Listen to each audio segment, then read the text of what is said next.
Yeah, I actually have I have the tab ready to go. Chaunerus, Watto, and welcome. Hello, hello. There's your first. Love to see it. Let's get that score on the board. How you holding up, friends? I understand that for most of us, the answer to that is just incoherent screaming, and that's okay.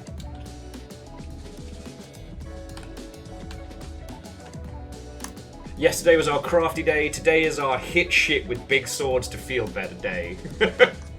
So, Legend, Sturdy, and Swan, Watto and welcome.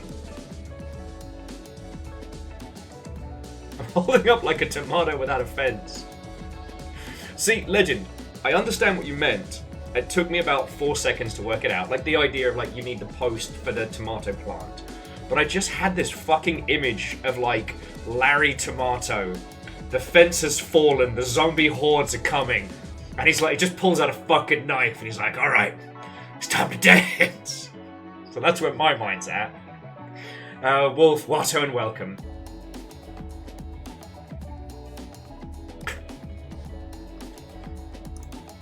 Hello, hello. No, Wolfcrad, it's entirely fine. This is a day for screaming. This is a day for screaming. I ain't gonna judge you.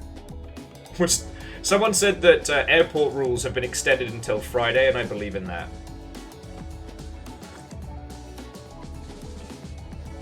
No, Legend, you're thinking of Veggie Tales. I'm talking about the Tales of Vegetables, a dark reimagining Zombocalypse variant of the same thing.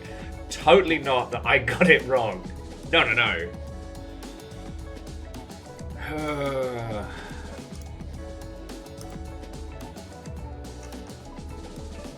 I think Dinobot could sense that I'm in a no bullshit mood today, and I would.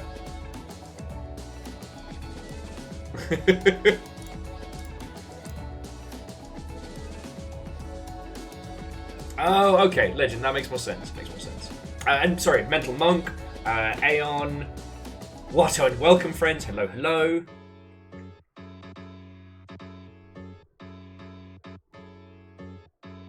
Yeah, I guess fucking Dinobot's just on it today.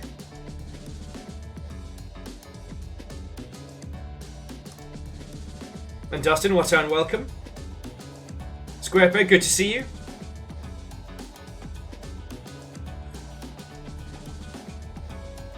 And Very Doubtful, Watto, and welcome. Dice Goddess, greetings! Come on in, friends, come on in. I got coffee.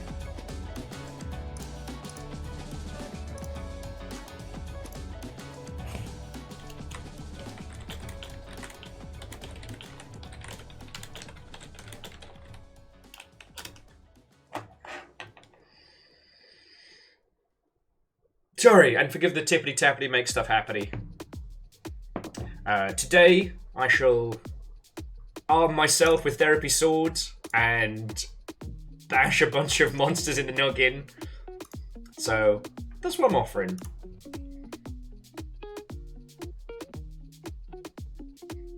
Oh yeah, and Jonas, how are you enjoying the new Mario and Luigi? I don't know why I said it like that. Ever since someone pointed out that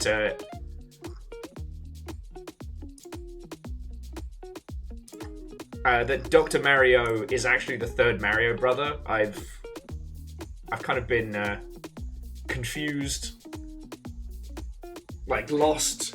I've reimagined my the world. Oh, well, so Very Doubtful. The lurk is always appreciated. You know, Longship rocks at about 50 on the daily, so you know, some days I'm like, Bezos' heist doesn't seem so far away. Anyway, thank you. Both the bits and the number go up. Have that good Bloody Mary. Oh, I haven't had a Bloody Mary in ages. To put that on the list.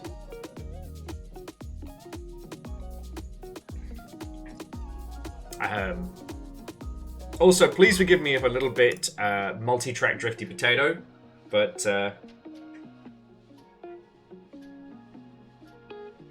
yes.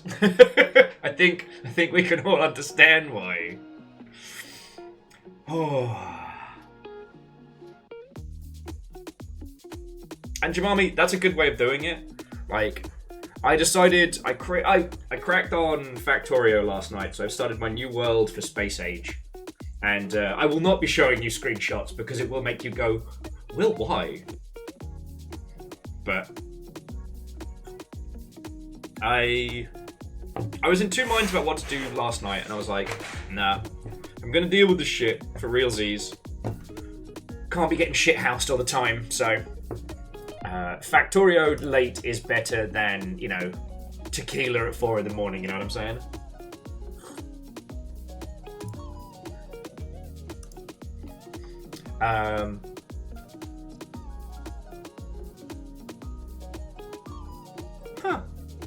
I mean, I've experienced a few different variants of a Bloody Mary where they change the base alcohol.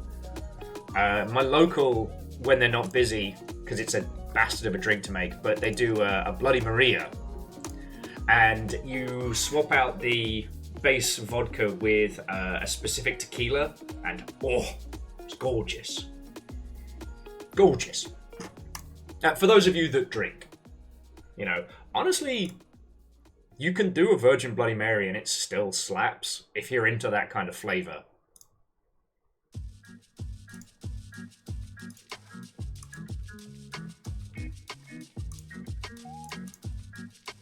Okie dokie.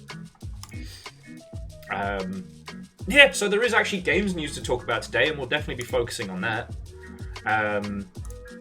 I think collectively we're all still reeling from the fucking bullshit. So I'm gonna, like, obviously I'm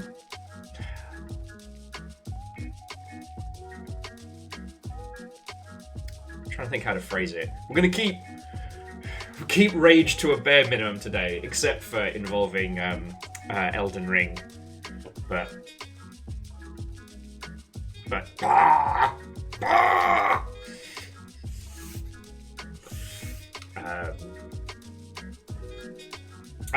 I'm struggling to find the right words today. But here's what I can promise you. We're going to be doing Elden Ring for fucking ages. We're going to talk about everything and nothing. And I will be doing my darndest to provide you a little, you know, a little break from all the fuckery.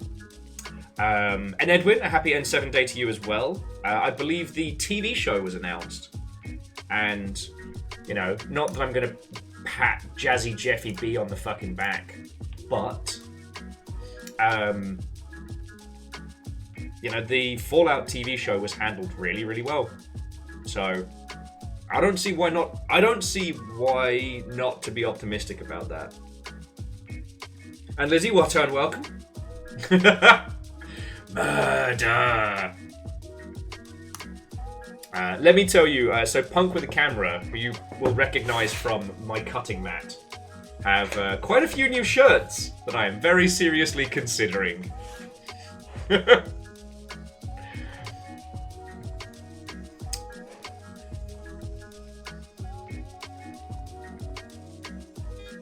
Oh shit, Desert Bus starts in 24 hours. Fucking hell. Well, good luck to them. Have they said what the starting amount is? The starting amount of days is? Wolfgrad, not even close. But I will definitely be embracing more and more unhinged t-shirts.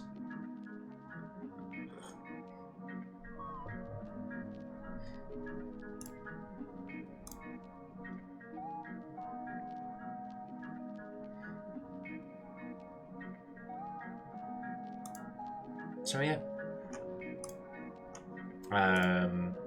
On the positive side, like, one of the indie game dev friends I made at PAX was blepping at me earlier today.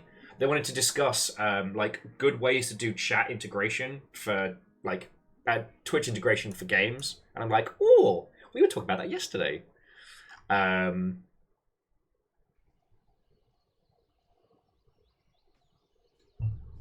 The Schadenfreude that I've been enjoying today is in web fishing.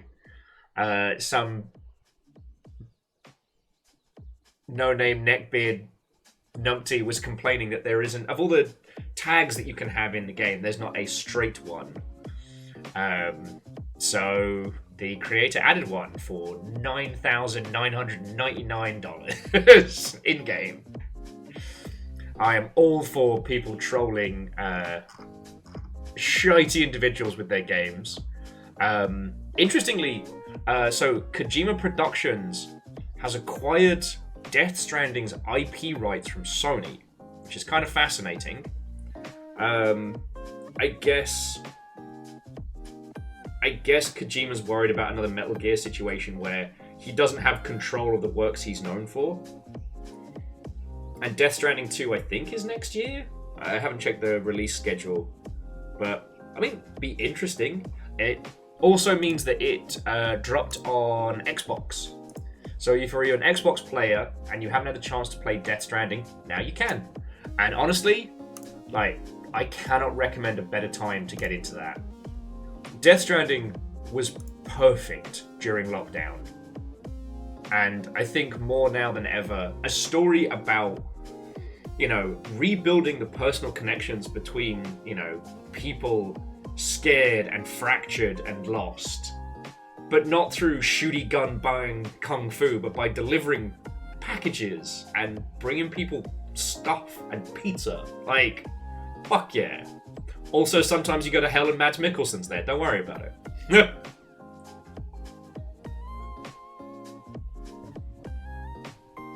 Oh, yes, Wolfgrad. Sorry, you're right. I buried the best part about it was that for the web phishing straight tag, it's straight in air quotations. Love it. Love it.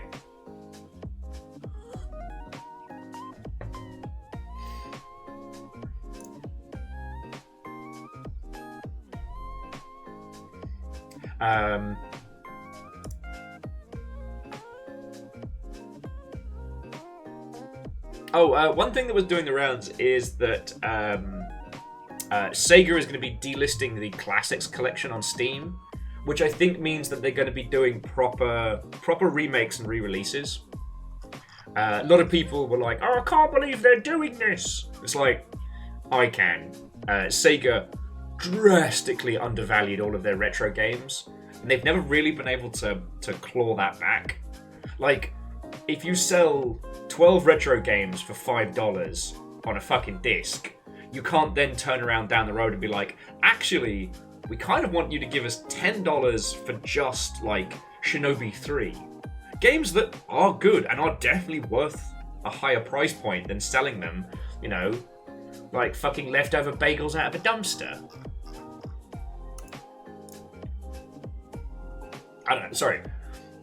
Love them or loathe them, Nintendo has done such a good job of maintaining the value of their IPs that it shows. Sega didn't get it until way too late.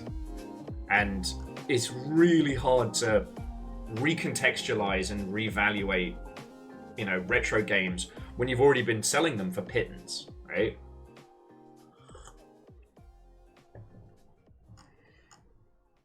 Sorry, it's just, this is one of those ones that's been very, I wouldn't say personal, but one I've been paying a lot of attention to. I'm just scrolling back over the last couple of days because I know there's a few things that we didn't talk about games-wise that were kind of interesting, like Atari has bought the Transport Tycoon IP. The Pokemon Pocket game made $12 million in 4 days. I don't know if you've tried it, but it's just opening card packs. You have to work up to unlocking, I think, the duels part of it. I played it for days, and all it was doing was just training me to open packets. There's some really nefarious, like, dark pattern shit in that. And, like, I love the Pokemon card game. I have a giant Tepig card on my desk. I have 2 Tepig models on my desk. But it's really hard to see... It's really hard to see dark patterns in something that is predominantly a children's IP. Oh, if you're wondering what I'm talking about, so there's 2 that stood out to me. as particularly nefarious. And so one is, currently, it's all about opening packs. There's a cooldown to open Pokemon cards, but you can use currency to open them faster. And if you run out of currency, then you buy it. See where we're going with this? So you're not even buying pulls. You're buying currency to reduce the cooldown on pulls. But each packet is a 3D object when you've got to summon it. There's like a whole booster box worth of it, and you get to pick which booster is yours. And then there is a line that you tear across with your finger. So like, they've created that kind of digital superstition, like the hold down B to catch your Pokemon better. But it's 3D card packets that you then slice open. That's some nefarious shit. Because the one time that you get a really good pull from one of those, your brain's like, oh, it must have been because of this. And people are already starting to try and theory craft, looking for certain tells that means that this packet's going to be more valuable than that packet. You know. It's fucking insidious. Aside from that, card art, gorgeous. You know, I fucking love Pokemon TCG. So, find myself very, very conflicted there.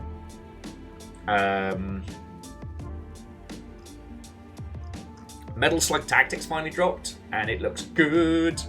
Looking forward to playing it. If you've ever wanted online co-op for The Binding of Isaac, the 10th anniversary updates got it. And, this was the interesting one. So Square Enix are going to be moving away from platform exclusivity.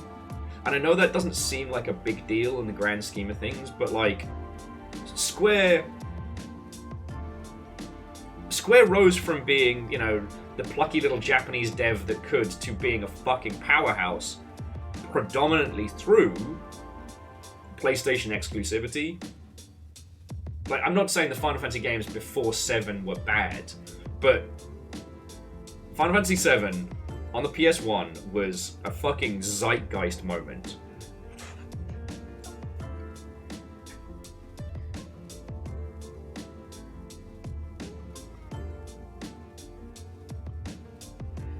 Like, the fact that... Oh, excuse me. Apologies for the belch. The fact that their old strategy of working hand-in-hand with Sony is no longer showing dividends is kind of interesting. Sorry, jumping back. Children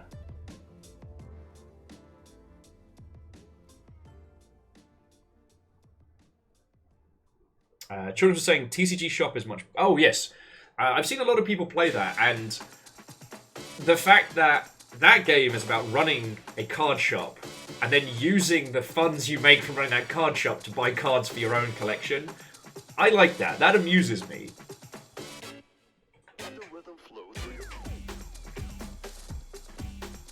Like, there's a fine line between, like, good game design and, like, dark pattern shit. But it predominantly comes down to, can you obfuscate people into money spending habit? Tripping over my words here. Like, we talked about this with Dave the Diver, that Dave the Diver uses a UI philosophy that's heavily seeped in Mobage. But the thing is, you're not spending money, it's just making you feel good. The Mobage is you have all of those kind of dark pattern ideas, and then you combine that with the idea of, just spend another $5. Just spend 10. Oh, well, I mean, you get the season pass now. Like, not creating a title which people experience and enjoy and then go, you know what, I'd like to pick up some stuff for this, but, like, wrapping them in this insidious game loop that will always lead them to spending money. Like, the techniques are very, very similar, but are employed in very, very different ways. Like I said, you all heard me ranting about, what was it, Tacticus, which I'm still mad about. Here's the thing, I'd spent a lot of time with that game, and if they'd said, hey, if you want the Dreadnought, it's $15, I would have been like, okay, you know, I've played more than $15 worth of game. But I'm not spending untold hundreds on the chance to maybe be able to grind to possibly get it. So mad. I'm so mad! Sorry. And yes, Choros, I've seen TCG Card Shop Simulator doing the rounds. I was tempted to give it a whirl, but like, 1, we're drowning in good games, and 2, that game has done so well, it doesn't need our help. I'm like, good on them.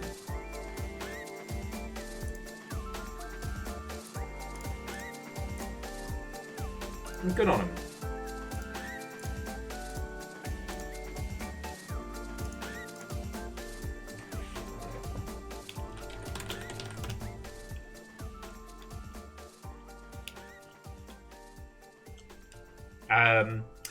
One other thing, friend burst, before we continue on with games news. I will probably have to run the dags out a couple of times during today's stream. So I will need to beg your forgiveness at some point during the preamble, because I need to add the custom fish in. Anyway, you don't need me to tell you about dark pattern stuff. But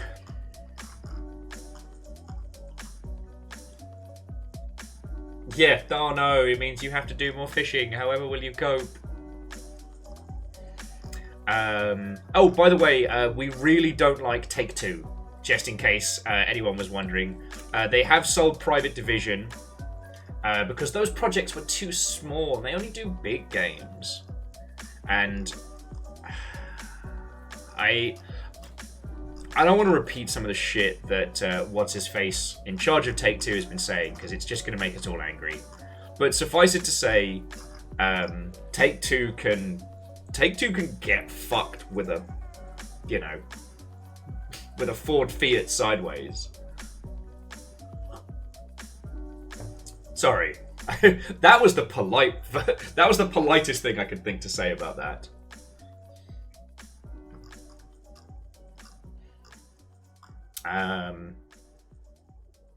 Oh, and Bookworm, Watto and welcome. So the other thing that popped up is that I always mispronounce it. Kadokawa? Kadokawa. So the Japanese publisher that runs a lot of... the parent company that handles FromSoft stuff is going to be moving into PC and console publishing. As you may or may not know, whilst Bandai Namco doesn't make Dark Souls and Elden Ring, they do publish it. And it looks like they're going to be taking that in-house.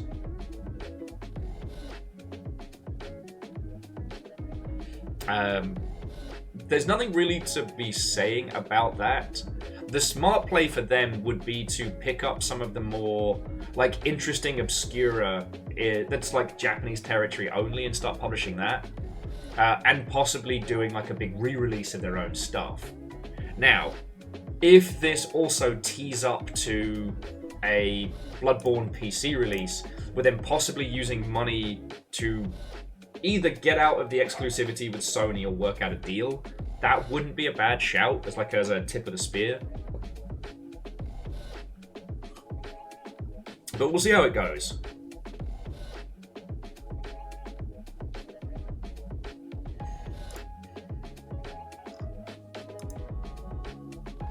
Alright, it's something to pay attention to. Like Tencent have a non-controlling stake in them, so right, we'll see how it goes.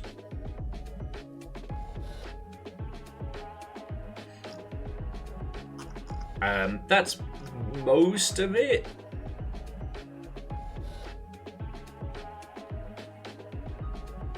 Oh, and I guess the quirky thing is we found out that the lass that voiced Ava in Metal Gear Solid 3 is the same person who played Little Mermaid. So that's a fun little fact we got for today. Like, there you go. That's a fun one to take with you. And yeah, Edwin, like, Take-Two are just going to be focusing on their big money nonsense. They can get fucked. I mean, they won't. They fucking won't.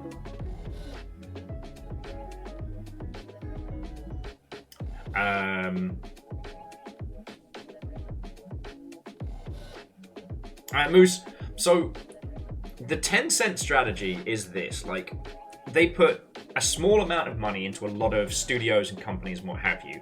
In the event that one of them starts becoming the next Riot, they're basically teed up to do like a full-on purchase, right?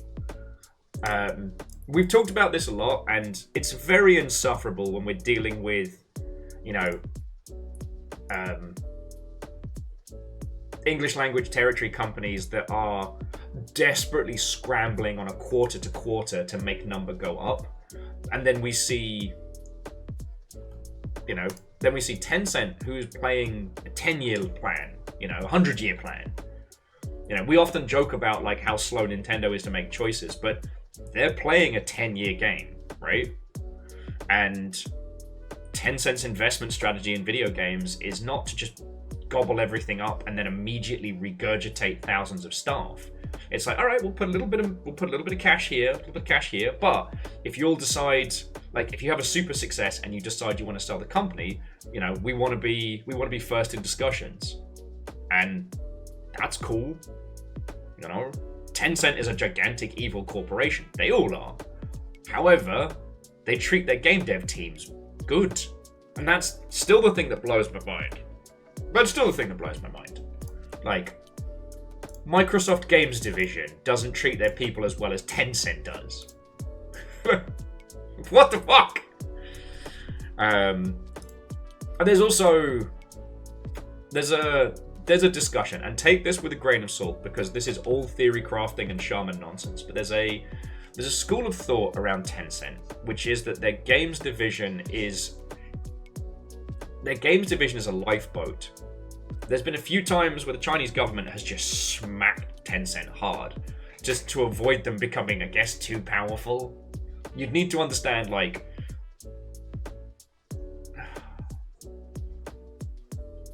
was that your fingernails or was that you peeping?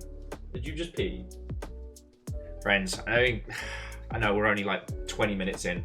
I just got to go check to see if PP Lake has re-emerged. I just want to point out, I took him out like an hour 20 ago.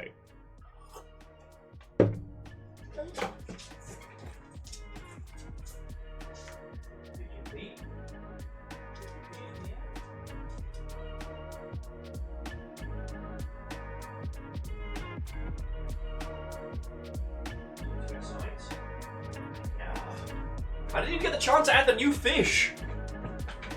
Fuck me. Not like I'm trying to look after you lot and do my bloody job. Alright, hang on a second, friends. You get early fishing. You get early fishing. Hey.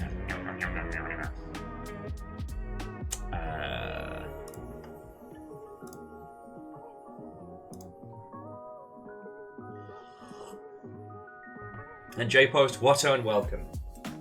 I know, mate, I know.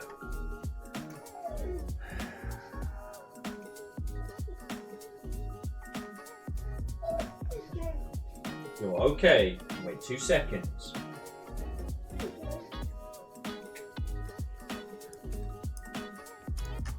So consider this like a fishing practice round.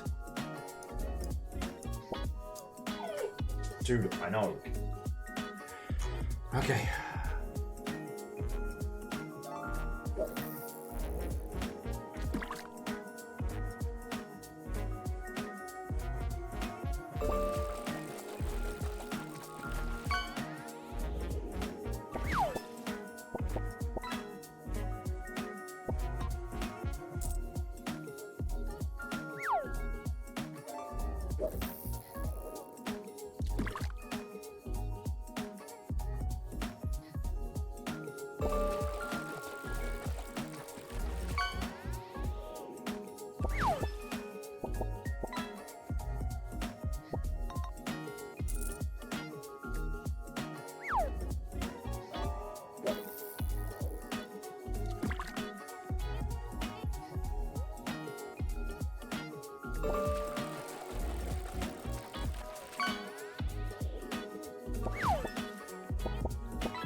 Hey, friends. Hello, hello.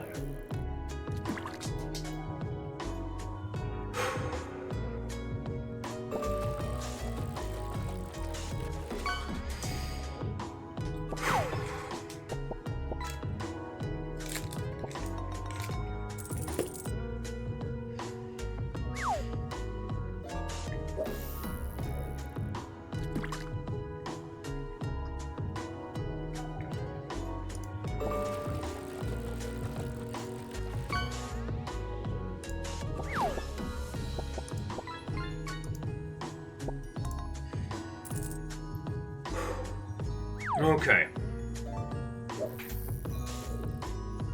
Sorry, I just need to catch my breath. Someone didn't actually need to go out at all. Someone wanted to go play a round of Where's Fiona? And at the same time, it's like, I just am, yeah, dealing with humans far worse than dealing with dags. So I'm having emotional support cheese. I am breathing. So if you want to fish up some good nonsense. Apparently, during yesterday's Gundam session, we caught every single fish in the Fishopedia, not counting special fish.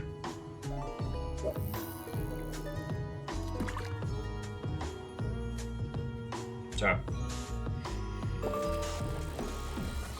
Oh, someone put a diamond. And a Big Mama Pickle. So I guess now it's like questing for the high tier legends. So in about 2 or 3 minutes, we'll call time on the current casts. And it is worth noting that all of this goes towards your global score as well.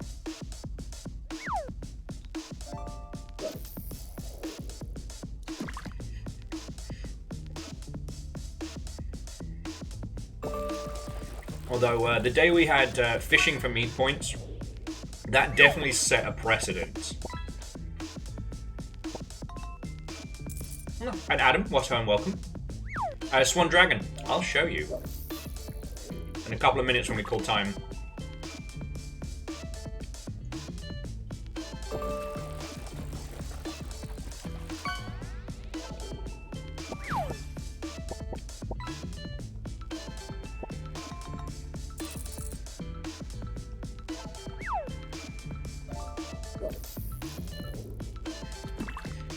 Hey, Wolfcrat, if you don't want your Forbidden Lake pickles, that's just more for the rest of us.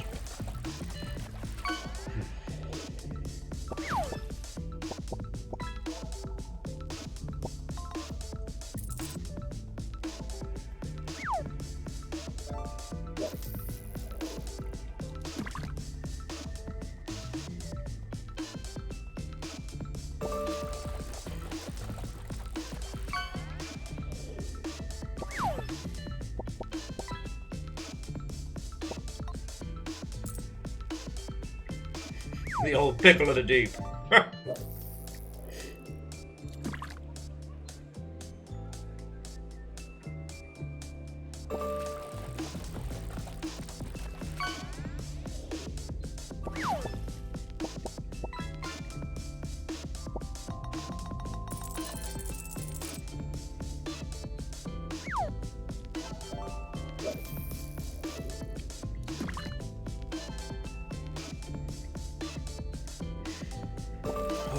Sorry, friends, just yet. Thank you for giving me a sec to breathe.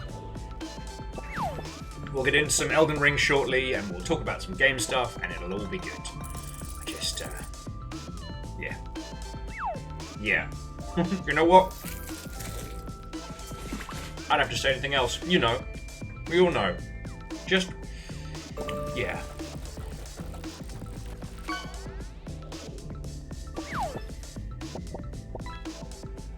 That's a weird looking lobster, but it's your lobster.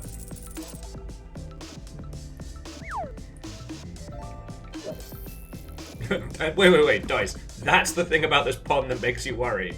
Not the fact that someone pulled out a whole ass blue whale, but the acidity levels.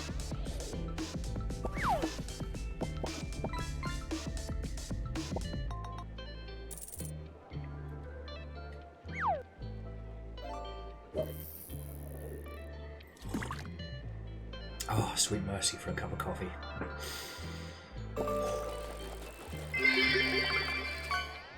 A group of crabs shoved some shells off a rock, crying out, "Stop muscling on our turf."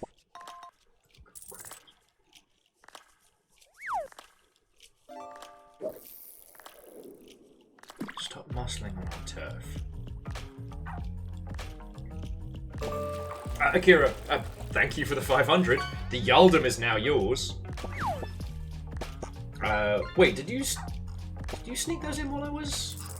Oh, those from last night. Okay. I was like, did you sneak in a whole bunch while I wasn't looking?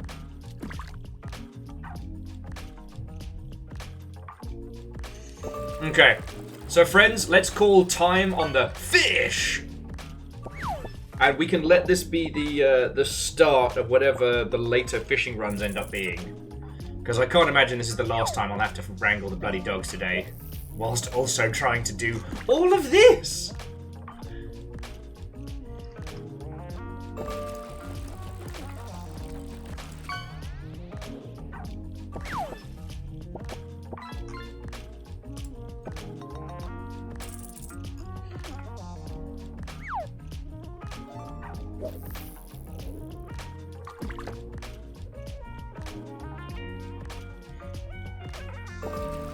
Can't believe Will's making a cease and defished. It's not quite this one. It's not quite there. It's almost there.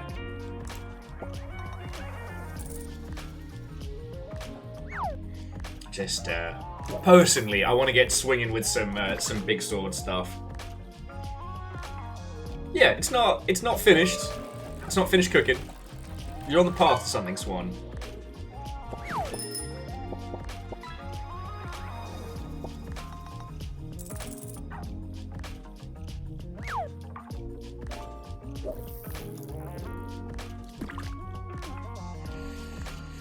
Oh, and breathe.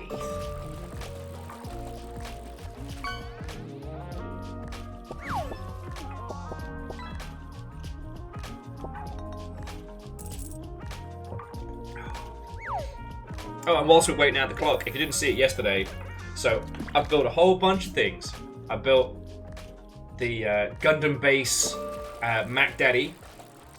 I built this little fighty cheeky chappy here with kind of like a metallic red molten glow armor, which we painted that and it turned out real good. And last but by no means least, this tiny model of a gacha, of two little gacha machines, complete with little orbs.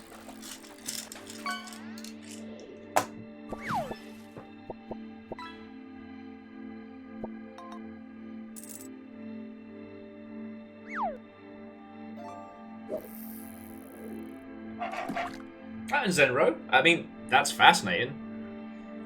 The reason why this is so good is because the amount of time it takes to boot it up and getting going.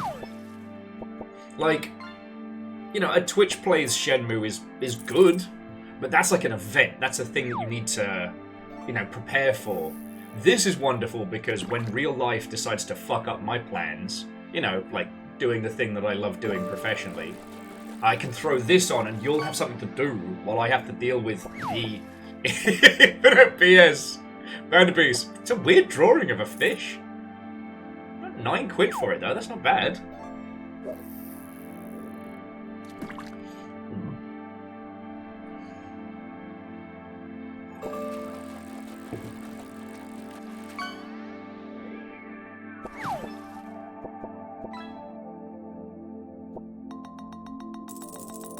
Oh shit, yeah, and if we got the Fishopedia complete. Oh no, because we had the Halloween ones was the additional, plus all the custom fish.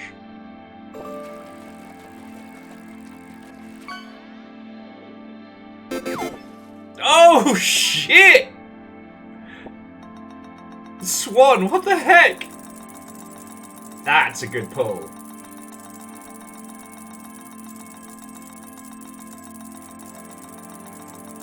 I tell you what, Swan, unless somebody else pulls up a big one, I wasn't going to add any more custom fish. I was going to make this just like a training round, but that is an actual treasure chest, so if you want to think of a custom fish to add to this strange world, we can do this.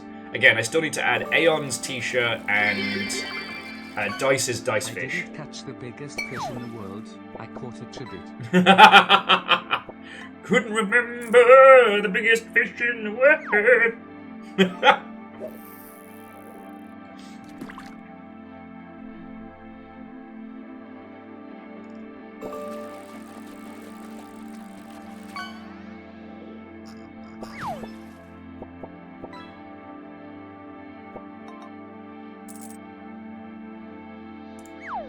See, so Zenro, with a lot of those dedicated channel games, the thing is, they always have a diminishing return. Because, like, without there being a host, it's always going to be, like, ever decreasing, right?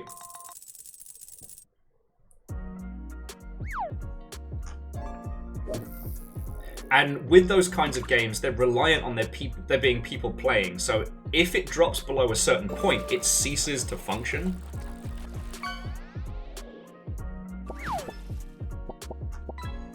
Okay. A good little crab to end there, but yeah.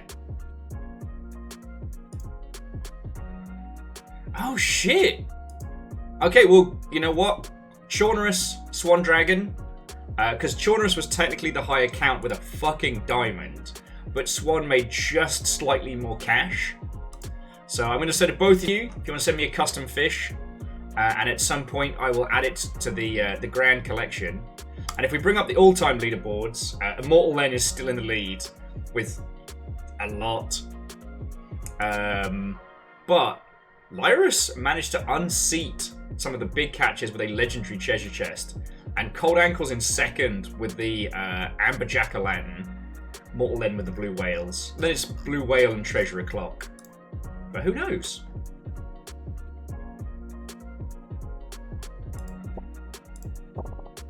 Anyway, let me just wipe the boards now.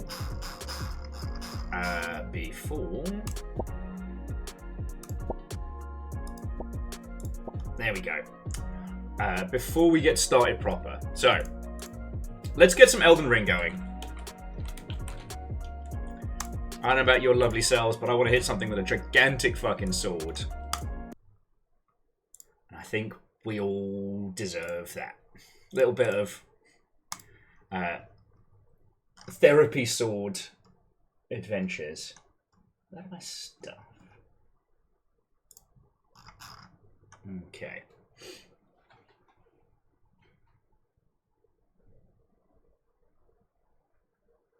Well, so Chaunerus and Swan Dragon, just like send me out via Discord.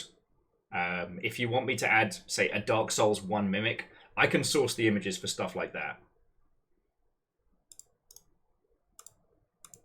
The internet is a wonderful place.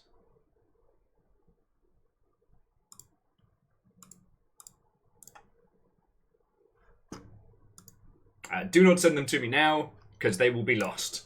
Like, I'm already behind on the ones I want to add that people have already sent to me. There's no rush. I won't be adding them until after stream anyway.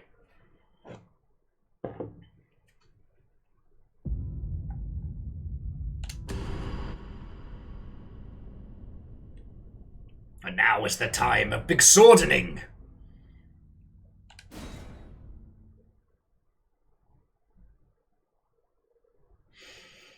Okay, and breathe, and breathe. And yeah, sorry friends, it was kind of, I came back in being like grump, grump, grump, grump.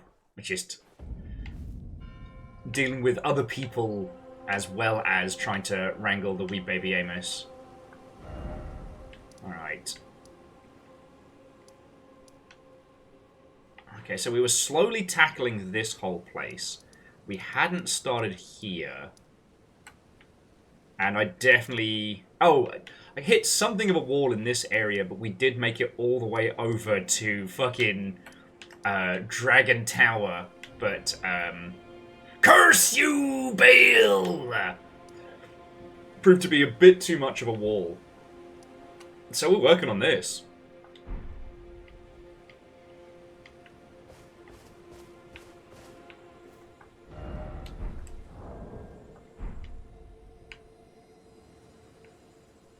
So back up into the tower we go.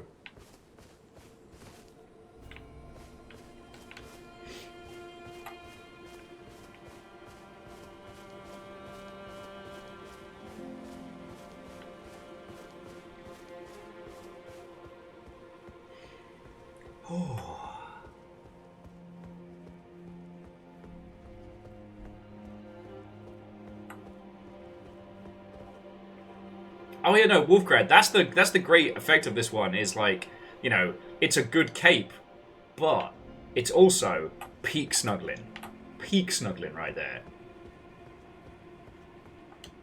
Now, I really do like this cape, and if I could get this cloak with some of the other armor setups, I'd seriously consider it. Sorry, I've also got to remind myself of.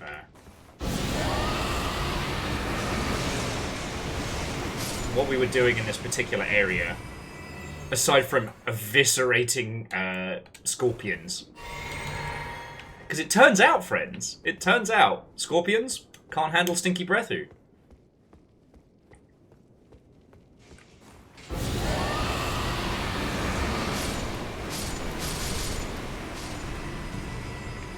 Case in point.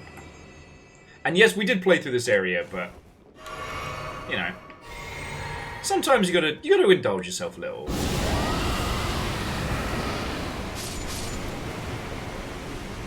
Now, is it me? Is it me, or is Elden Ring swinging a little louder than usual? Or is my hearing just fucked?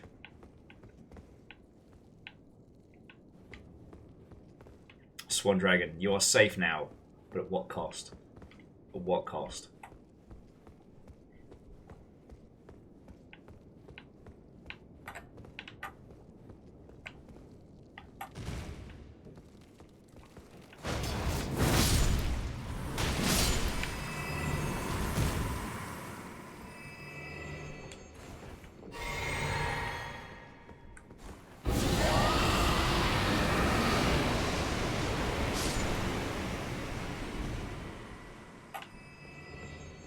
Also, I think we can all deal with a teeny tiny bit of catharsis before we start fighting things that can actually fight back. You know. Elden Ring style. God,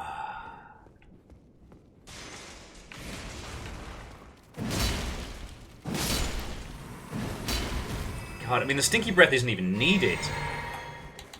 Big sword's getting it done. Ooh. But yeah, like, I don't have any grand stories to tell you all. Like, yesterday's build and craft session was definitely needed. And after that, chipped away at some TV shows whilst starting Factorio. I had a couple of those times when you realise that even though you're eyeballs deep into a show, you're not really watching it, it's just kind of there.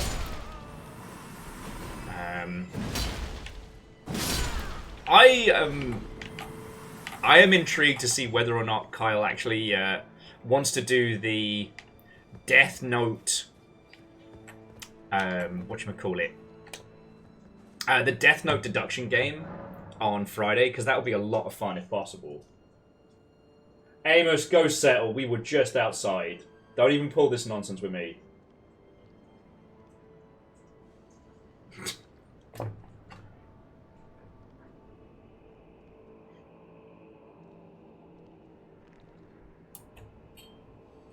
And if it is ending up like louder than usual, I can give it a cheeky adjust. One of the pissers with streaming for a living is that sometimes things just get changed without your request. Like Microsoft's just like, I'm gonna tweak some shit in the back, make some stuff louder, some stuff quieter. Don't worry about it.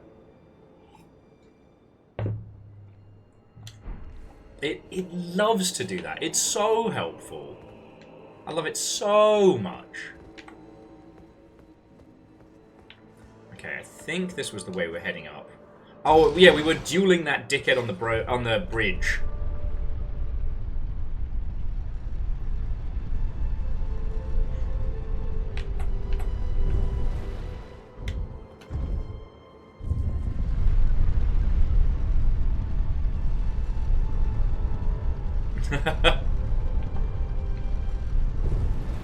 Honestly, DJ Coil, I would fucking love for them to have capes as an additional slot. I don't know what it would be a modifier for, but I'd be there for it. Ah.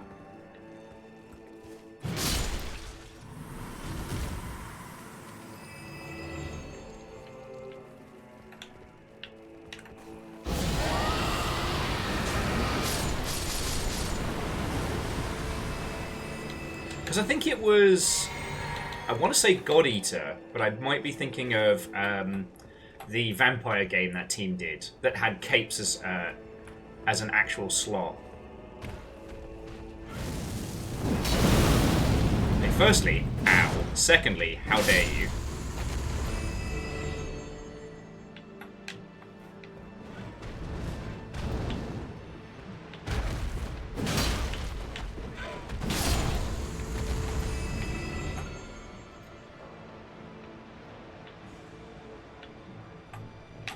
Well, like, even, I mean, as you well know, even in Elden Ring, having the cape changes the stats of your feckin' armor. Ha! Nice try, Bird Brain.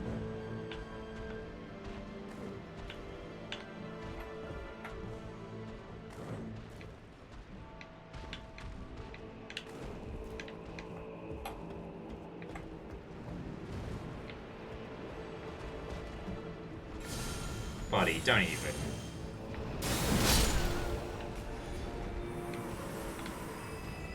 Don't even. Like, are you coming back up here, Bird, or are we moving on without you?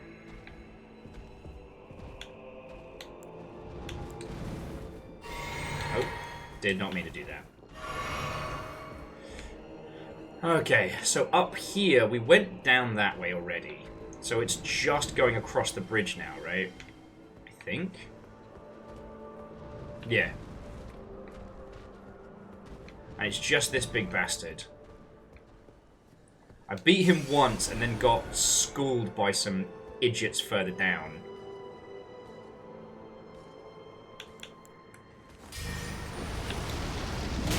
Fuck.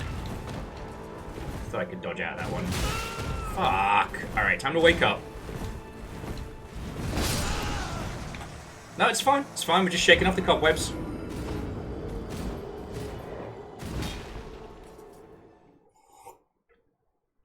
Just shaking off the cobwebs. It's all good. Saul Goodman.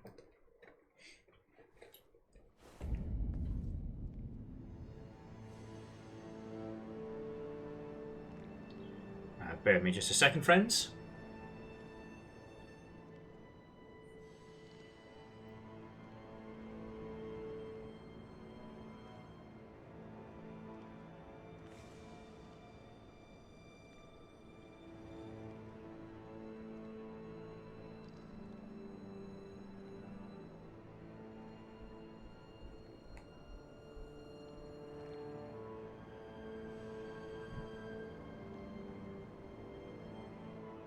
Sorry, bear with me. I do apologise. Oh, yeah.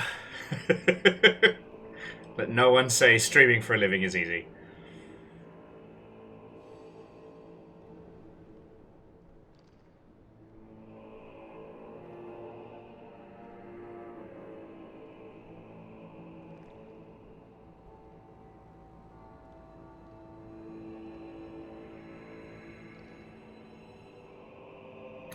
We're good, we're good. Sorry about that. Pookow! Let's go get those souls back. Sorry, friends, I don't mean to be so scatterbrained. With streaming, you usually kind of fall into like a rhythm. And with the stop-start nature of today, I haven't managed to find my rhythm, you know. Games news is interesting today, but there's not too much like deconstruct. Game releases, real cool. Although, if there's anything to take away from the last couple of days, it is a good reminder that if your primary market is English language, don't time your release around, you know, major English language events. Like, you're just making a rod for your own back at that point.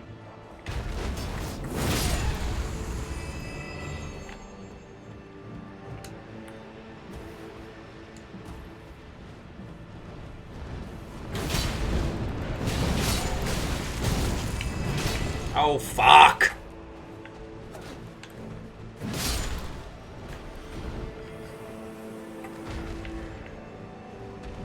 Oh boy, here I go climbing again.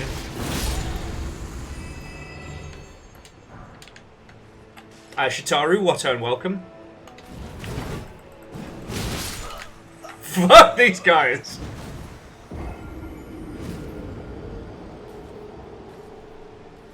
Yeah, no, so Swan Dragon, I know the Spilt Milk guys from 1,000 years ago. Trash Goblin seems to be doing well. I wish they hadn't started their early access now. That was definitely an ill-advised maneuver. But, I mean, at least with early access, there's always the potential of, like, feature drops and then version 1. But, you know, for as long as there are people who will do their early access launch during unprecedented historical events, I know I'm safe, you know. Why do you need to hire Will as a consultant? Well, you should hire Will so he can tell you not to do the stupid. Sorry. Like I said, I know those lovely folks, and I think Trash Goblin's gonna be fine. It's just, you know. What is it? Work smarter, not harder?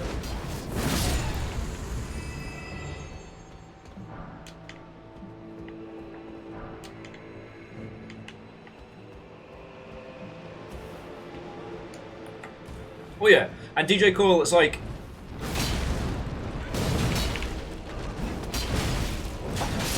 thinking about it like, almost like an episodic campaign as well. Sorry, DJ was saying that early access basically, so, thinking about early access as like regular and scheduled feature drops is the way to go. Yes. Like, you need to have multiple beats in your campaign throughout early access. You can't just put it out there and be like, well, if people like it, they'll find it. It's like, no. I assure you, every time a game has gone viral, it is either due to shit tons of hard work or an insane, once-in-a-lifetime lottery tier luck that you cannot bank on. You know? Now, if you do have success, you know, content creator makes a video,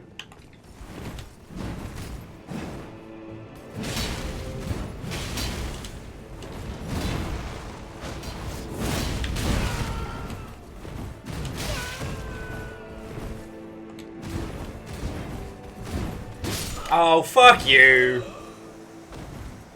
Mister, I'm just gonna add some extra steps into my combo. Wanker! Ooh. We good? Are we okay? Can you hear me? Clem Fandango. There's a little hiccup there, and I did not like that. Okay, no, we're good. And Holy Bus. You know what? Hot chocolate sounds great. Depending on when our adventures come to a close, I'm gonna get some ice cream later. I was kind of craving... You can't get cornettos out here in the US, but you can get kind of like a... These like mini cornettos that are real close. But yeah, it's...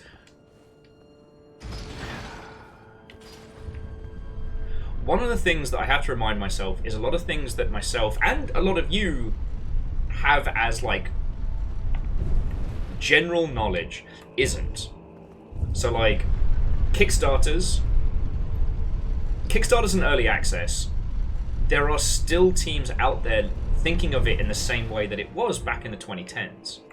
So, Kickstarters are predominantly an exercise in marketing and or a way to demonstrate that a big company should give you money. They need to be planned well in advance. You need to have all of your ducks in a row well before you begin, like, the campaign goes live. You don't start talking to people once your Kickstarter is live, you do it after. Early access isn't. Now, there are certain games that can get away with it. Heavily system-based...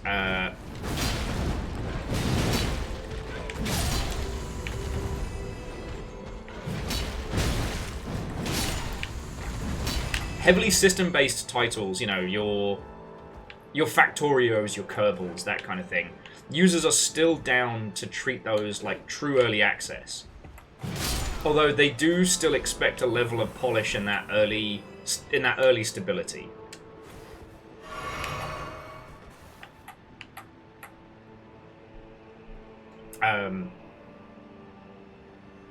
But predominantly you need to look at early access almost like a... It's not an episodic game, but you need to structure it like it's an episodic release. Like, features essentially become like tentpole releases. The next episode in your campaign when marketing one of these games, right?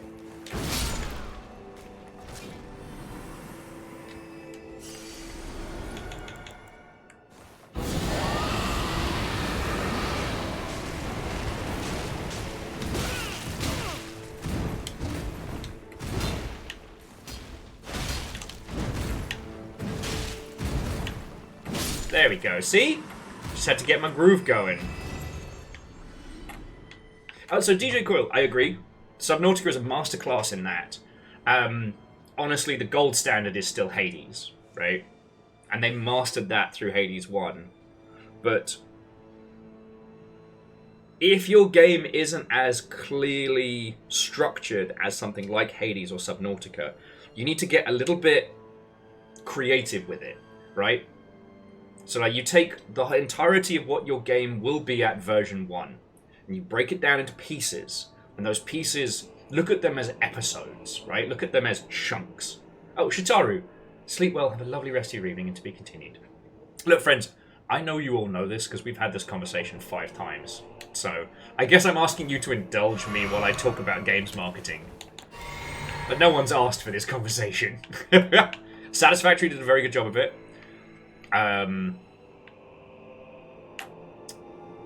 But looking at your title in that manner can be a really, really good way to have those continued beats, because the people who are playing it have reason to come back, experience those specific releases, and go from there, right?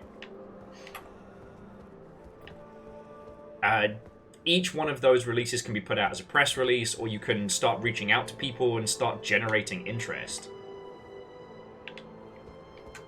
Like, oh yeah, so that's the way I'm headed. This was, what was this? This was like a back entrance, right? Did I? Okay, firstly, how dare you pull the old Dark Souls trick on me, sir? The fuck do you think I am? But secondly, well played. I can't remember if I've been down there yet. I don't think so.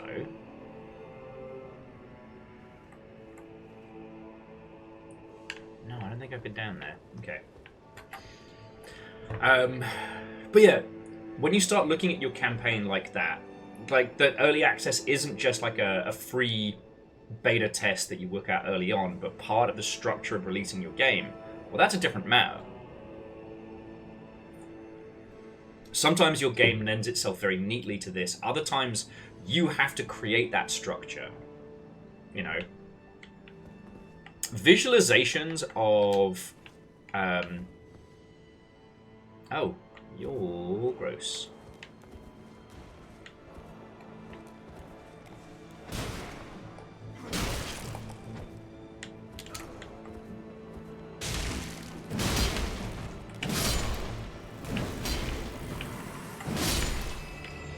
super gross. Visualizations of your development in a way that users can understand are fucking great. Oh, I guess I haven't been down here. Alright, I guess we're exploring. So what I mean by that is, like, you're all familiar with the concept of a roadmap. A little image or a timeline that's like, this is our early access release, and this is when we're going to install the dingle-dangle, bingle-bongle update, and here's where we're going to add kissing and punching and, you know, what have you. Having that image as part of your title can really help users understand when new shit has been added. Yeah. All of this coming together to give users a reason to keep checking back. Because if there's a feature that they are waiting for and they can find out about it, like... I keep thinking back to, what is it? Battle Bit Brigade or whatever it is. The What If Battlefield, but chunky, low poly, and how I'm just waiting for private servers on that one. Because then we'll play together. And, yeah, DJ Coil, absolutely I agree. The updates were structured, so they had a big feature, catchy name, and a reason to get excited and go back to playing it.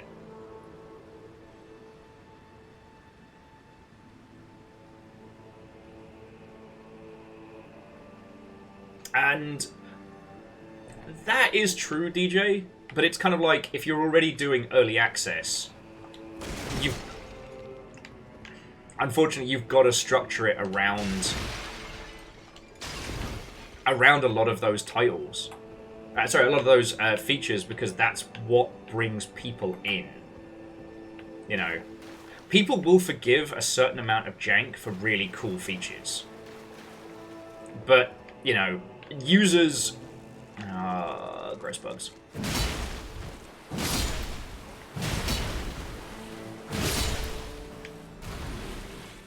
But you can't call a spade, you know, a gilded weapon of victory, because users aren't... I wouldn't say users aren't sharp-witted, but you can't fool users into telling them that it's something awesome when it really isn't, right?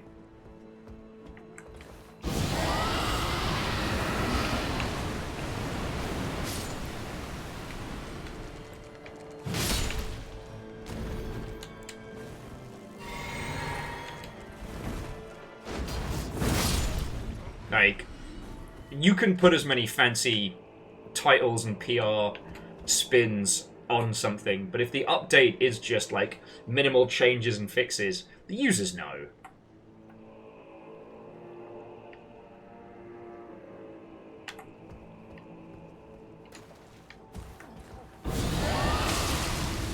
Disgusting creature.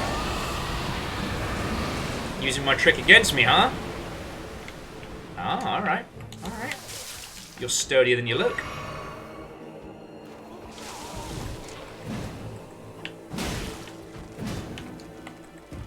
Not too sturdy to avoid a fucking sword to the face, though.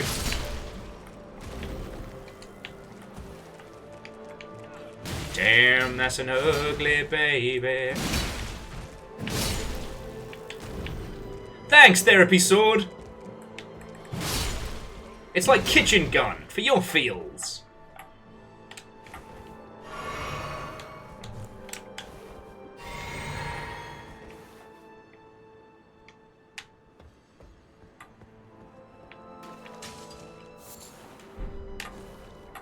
It's something interesting, because we've seen a lot of studios that have shifted heavily into a season pass model.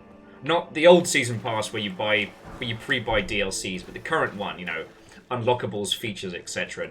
And like, Zenro, I'm sorry, I don't make the rules. You do have to go watch Kitchen Gun. But it's a horrifying picture. I'm gonna take it.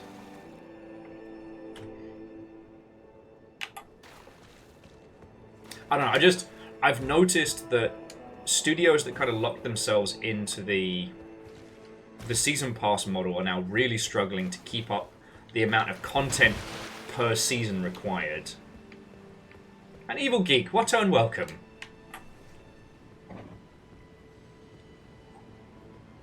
I'm, honestly, I'm not really talking about anything in specifics. I think I'm just having, like, a random waffle fest. Predominantly around how, like, you know, treating early access as a... Don't you fucking dare, mate. Don't you fucking ruin Mother's Day again. Treating early access as a campaign rather than, like, an extended test. Getting into the right mindset of it is important. And reflective, what and welcome.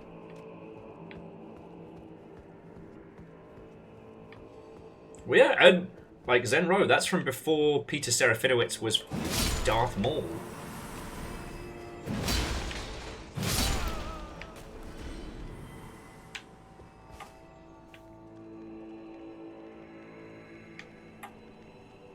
Well, so Virals, your game lends itself very well to like an episodic release structure from a marketing standpoint. Now that's not how I believe you do it, but like you do bosses in an update, you do chunks in an update. If the Void Rains Upon Her Heart was a more traditional dev operation, like let's say there's like 5 to 10 people, throughout early access you'd be able to drop it as like little tentpole updates, you know? And that can work really well. See, the thing is, the whole designing for the 5% thing is actually really good marketing. And this is where I get into arguments with more like AAA-focused devs. Because, like, if you come up with a feature that only 5% of users will see, but it seems really fucking cool on paper, well, I'll just go run around and tell everybody, and then all the users are like, well, that's fucking cool! I'm like, yeah, it's fucking cool. Why do you think I'm fucking telling you? Now, how many of those users will actually take the time to engage in that? Who fucking knows? Probably like 5% of them. But the idea of it, and any one of those users could be one of the people that engages with it. Really good example of that for PR beats, like game design as PR. And just because it's fresh in my mind, nukes in Metal Gear Solid 5. Throughout the course of playing it, as part of the game's online PvP, you can acquire nuclear weapons, or disarm them. And they create this whole system where like you can invade other people's PMCs to then disarm their nukes. Now here's the thing, the number of people... Hang on. The number of people who actually engage with that system is so few. But the idea of it, the idea of like putting nuclear proliferation as not only a story beat, as it has been for a lot of Metal Gear stuff, but also as a gameplay setup, like, that's something that people discuss. And then one of the things they said was that in the event that all nukes in the world are disarmed, in that every single player in Metal Gear Solid 5, you know, either disposes of or has their nukes disposed of, that there's a special cutscene that procs. It's really cool. They did a bunch of animation stuff for a cutscene that may happen. That's a great thing to tell people. An alleged... No, it's... those aren't subs. Our subs are still an incredibly respectful 264. That down there is the amount of times I have died playing Elden Ring, which is a very different number.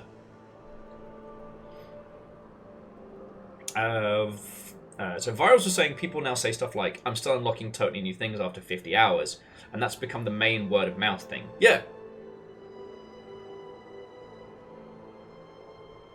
Now, Chaunerus, yes, basically, the system broke, and the cutscene was played, so you can now see it online. Like, that was a bug, you know, and it happened, like, long after everyone stopped supporting it. But that was created with the intent that it would only ever be seen if nuclear disarmament was successful.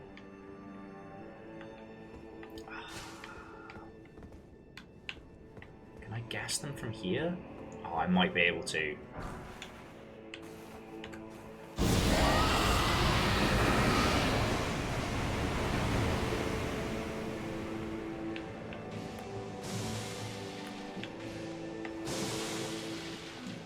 Oh, he's big mad. Die angry, Scorpion. Die angry. And Meowkity Sakurawato, and welcome. I guess what I'm saying is, so long as you have a good vision of your project, like, you can make these different... Ah, no! Arch fucking nemesis!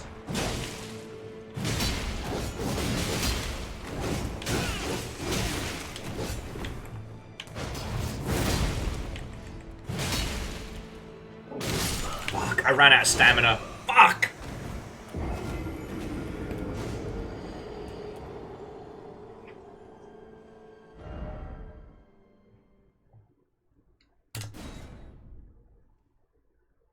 So Baldur's Gate 3 is an interesting one. Because they did do a long early access. Hey,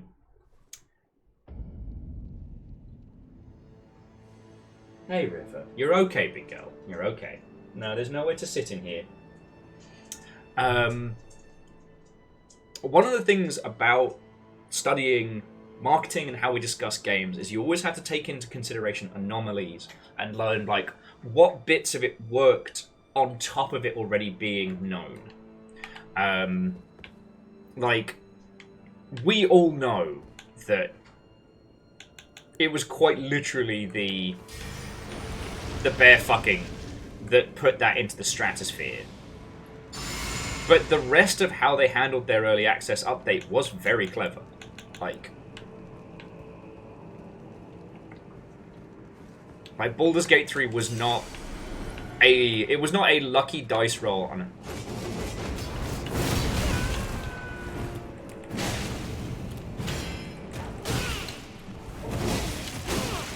Fucking Cappy, wear a wank stain.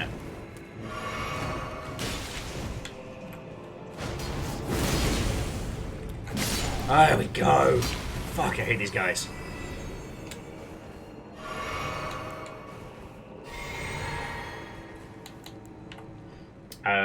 And so Evil Geek, I would say that these super specific interactions within Baldur's Gate helped to solidify it, right?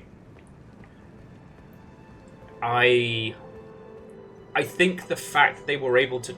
Oh, hang on. Hear fucking mischief behind me. What are you fuckers up to? Oh, okay. No, you're all good. Love you, babies. Keep being sweet babies. It's okay, River. Sorry, it was River just adjusting on the camp bed. And I was like, you better not be stealing stuff off the counter.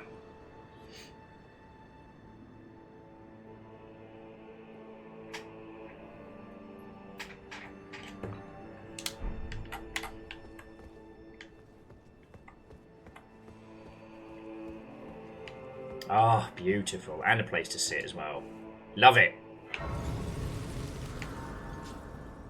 Ooh. NPC summons for a boss fight. Let's have a little natter here before I start throwing myself against whatever unknowable horrors are in the next room. So Baldur's Gate 3 reached a critical mass of success where a lot of those like unique dialogue options started being shared between players and helped continue both an engagement and continue that growth out. Like, I wouldn't have chosen those as a form of like marketing strategy, but that was definitely part of their game strategy. Like, they'd already built that kind of like breadth and depth of interaction from the work they'd done the previous titles. The way to look at it is that if Baldur's Gate 3 hadn't had its big breakout moment, if it had just been a standalone title from a new studio, would all those interactions have been part of why people flocked to it? You know what I mean?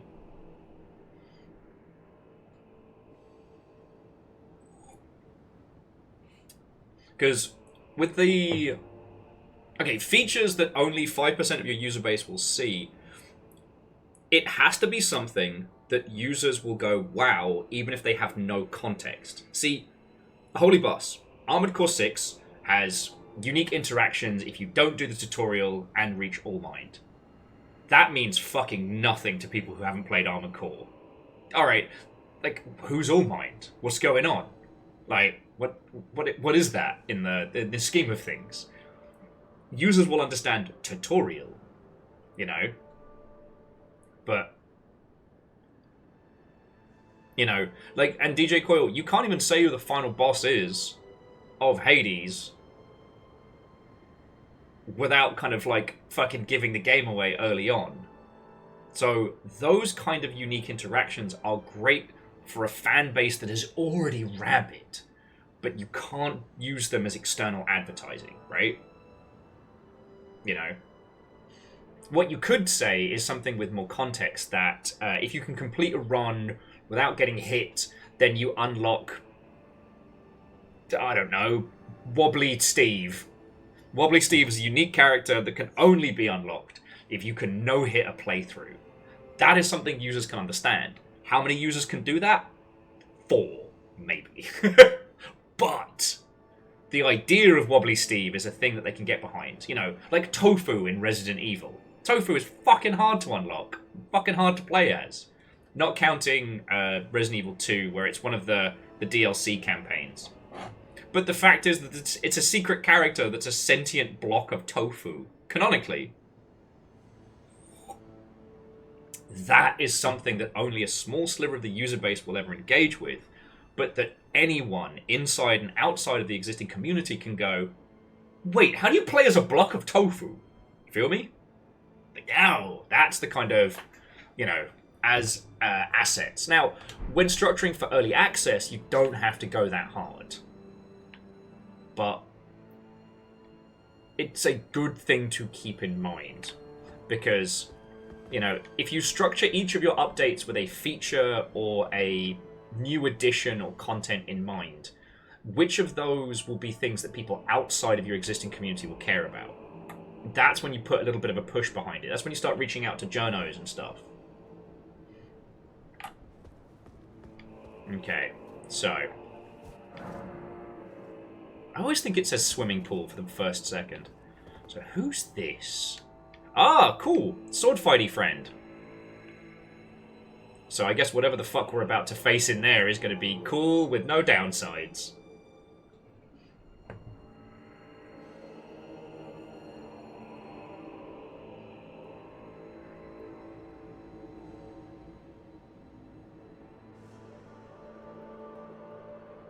So yeah. The thing with early access as a whole is that users want to know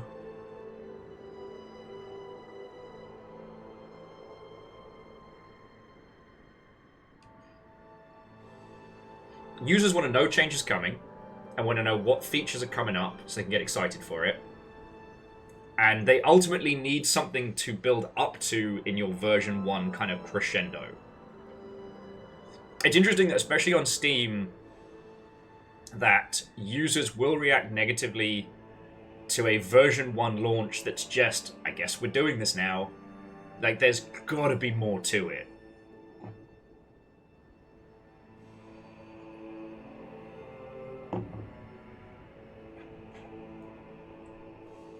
And it's understanding that from a development standpoint, content isn't always as difficult to develop as features, or as in like back-end systems. I shouldn't say back-end systems, as systems. But you have to think of it as not what takes the most amount of dev hours, but what the user will experience, you know? Adding a new NPC and some repeatable quests might take you 20 minutes and a fucking half a bag of skips to implement. But for users, that might be something they spend 20 hours on. Whereas, like, you know, refactoring the shadows and smoothing out a few edge cases of, you know, compat issues, for you is a huge undertaking that's very important. Most users will never notice. The annoying thing about compat and stability is, like, users only tell you about it when it goes wrong. Virals is saving all the final bosses for version 1. Yeah, I pretty much figured that you're going to have, like, your own version of, like, the God Hand to finally defeat with the power of love and friendship. Okay. So let's get a friend. Maybe several friends. Who knows? Let's get Stinky Breath ready. Let's see what happens. Yeah. It's an annoying thing, Chornerus, that there's so many things in video games that if you don't do it, users will fucking come at you with daggers. But if you do it, they'll never notice. There's so many examples. I'm struggling to pick one. So I'm gonna fight this boss instead. Oh no. Oh no! Fuck. O horn-decked beast from higher sphere delivered, take root inside the tower sculpted keepers. Fuck. And perched within, we beg of thee, rise. You remember Horse Swordsman from Bloodborne? What if worse? What if worse?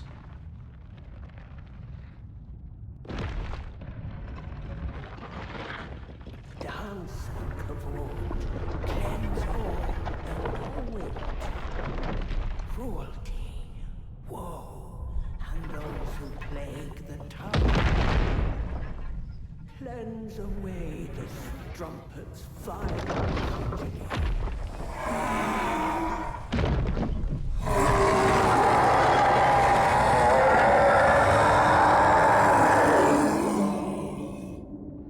Piss! I am so fucked. I saw this guy in the original trailers and I was like, stinky breath? Oh, his breath is also stinky. Fuck!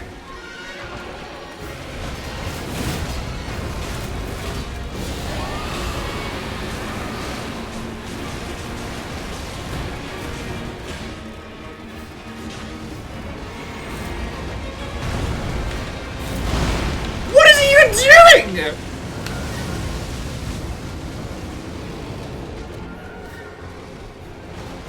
I don't like this man. He is very scary. He is like a great big centipede what murders me.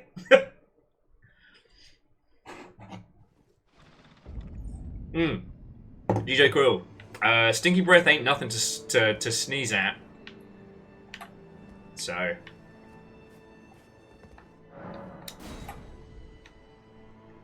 You know what? I'm good. I don't think I want to join the centipede.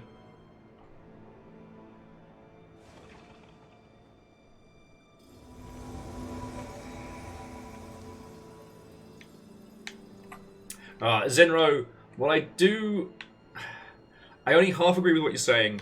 Users will tell you if there are exploits available, but you also can't get clear information because some users are very bad at video games, but think they're very good at video games. So the amount of times you can get yelled at for like, oh, that's an exploit! And you're like, no, you're just bad. I watched the replay. You're just not good at this.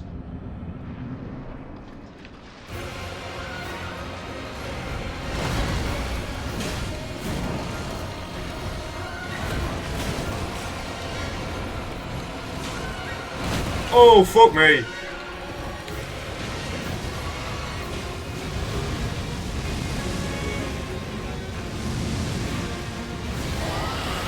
Two can play this stinky game. Reload! Alright, Redmane's holding their own though.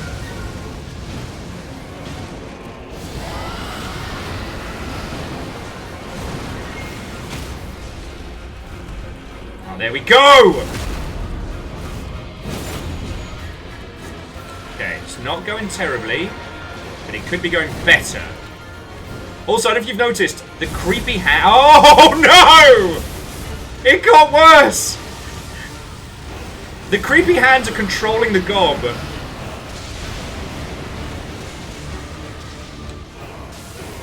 Ow! You know what, I won't say I didn't deserve that.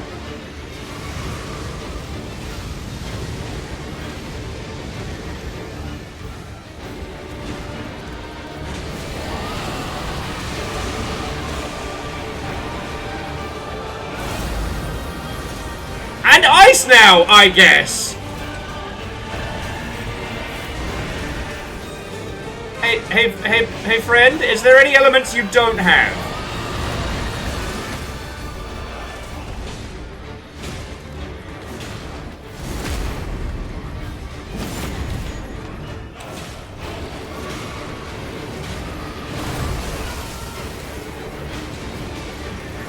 Alright, hang in there just a little longer, Freya.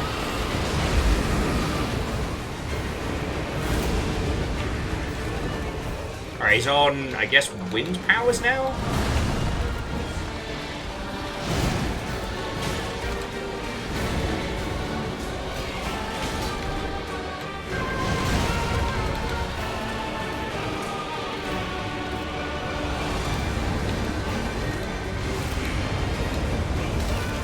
Oh, to quote Wu-Tang, I'm not going out like this.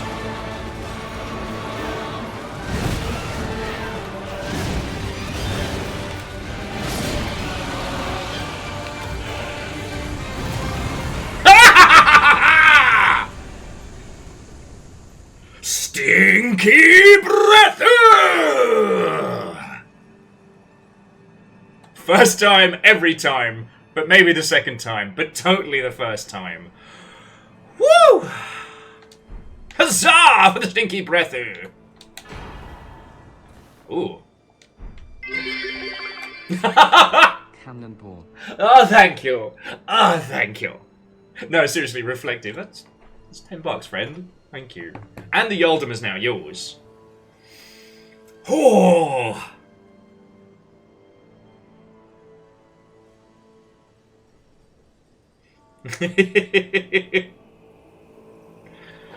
I get it done!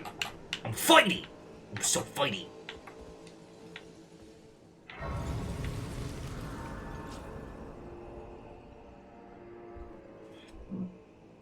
Yeah, like... whatever that thing is fucking horrifying. Yeah, J-Post. That's it. The only bit of health that matters is the last bit. And let's be honest, okay, What's-Her-Face tanked the shit out of him. And it allowed me to Stinky Breath. And for whatever reason, I guess Stinky Breath is like his weak element. Because I don't know if you noticed, we got staggers out of that as well. So, let's fucking go.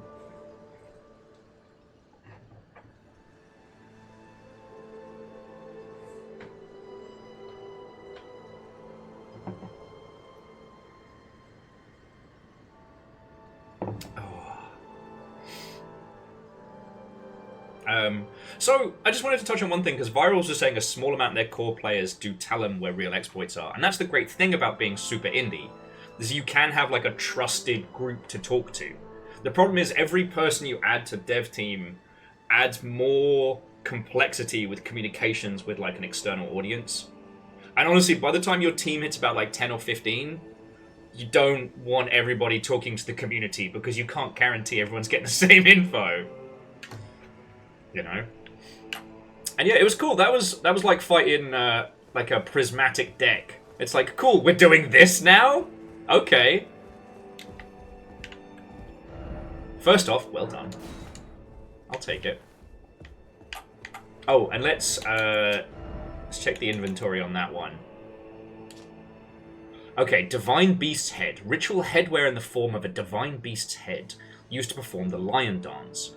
Worn by the very finest of the sculpted keepers. Alas, it no longer responds to the old woman's earnest prayer. Divine Invocation heightens intensity of the storm alongside strength and dexterity, but reduces the restorative effects of drinking from the flask of sacred tears.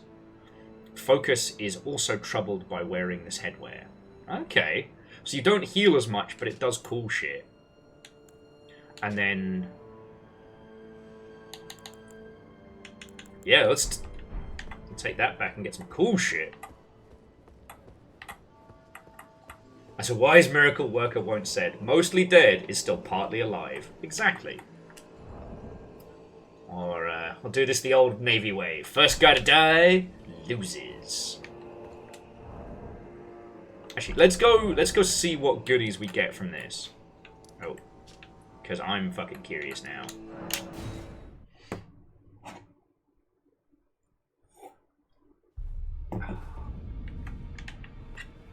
Ashen what? I mean, tarnished. That's what you sound like.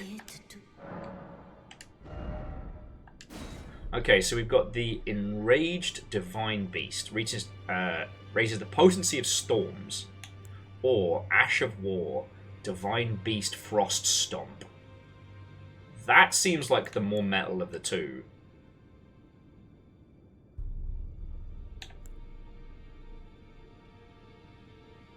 But I don't know. I feel like the potency of storms is a woefully underestimated trinket. You know what I mean?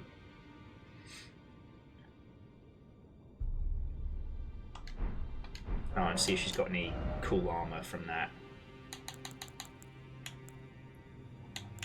No, nothing super awesome.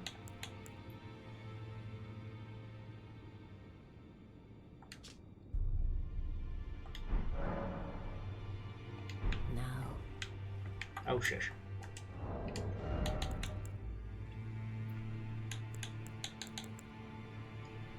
I have a feeling the big head's way too heavy.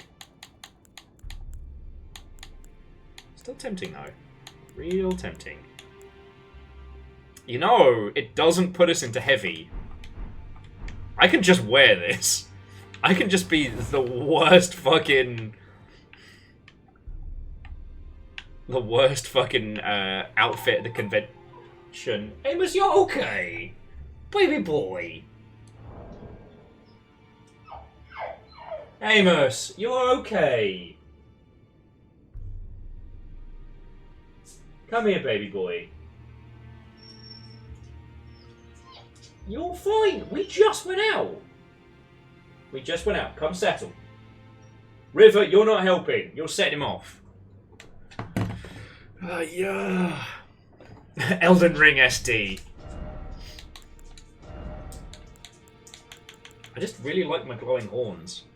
Like, there's loads of cool armor to be had, but glowing horns is mine.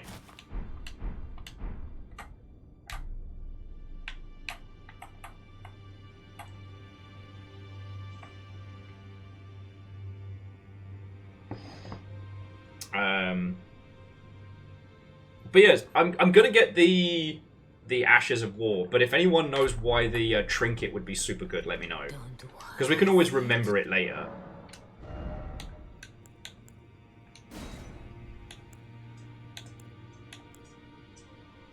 River, you're okay too.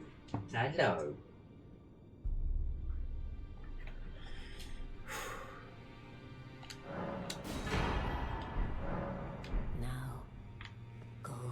A big old icy stomp seems real cool. Visions of don't you dare!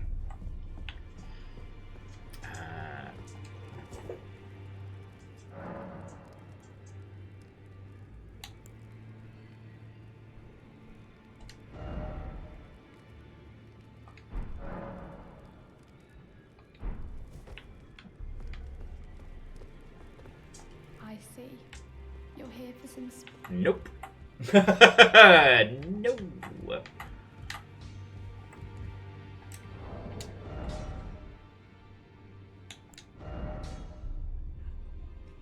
God, so many fun weapons. So little time. Maybe if we have a reason to do like a second playthrough, you know, we'll pick the funniest fucking weapons and work backwards.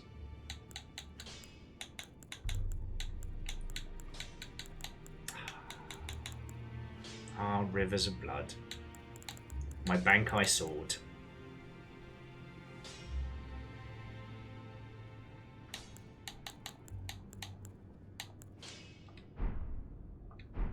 Anyway, sorry, what were we talking about before I absolutely fucking boosted? That one boss.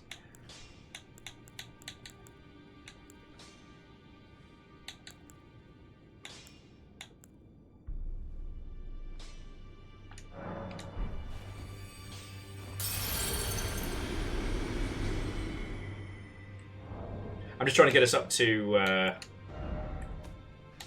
popping a level just because.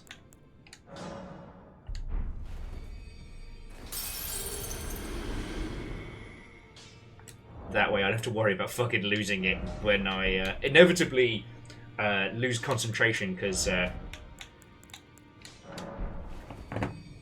something happens.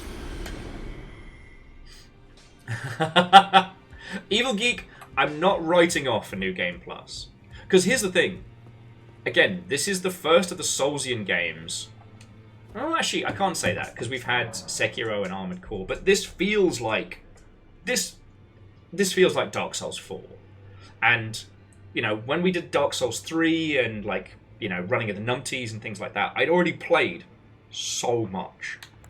Now, like, you lot have played more of this than I have.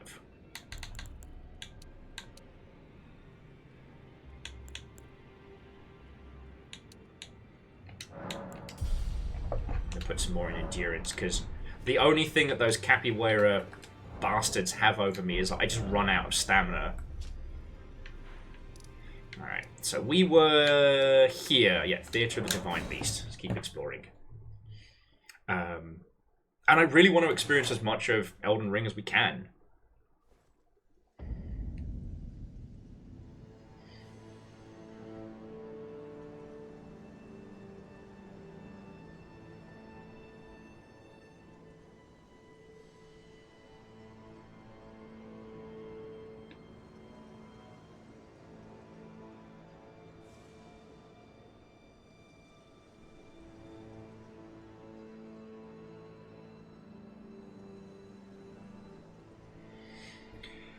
Okie dokie. Checking on nonsense.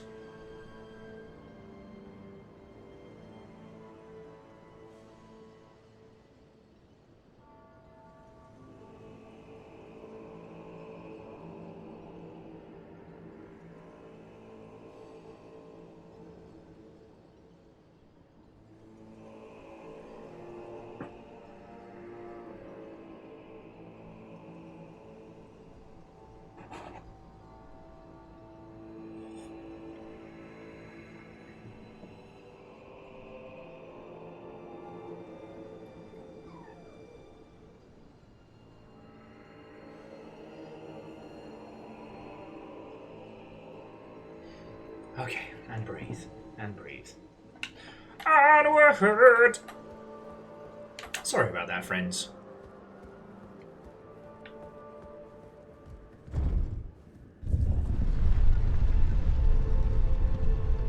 Which we'll go through the next fucking door and it'll be, surprise, 2 beasts!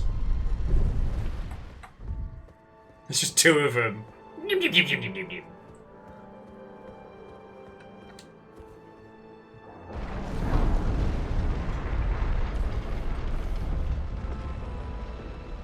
Ah, Rebels That Applause. Second try as well. In fairness, it turns out that Big Lion Fucker is super weak to Stinky Breath, and I brought a lot of that with me. So... Oh, this doesn't look fucking ominous at all. Futility ahead.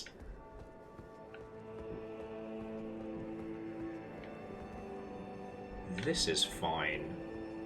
This is fine. Introducing Sky Bastards.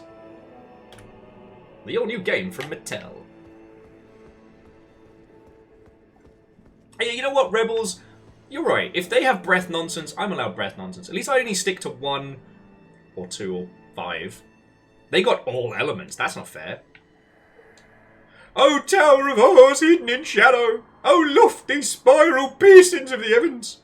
Lead him safely onto greater godhood! Also, could you get me a curly whirly? And the divinity grant our salvation! But seriously, I'd love a curly whirly.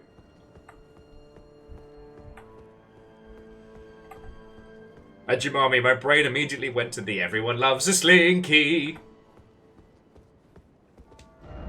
Time for you don't have the right. Tower of the Shadow message.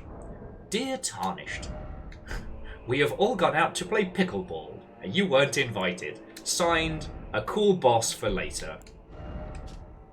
A message left by the Needle Knight leader, addressed to kindred spirits who pursue Makepella's trail. The gate of divinity lies in the tower sealed by shadow. That was surely where kind Maliqua is headed.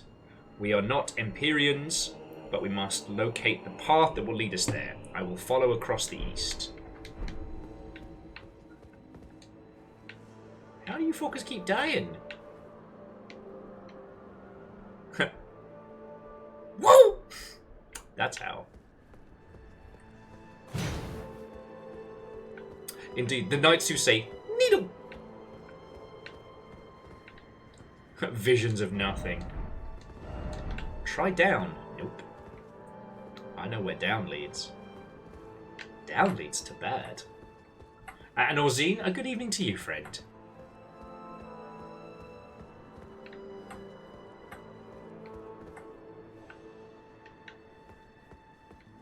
Yeah, one thing I will do, just jumping back to the prior conversation before it falls completely out of my brain, is I do love talking with peeps like Virals about how to, you know, structure talking to your community and things like that, because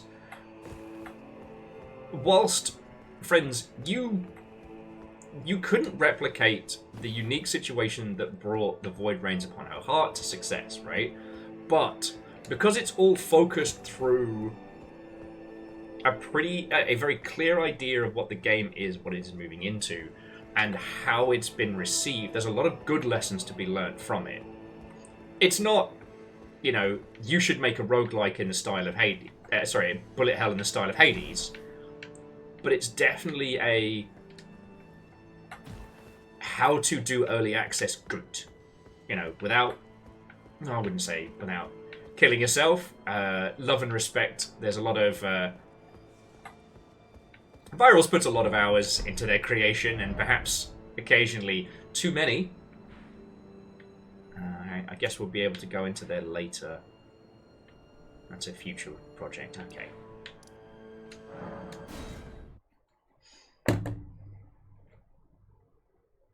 Woohoo! Orzine, congrats, friend. You know, we talked about this yesterday. That and a Dreamcast are going to be my my keeping an eye out for projects. Righteous tarnished. Righteous tarnished. What brings you here? Oh, apparently not fucking coffee and conversation. I like finding things for you, Lady Lotta, her allies, and the forager brute. Things bring joy to all. So Orzine, the Saturn's another happy one, but for me it's Street Fighter Alpha 2 and Panzer Dragoon Saga are like the big ones. Amos, you're okay, buddy.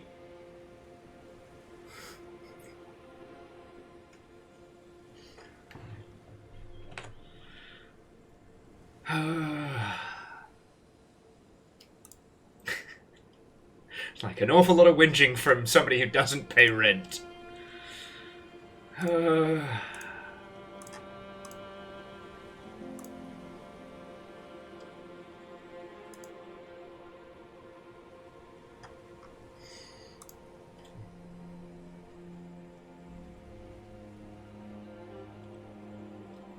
Okay.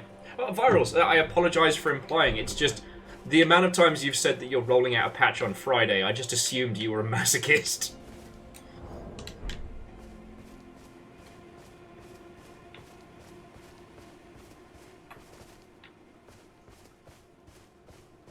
Well, Orzine, not to be confused with, like, Panzer Dragoon and Panzer Dragoon Saga are exceedingly different. Like, the Panzer Dragoon games are fine. Really arty, kind of Magitech, like, on-rails shooters, as you all well know. Amos, come settle. But Panzer Dragoon Saga was, like, Sega's answer to Final Fantasy VII. It's action... So it's turn-based, but like action tick-up combat.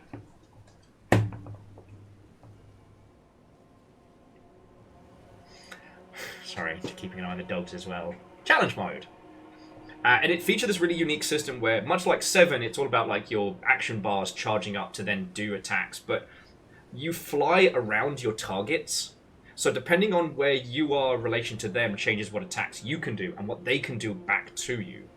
But also, like, the art style is this, like, I don't know, it's somewhere between, like, Battle at Dunblane, you know, like the giant bugs as Magitech, and also this, like, striking, like, impressionist to Art Nouveau art style around the Magitech stuff.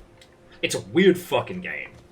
And it was complicated and strange and way too high concept for a time when the other side, Final Fantasy, was here's a cool dude with a big sword and a big motorbike saving the planet. You know, that is a much easier pitch, and sadly... Amos, you're okay. We were just outside, buddy. Settle. Settle. You're okay. I know. Let me... Hang on a sec, friends. I'm going to get one of the dog beds in here and see if that helps calm them. It's not like I'm trying to look after everybody. Do my job. Dude, you don't need to go out.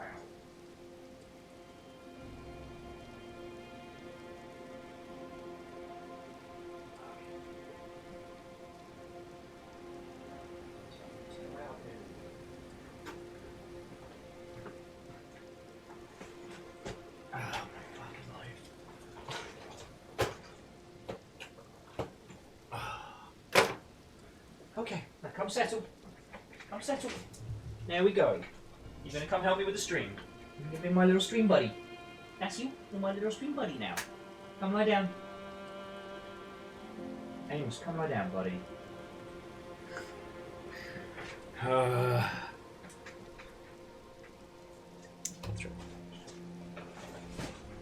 And don't eat the garbage.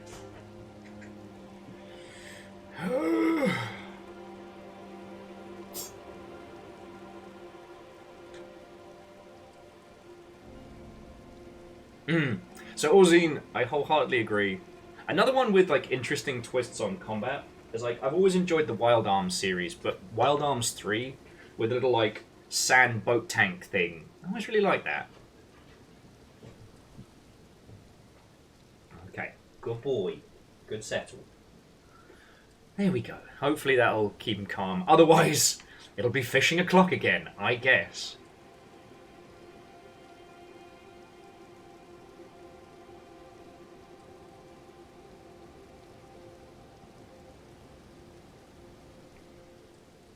Well, okay, so Moose, I love the theory. I love the theory. You know, the surprise post that throws everybody for a loop. Oh shit, we didn't even go up this way. You still got so much stuff to get stuck into. Didn't get to there.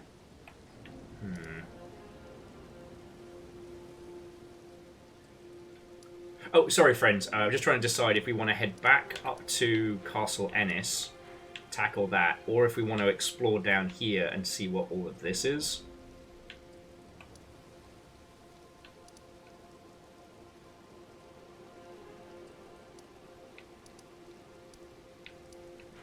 Because we explored up here, that led us down to Prospect Town. We had fun in Prospect Town. You vote lake? Alright, let's go check out the lake. Because nothing bad has ever come out of a large body of water, said Will, lying. Oh. And Virals, I'll tell you what, we'll talk dev stuff next time we've got you on for like a Friday stream or what have you, because I don't want to talk about your work and your process and misrepresent it. And also now I just want to talk about like lovely weird RPGs throughout the years. A more recent one that I really enjoyed was, and I didn't think I would, the Sword Art Online Gun Gale game was surprisingly good. That was a fine battle indeed. Yeah, it was. It heartens me that another warrior stands among us, among the beckoned. Ask about the damage to her helm. Long ago, I was stricken by scarlet rot in the swamp of Aeonia.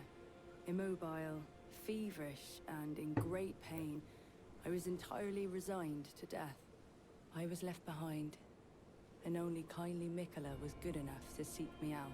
Kindly My wound Mikola. was swollen and festering, exuding a most pungent odor, and yet he drained the poison from it, despite my wretched visage. Now, I consider this wound my compass. That's cool. Let us both take kindly Mikola's guidance to heart. May we meet again on the battlefield, brave warrior. Fuck yeah, homie. Oh, what's up with the other dude? Do you wonder why the eternally dour fellow keeps his distance? He's one of the tower's hornsent.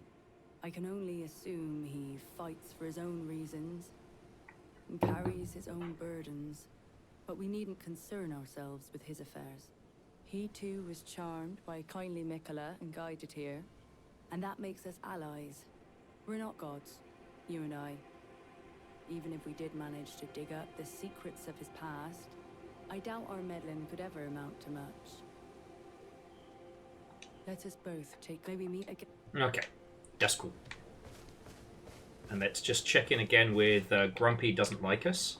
I urge you, follow after Mikola. As long as you abide by his footfalls, you will be no enemy to me.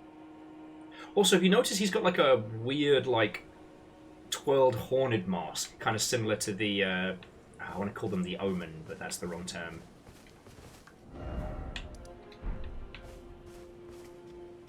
There's definitely something shifty about that guy. Oh look, free mushrooms! I love mushrooms, me. But yeah, no, just trying to think of like other interesting RPGs. Because we talked about this a couple weeks back about how, like, you know, the Japanese games industry was definitely leading the charge, and then they kind of solidified how they liked to make games. And whilst a lot of English language devs, well, I should say like Western devs, kind of scrabbled to find their own voice, eventually, you know, things kind of... The Japanese industry was overtaken because they were focused on a very specific way of doing things. And out here, all that experimentation led to some, like, fascinating games. Also, shout out to the by lighting we're getting in this area.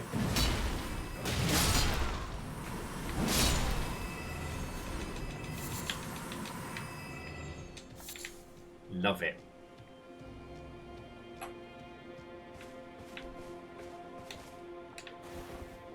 Drinking a heal potion just so I can get a clean screenshot. Pukow! God, this game's fucking gorgeous.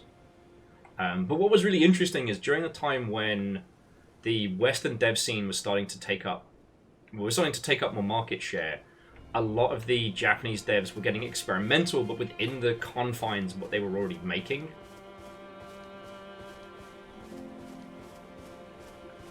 You know, so if you consider like the PS1 era to be, I guess, okay, we'd say about like halfway through the PS2 is probably when the, oh, I've already got that move, it's very good. The end of like the Japanese industry's dominance.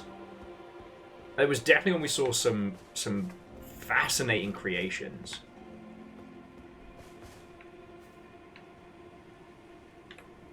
How's that? Oh no, don't throw the mist in! Oh, hopefully one of those got the lighting right. But yeah, so like the two eras I love discussing is like that kind of golden age when like JRPGs could do no wrong and they were allowed to just do whatever the fuck they wanted. I'm looking at you, Xenosaga. Sorry, Xenogears. Xenosaga and all of its subsequents, they're good, they're fun, but like, holy shit, Xenogears was like nothing else. Like, that team watched Evangelion and went, bet. Fucking bet. You know, I really enjoyed Wild Arms. Trying to JRPG-ify like a Wild West setting, and despite its very janky 3D, you know, thematically and constructionally, it's still one of the greats.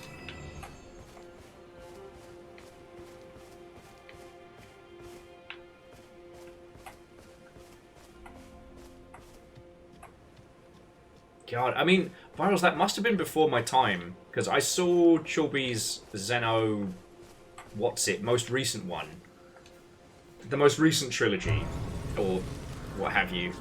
But I didn't see Chorby's run-through of Xenogears, like the OG. Because obviously, I liked it because it had, say it with me now, giant robots in it. I'm a fucking simple creature, alright?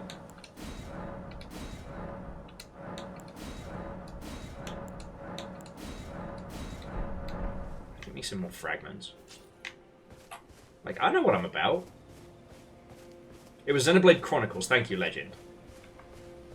But, like, going into Xenogears with that in mind, and then getting spoiled with a fucking incredible... Is that a fucking dragon? Looks like a fucking dragon. It's been a few hours since we've killed a dragon.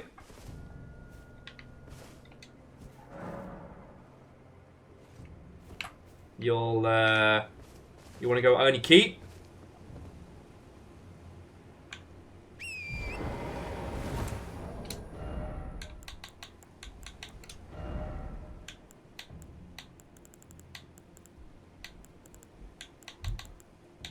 Where's my dragon grease? Oh no, I've got to make more dragon grease! Oh, it's so icky! Oh no! My dragon grease!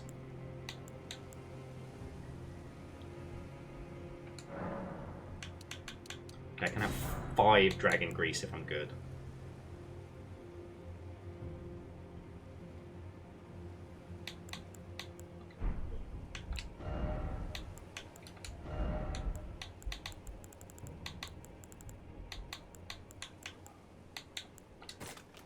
Mmm, chewy.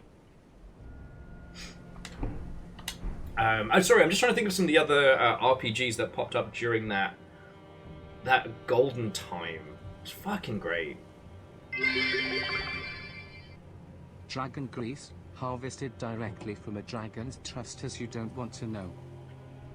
But it is the bit of the dragon the gravel comes out of. Where does gravel come out of a dragon? If you don't know, you'd be happier not knowing. I will need my hunting dogs though, if I can get them. See how close I've got to be before I can summon them.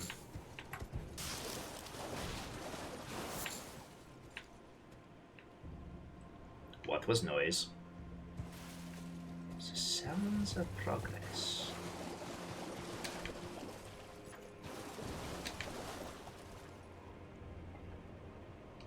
Okay. No hunting dragons then. No hunting dogs. Is that a good katana? Or is it a great katana?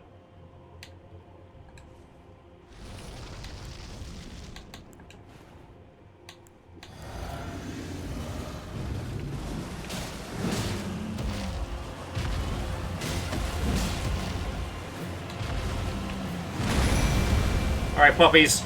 Let's ride!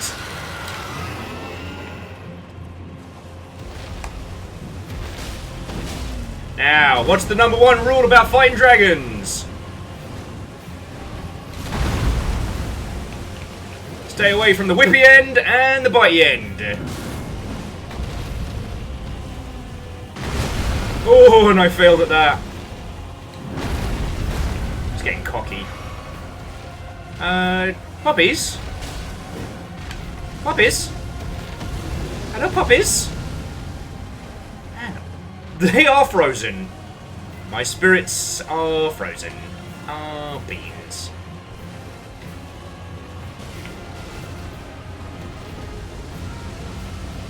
I can hear the dark fire.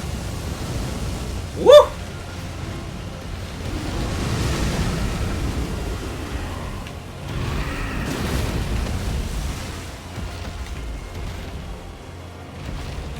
Oh, fuck. Oh, no, we might be alright.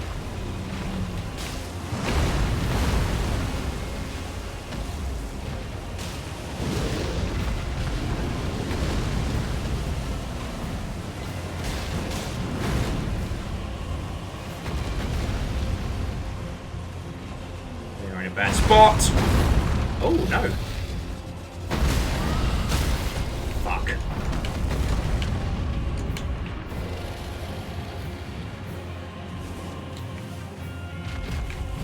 Fuck.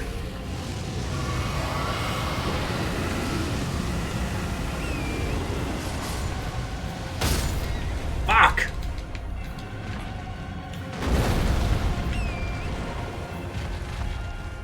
long as we've got our... As long as we've got the horse.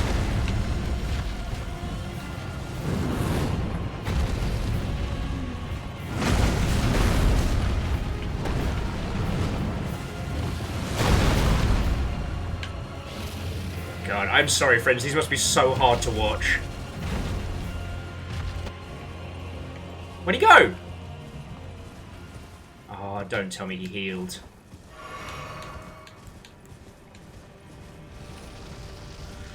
Okay, we got this.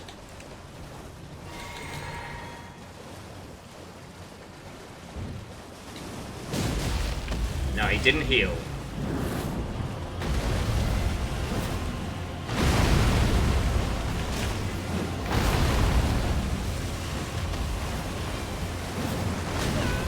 Shit.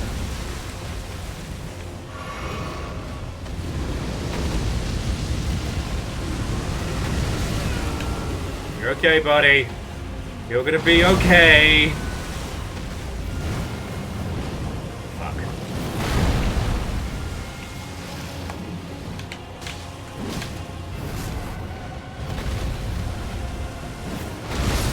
Fuck. Okay. That's fine. That's fine.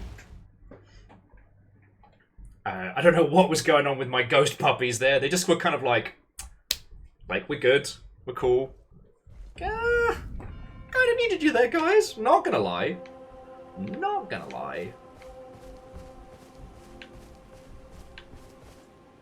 But what if this guy ends up giving us, like, fucking dark magic dragon breath or some shit? That would be awesome! Anyway, sorry, jumping back. Air Dragon was mentioning... Ah, good old Breath of Fire. Dragon Quarter. Ah.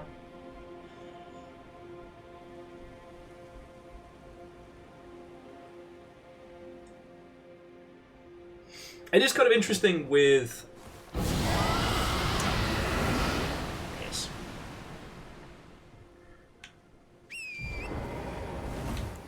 It is interesting with a few of those titles that... Because, sorry, Air Dragon was mentioning we don't talk about the 6th one, you know. We don't talk about the Mobage only one. And it was like...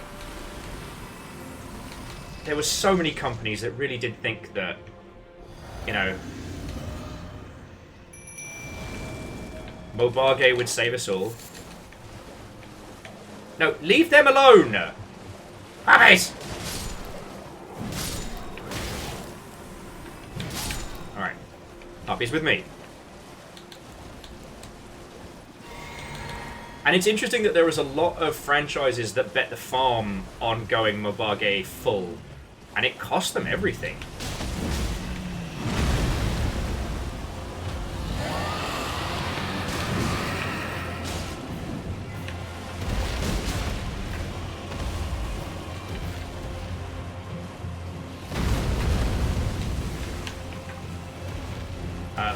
Jesus.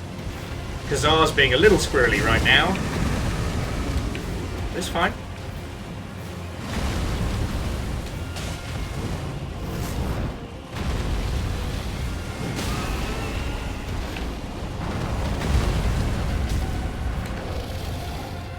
Right, you fucking army!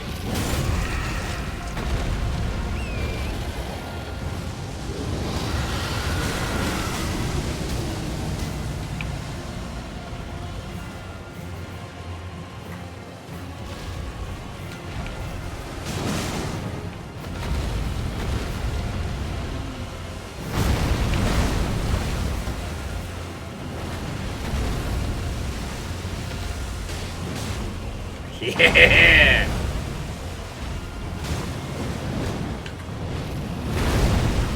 There's so much of this dragon fight one has to do just by feel. Because if you try and do it by paying attention with the camera, it's too distracting.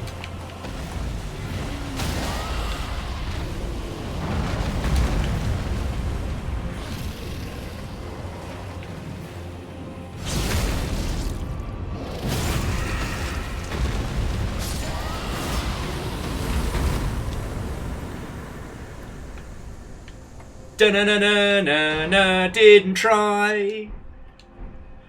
All I needed was my puppies. Look who's still here. Look who's a good fighty puppy.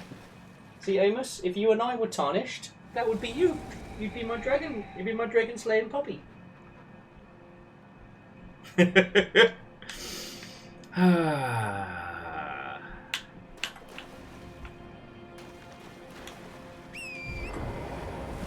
shall go pick up my souls from over here.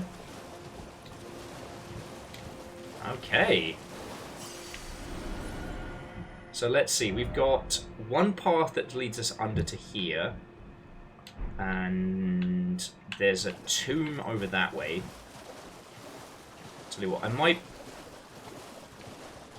bank the tomb. I get the feeling that either once we've defeated Ball or something else on Dragon Mountain, that there's another... Really? 4 of you fuckers? That there's another new area of, like, Dragon Communion.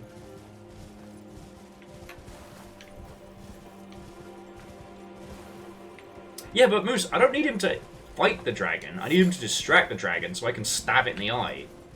That's why the dogs are so good against dragons, because there's 3 of them, and the dragon doesn't know who to fuck with. You know?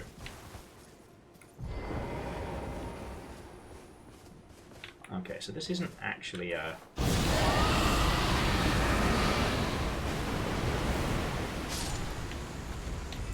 So this isn't actually a tomb, but these are birds.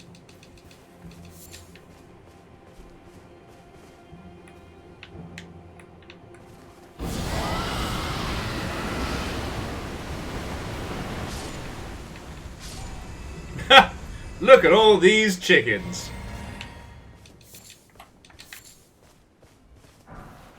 Ooh, a grave bird armor.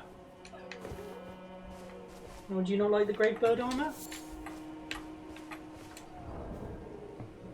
Do you not like the grave bird armor? Is that not good? Don't know why. Sorry. Oh, we didn't even check out that new katana as well. Okay, so stone armor with a tinge of green. One of the sets of armor pieces cast in the image of the grave bird. They were ancient golems to guard the spirit graves. And then we got the great katana, a large katana with a long, heavy blade, a unique weapon to the warriors of the land of reeds. Designed for aggression, this armament requires the wielder to throw their entire body into swinging it. The slashing attacks of its honed edge incite blood loss. Oh, and it's got overhead stance. What?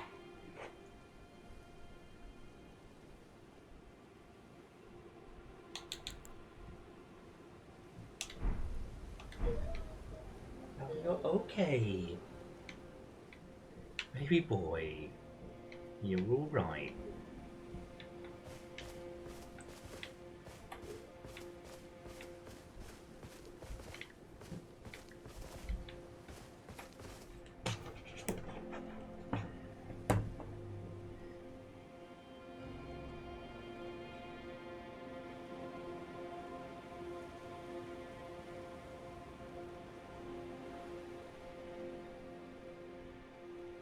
Sorry, apologies for...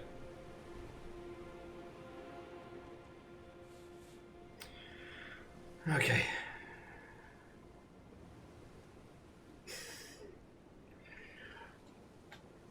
Great Katana Bankai 2, now with more therapy sword. I mean, second katana.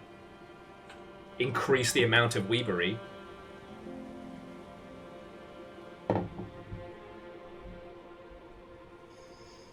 Oh.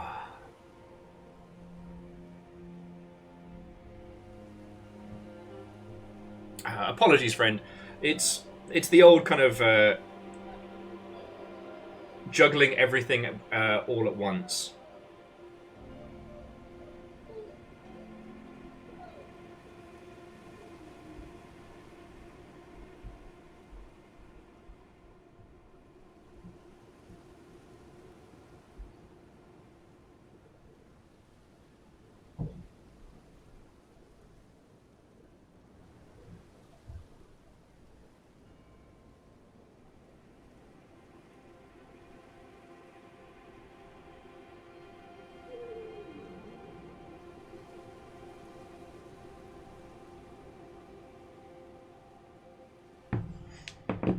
blaster, thank you.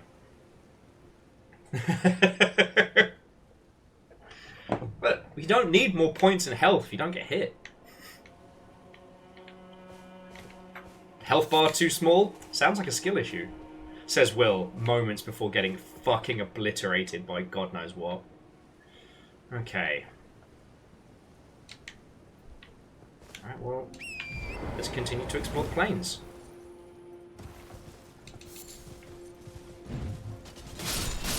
Ah, check that out!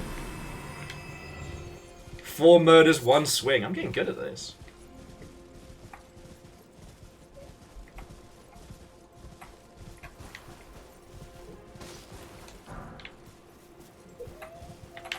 Multi-kill.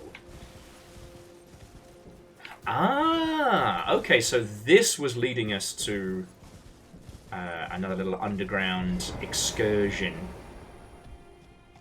What's this place?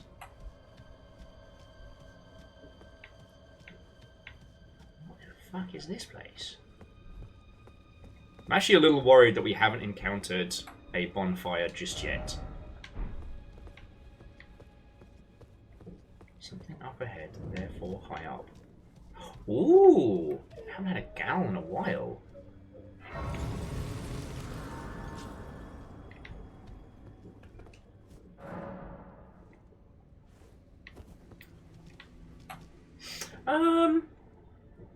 So okay, I'll tell you what, DJ Coil, how close did I get to it with all the dragon fighting nonsense? Or is it still something that's a ways off? Like, if I've missed it, I'd love to know about it, but if it's still ages away, then don't worry about it. Because, I'm gonna keep... What the fuck? Oh, this place is cool. Hey, monsieur, okay, buddy.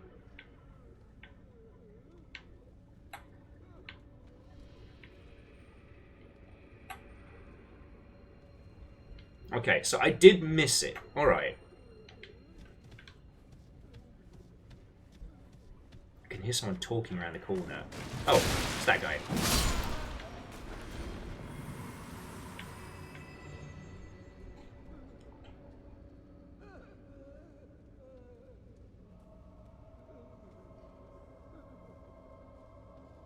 Oh. Excuse me.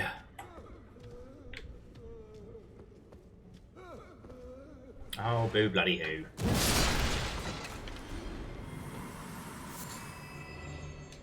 Mmm, frozen maggots. That's what's for dinner. Fuck that noise. Oh, an air dragon. Thank you for clipping that. Honestly, I thought that, the lion beast was going to be ruining my day for the rest of my day. Because out of every boss that I saw during the reveal trailer for Elden Ring, that was the one that made me go, oh no, it's Ludwig but worse. How did Ludwig get even stronger? Fuck.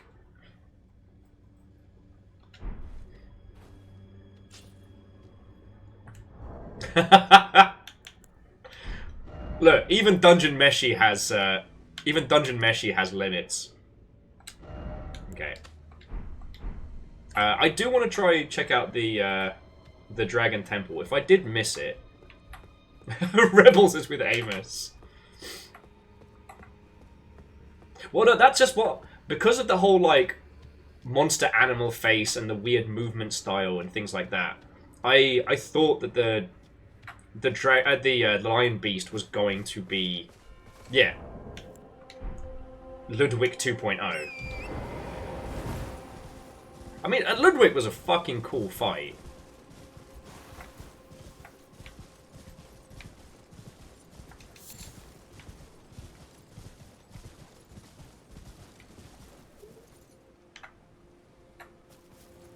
Okay, so Dragon's Pit, Terminus Graced, walk east a bit. Okay, and that was Dragon's Pit, Terminus, and go. Okay, so I basically got distracted hunting dragons in that whole area. All right, I know, me distracted. Le gasp. Okay. So, Blaster, you're entirely correct, and that's what I thought. But the thing with Ludwig is, like, that's how the blood changed him. That's the monster he became, trying to slay beasts, you know? Dude set out to... The dude is literally the, you know, beware those who hunt monsters, lest monsters they become. Which is the whole fucking theme of Bloodborne. And his was just... It was so tragic. Like, poor guy. Well, DJ Coil, we met the Curse You, Bale! Person. Which I will be going back to once I'm a little bit stronger.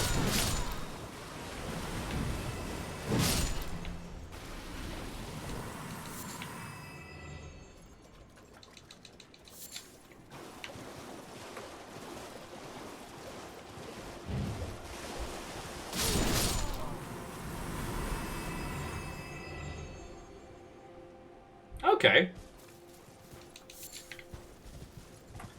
Or maybe I've just become awesome. Maybe I became the Elden Ring while no one was looking. Okay. I think we checked out everything around the lake we can.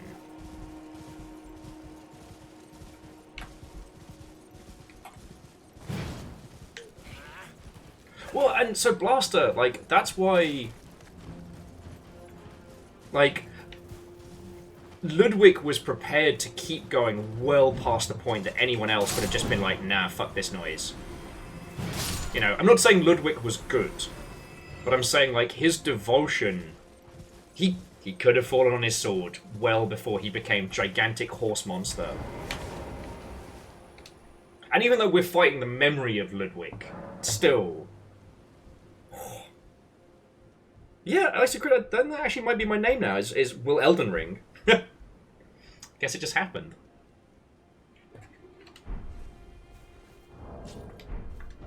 Okay. Well, a Blaster, that's why I find... Of all the Soulsian games we discussed, that's why I still find Bloodborne to be the best. And hey, if we're doing, like, long ship greatest hits of conversation...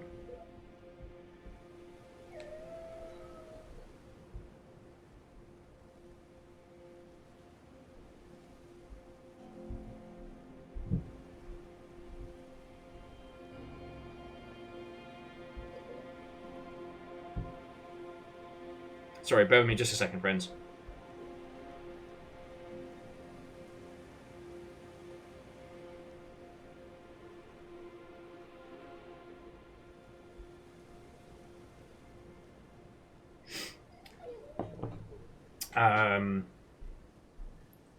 Sorry, yeah, no, if we're doing, like, long ship greatest hits conversation, I would love to adapt... Oh, not adapt. I'd love to do a TV show based on Bloodborne.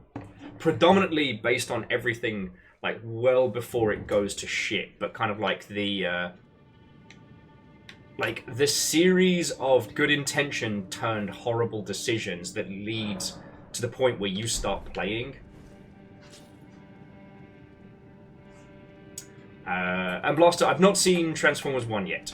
I'm looking forward to it. You know, who doesn't want... you know, gay robot romance that actually fucking slaps. But no, after we did the stream playthrough plus DLC of Bloodborne, it would make for a fucking good show. But again, based on everything before it all starts popping off. So the show begins with the Healing Blood Church at the height of its success, just as the first problems are starting to emerge. And so it's like the formation and activation of the early hunters and what happens, and just shit gets worse.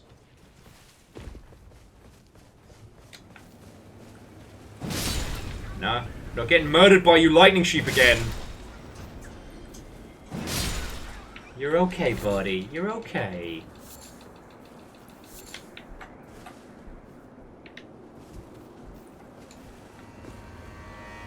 Okay, so here's where we fought one of the big fuck-off dragons. I guess we didn't go up that way. We went the other way, right? Because we have exploring to do. Well, so DJ Coil, I don't see that as a weakness. I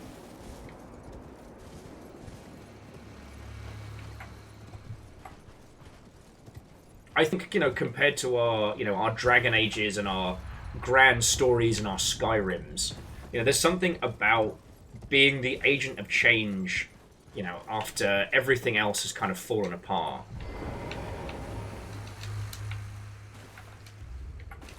And when you think about it, Bloodborne is the story of one knight.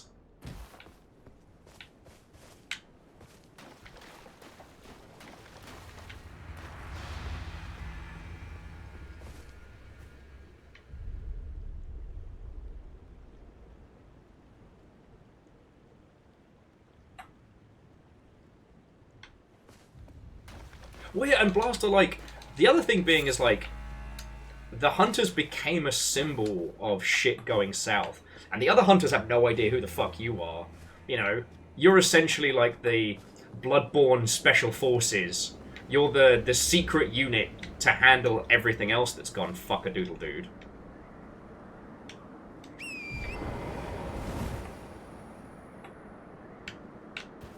Oh, one night of Bloodborne with a real-time pacing of 24. Well, that could be interesting. But like I said, I think all the different factions all scratching at each other and knowing that it's all gonna go fucking south, I think gives you a really interesting place to do a character-focused situation, you know?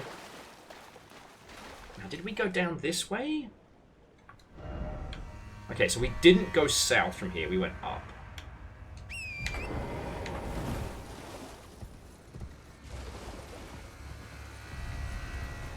Yeah, so I don't think we explored this canyon here with the big lightning sheepies. Alright, sorry sheepies, I got stuff to do. You leave me alone, I'll leave you alone.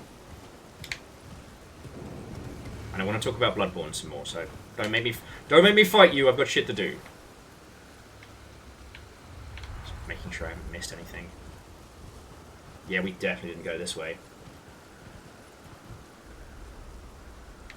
Okay, so Blaster, I'm not talking about, like, as they stand so much when you're playing it, but you've got what remains of the Holy Blood Church, right?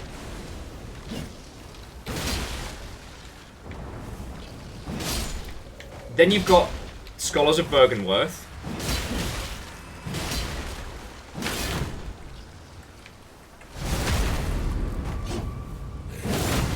And then you've got eventually the creation of the Hunters, who aren't so much as a... Oh, fuck. Fuck. Fuck off. I'm not dying to you dinguses. Dingusi. Whatever the plural of dingleberry is.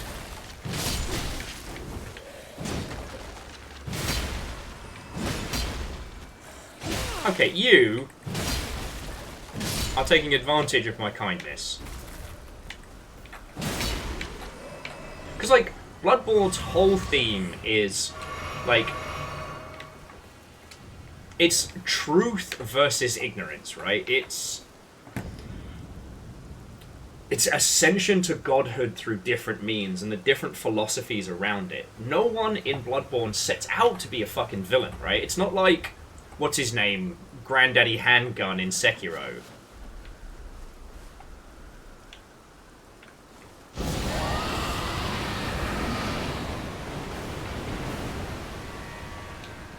Oh yeah, they don't breathe.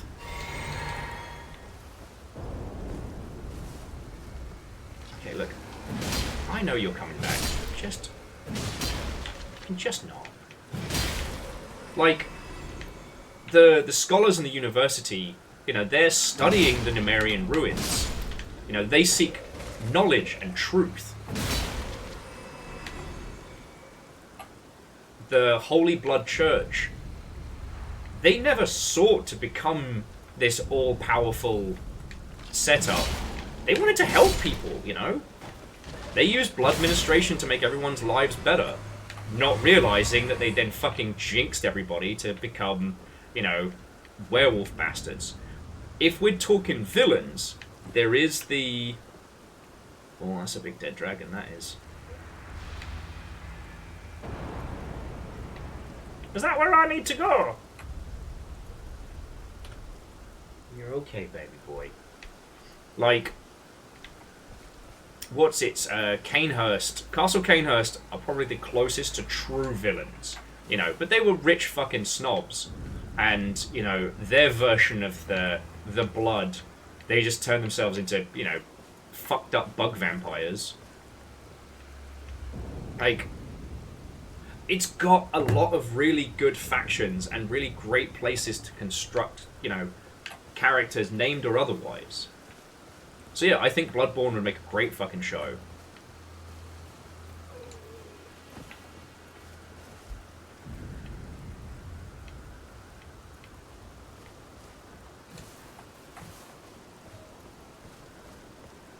Bloodborne, the series, it gets worse.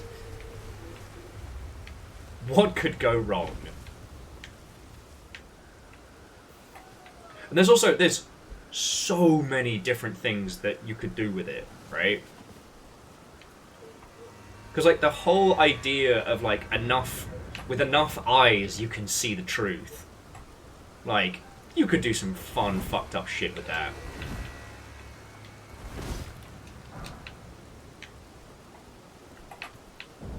And yes, I did see X-Men 96. 97. Ooh. Egon's cookbook. Oh, you're fine. Teaches us Dragon Communion Grease and a Dragon Communion Harpoon? Fuck yes! I'm gonna kill a lot of dragons. Just saying.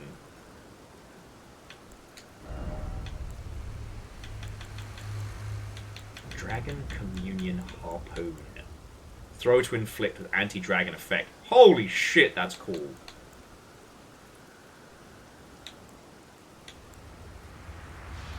Dragon grease, but better. Oh, I'm gonna kill so many dragons. I'm gonna do a murder.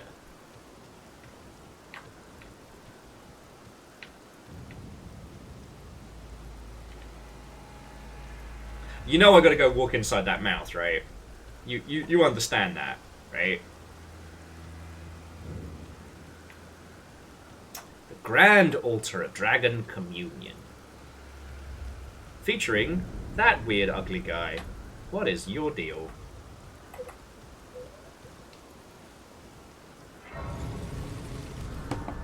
Oh, bear with me just a second, friends.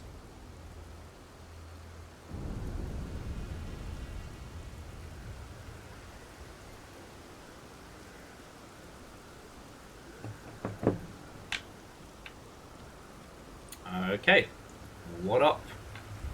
Dragon person? Warrior true. Picture yourself feasting upon a dragon's essence. I don't have to picture shit. On the throbbing heart of the oldest, vilest dragon of them all. It would be the purest form of communion, the fullest sating of your hunger. Curse you, Ball! As a dragon, Devour Draconic Essence. Okay. And let me guess, this is the... Communion with Bile. Ritual Dragon Communion. What the shit? Okay, I don't want to accidentally make friends with Curse you, Ball! At this point. So, any recommendations? What the fuck should I do with all this? Grand Altar of Dragon Tease Nuts.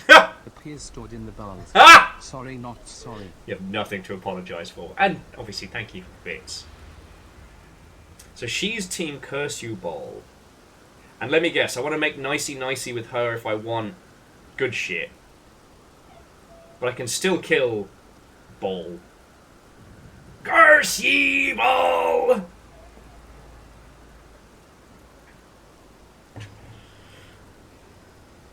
You're okay, sweet boy.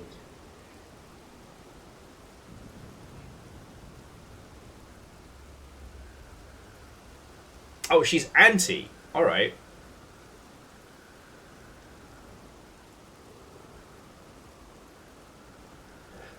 Just wants me to eat his heart. I could do that. I could eat. I could eat. Alright, so yeah, so those who know, I'm not gonna fuck anything up by Dragon Communion right now.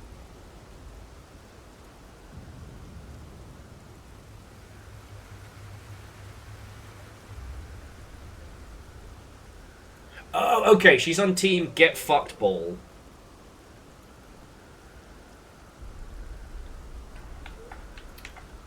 Warrior picture on the throbbing heart. It would be the pure full and your consent. Fuck yes.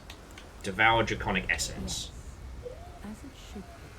Now, seek the jagged peak. There you will find Bale. Okay. The oldest and vilest of all dragons. Landbound warrior. Follow your desire and slay the foul beast. Fuck yeah. Robbing heart. I will grant you the strength required. In the Throbbing. name of my lord, Placidusax. Excuse me, one more time.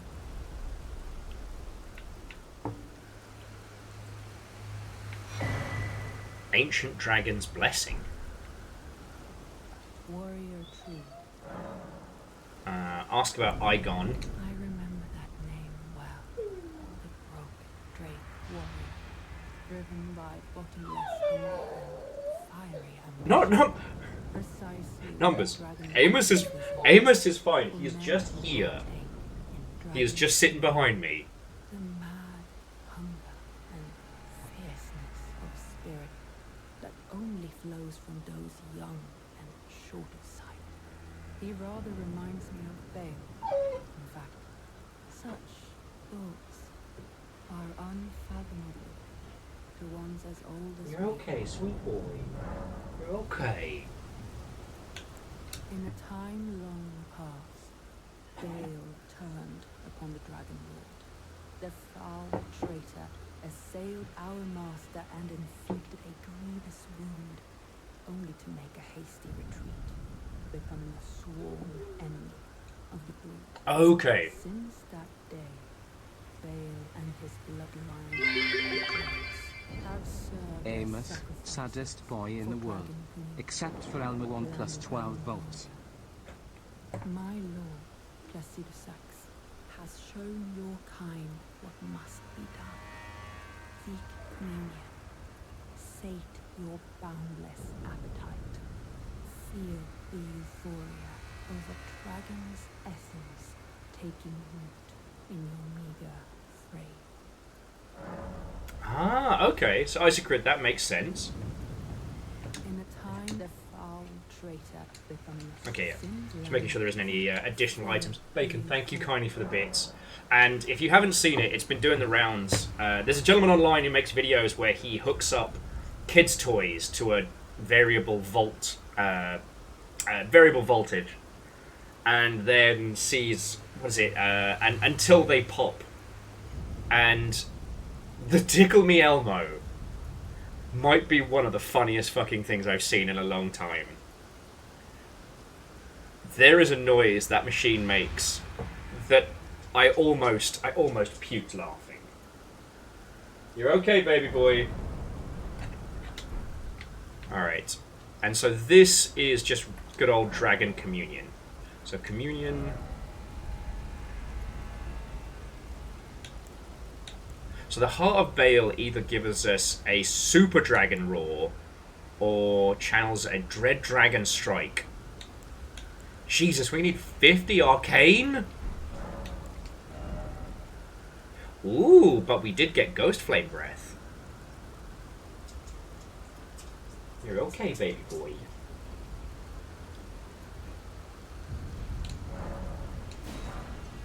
I'll fucking take that and all. Nim nim nim nim nim nim nim.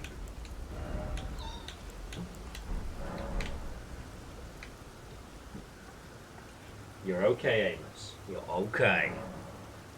So now if we go memorize spells. Curse you, Bale! I do ghost magic now.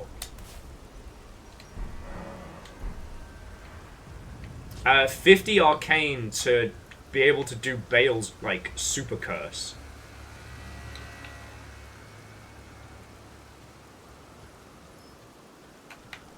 Oh, River, you're fine too. Yeah. My friends, it might be fishing time again already. Shall I tell you what, shall I set up the... Okay, firstly, let's see what's up here. And then I can look at, like, adding some of the custom fish now before we begin again.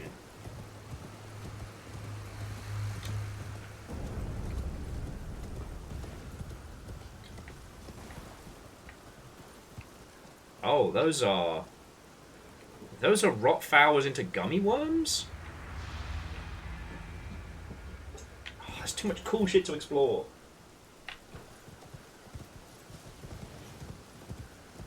I don't know what Ghost Flame is, because we've got Ice Breath, which is Minty Breathu. Like, Death Breath doesn't quite have the same...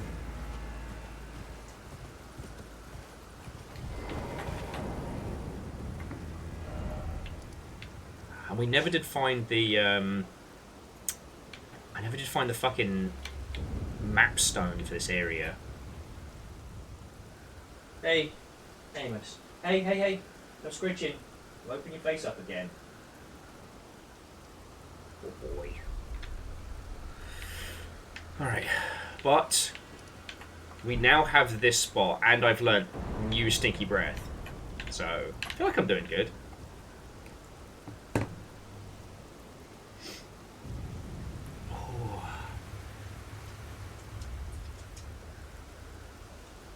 You're okay, Amos. You're okay. When he gets anxious like this, it's hard to tell if he desperately needs a shit or, like, if he's just like, oh, Miss Fiona, where's Fiona? And misjudging one means a bad time for me. I'm sorry, friends. It just feels like we finally got everybody together. We've been nattering. If you haven't seen the Tickle Me Elmo versus High Voltage, you're in for a fucking treat.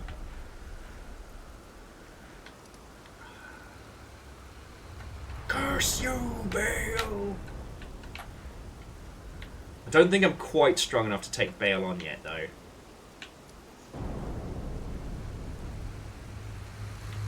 Like, I didn't even explore down this way yet. I haven't explored any of...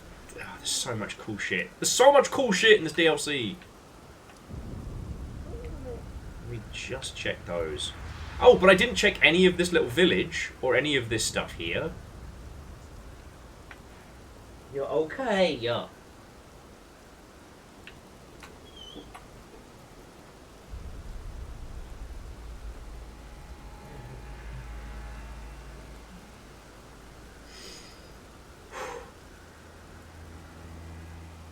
Yeah, so I'm going to take us back to Table of Lost Grace.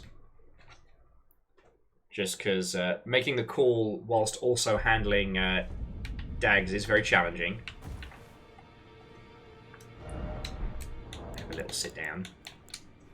And I'm sorry, friends, I know we're only at the 3-hour mark, but it's looking like I'm going to have to do a bit of Dag wrangling. So...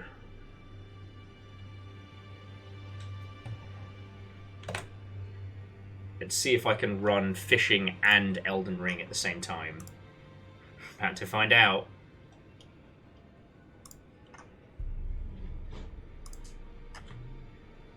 I know, Legend, I know. It's just, you know, it's nothing against your good selves. You know, Twitch is just one of those places where, like, you know, the more breaks you take, the more people are like, oh, I'm going to go somewhere else. And that's fine.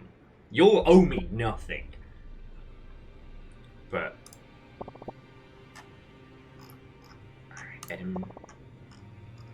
okay. Bear with me just a second, friends, while I'm going to add the custom fish in now.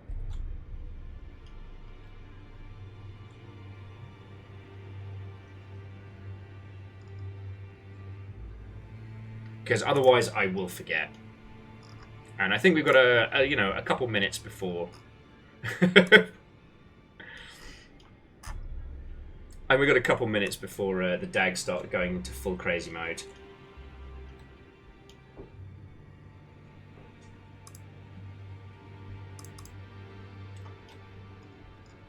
Okay, so let's see.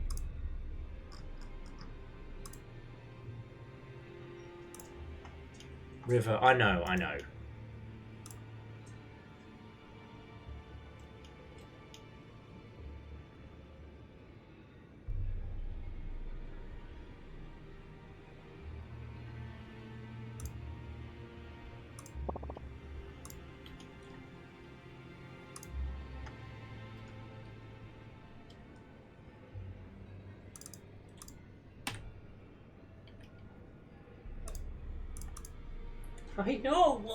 I'm trying.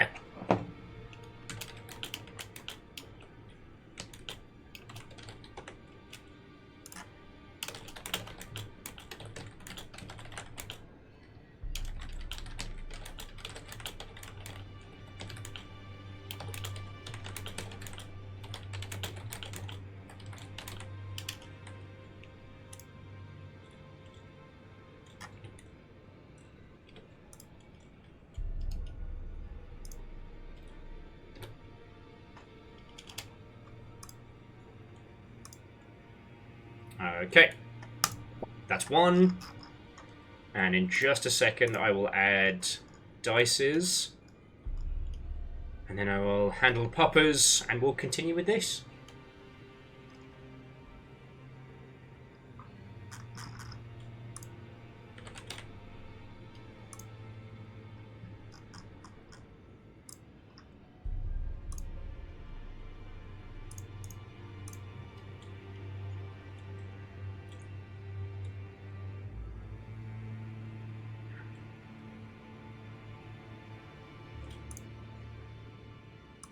Kapow.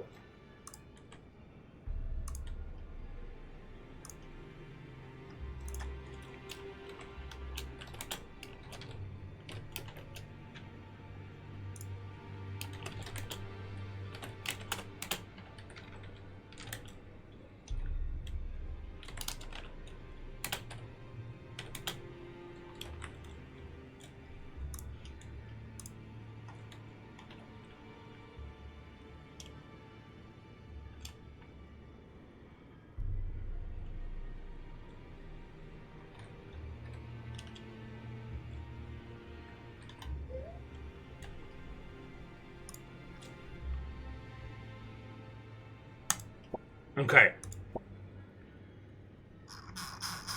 New fishies have been added. Leaderboards are clear. In the words of Thunderbirds, we are fucking go. Hang on. There we go. Okay, friends, so I will have to do probably Amos, then River. And Baron, what and welcome. No news. I guess the quick TLDR is obviously the fucking state of things has kicked a lot of plans into fucking shite. But Fiona is still in the process of moving, so they'll be in their new place soon. TM. I am waiting to get the full go-ahead on whether I will be able to stay not in the current apartment I'm at, but in the current building. And if that doesn't happen, I get a 90-day grace period. So worst case, I'm going to be in here, in this building, in this room until January. So that's the speed update.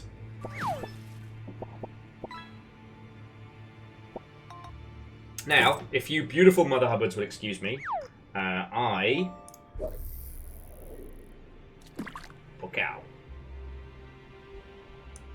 Bocow.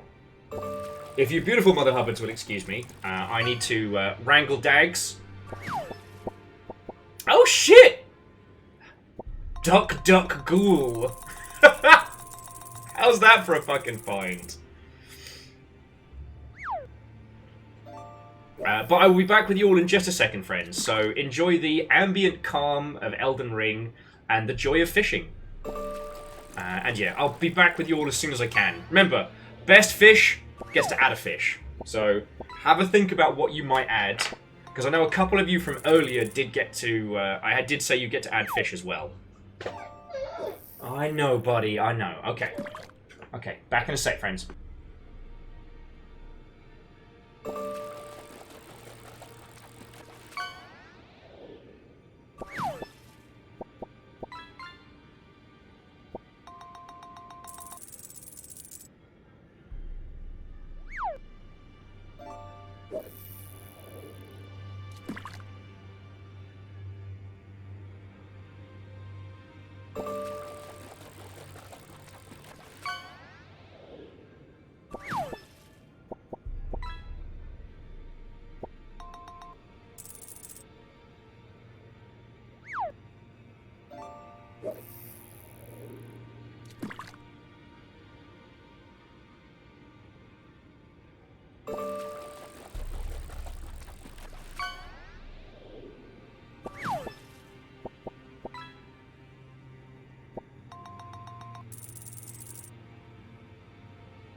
you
Hello, friends.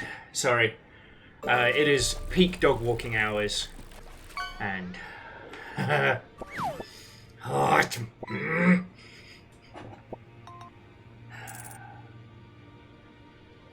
Legend, to answer your question, how you catch a hermit crab with a fishing line? Violently. With extreme force. Okay. You can keep fishing for a little bit. I gotta catch my fucking breath. Just... Fucking people. Fucking gay.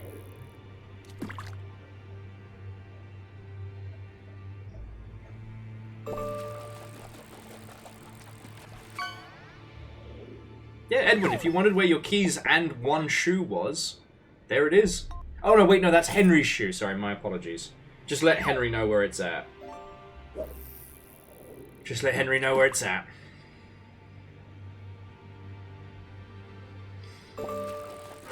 Sorry, friends. As I said, I need a second to breathe.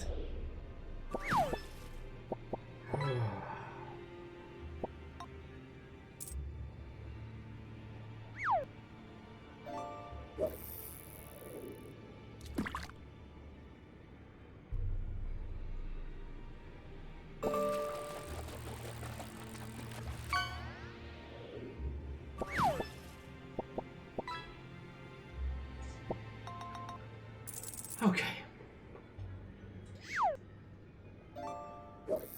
Kind of makes you wonder what Henry's been doing.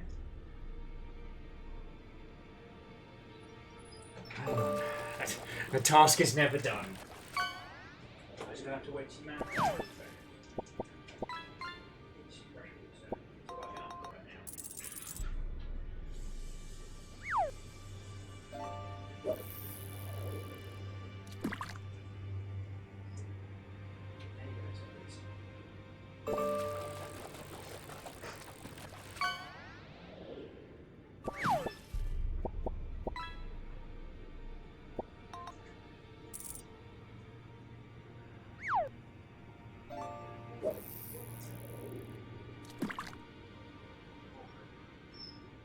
River, no.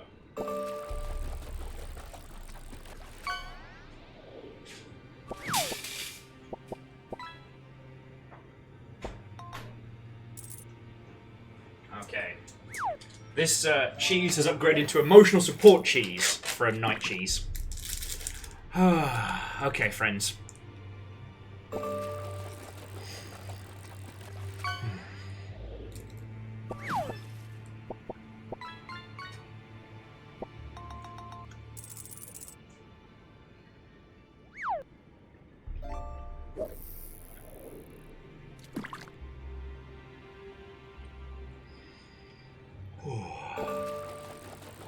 And breathe. So, as much as any of us can this afternoon, I hope you're all having yourselves a real good evening. Again, as much as any of us can. I'm trying to cut back on the drinking, and let me tell you, sobriety, hell of a challenge. Hell of a challenge. Any % sobriety run is, you know, proving difficult. As I told a bunch of you earlier on, I managed to forego throwing myself into the pub last night through the medium of Factorio. And I've just hit the point where I now need to start manufacturing green materials for research.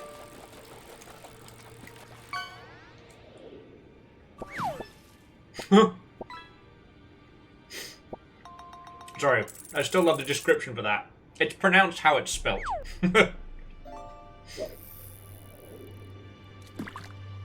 Oh, wait, cool. Dice, I will check that out as soon as I have the option. That sounds lovely.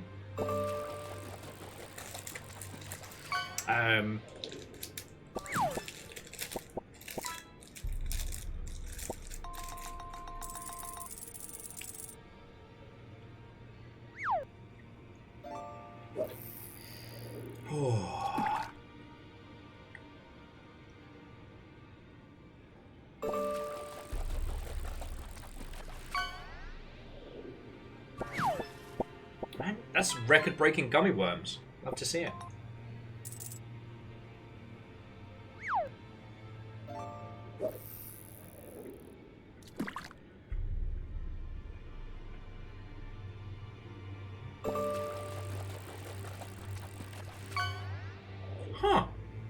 Dice, that's fucking cool. That's up there with the Voltron / combiners that's made out of like Thomas the Tank Engine trains. Amos, settle.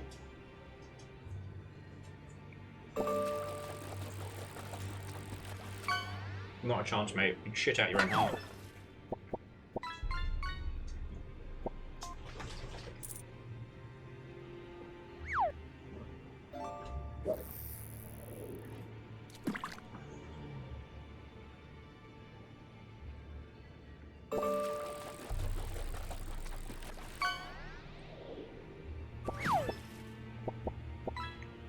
And Hoffers, good on you, friend.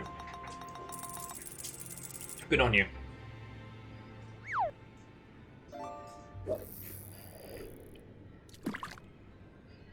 Dice, I think I've seen the Toy Story ones. I've definitely seen, like, the hella expensive Disney one that looks fucking cool.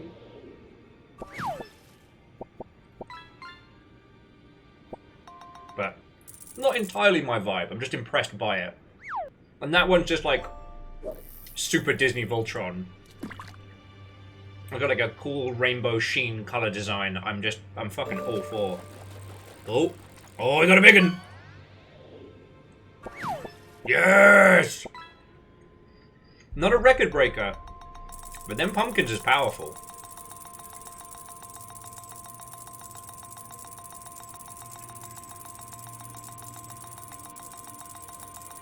Oh, Zine could be taking this.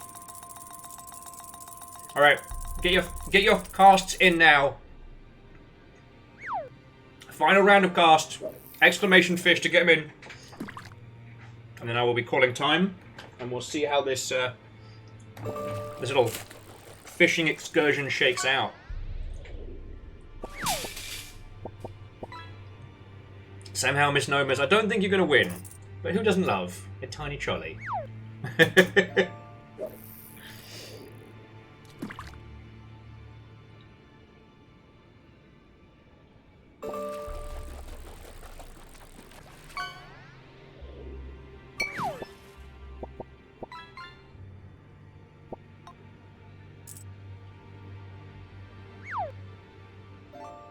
Okay, friends, and I'm calling time. No more exclamation fishes, please. And let's see how these last 15 shake out.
Okay, sorry, I realised I went into the zone again there. I do apologise, friend. I'm trying. Everything happens.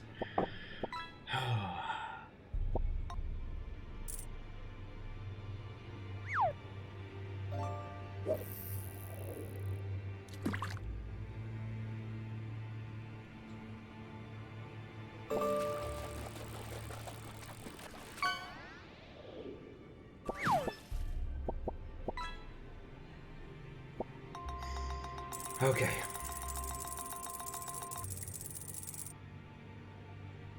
Eagle Ray's a good pull. I don't think it's going to beat the Jack-o'-lantern, but it's a good pull.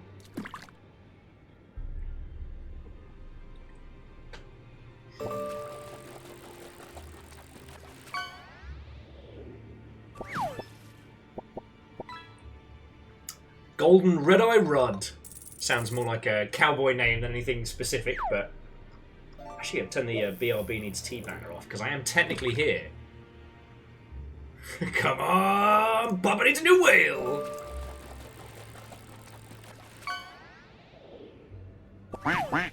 That's a rare rubber duck for the Baron.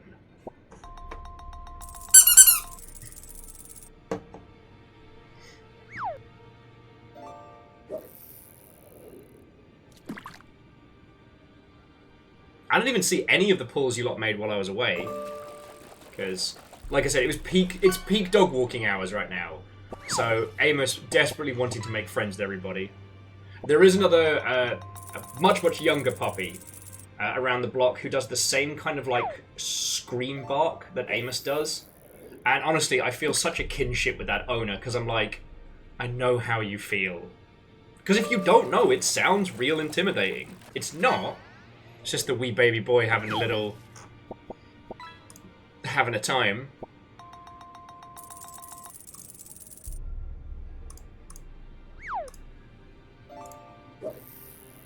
Oh. Sorry about that.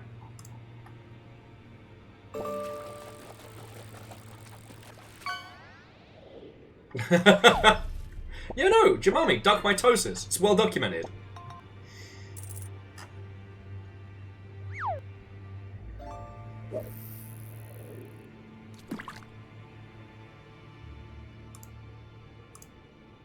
I did realise, look over it, I think it's in Creation Celebration.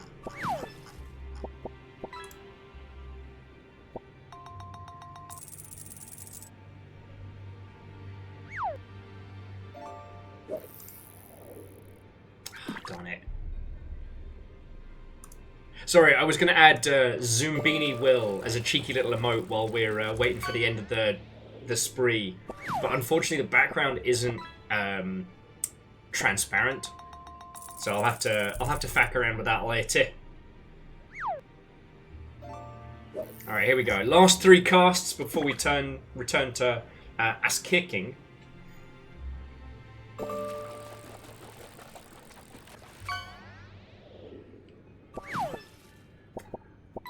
Gonna level with you, Moose. I don't think it's a winner.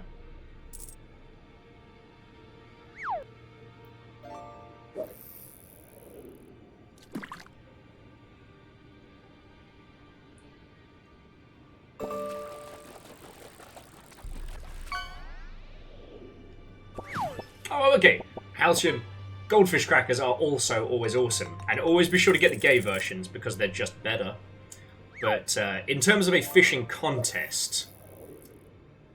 Now, could this be Virals with the final win?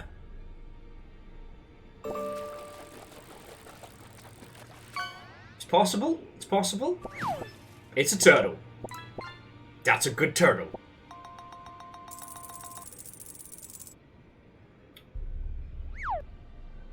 Yeah, Edwin, sadly, you are missing out, yes.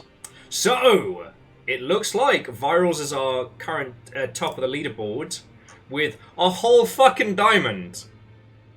So Virals, you get to add a custom fish.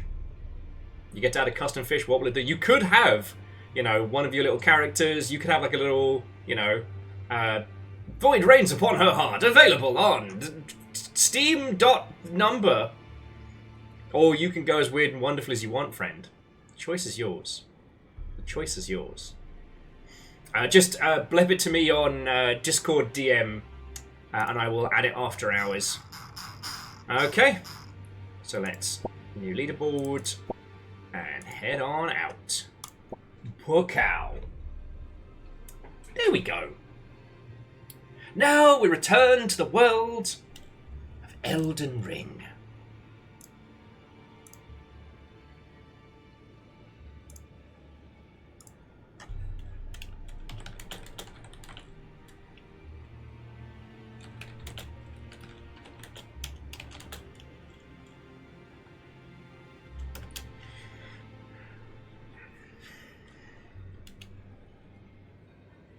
Yeah, sword therapy back at last.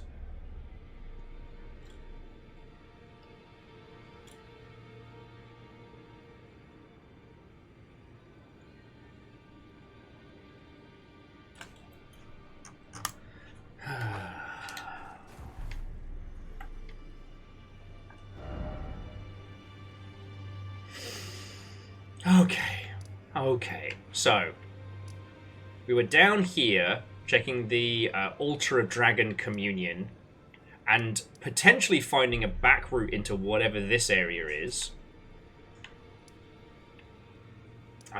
We could hit Castle Ennis. I don't think we can get down to there. I don't think we can get down to this bit through here just yet. But maybe. We did make it to Fogriff Catacombs, and we weren't far off of whatever that is. So that is also an option. I have no idea how we got to the Fogriff Catacombs. Now I think about it. Oh yeah, Fred, I mentioned that earlier on today. It does appear that the reviews for Metal Slug Tactics are good. After the weird kind of like free-to-play weirdness that we got with the last Metal Slug game, like, it makes me real happy. Metal Slug's always been such an incredible bastion of just some of the best pixel art animations that the biz has put out. Still don't know how to get to you. Probably after Ball. Oh, you know what? Let's check out this little village here first. That's a good little bite-sized bit of sword therapy.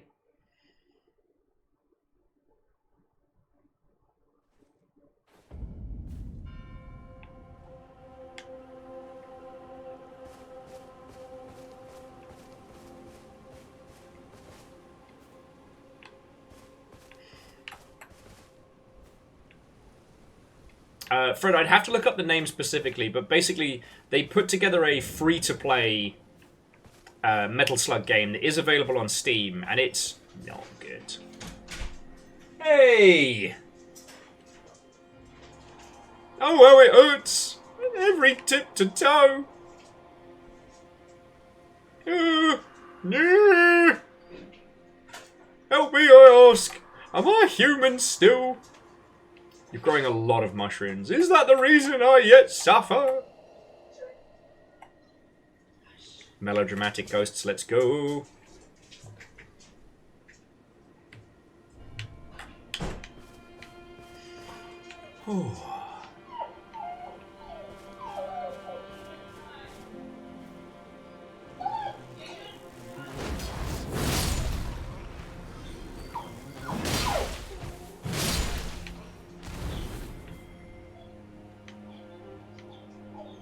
Don't know what I was expecting. Could it be that he is too human? Damn it, Barbarian Bean, that was a good one. Almost missed that. I almost missed that.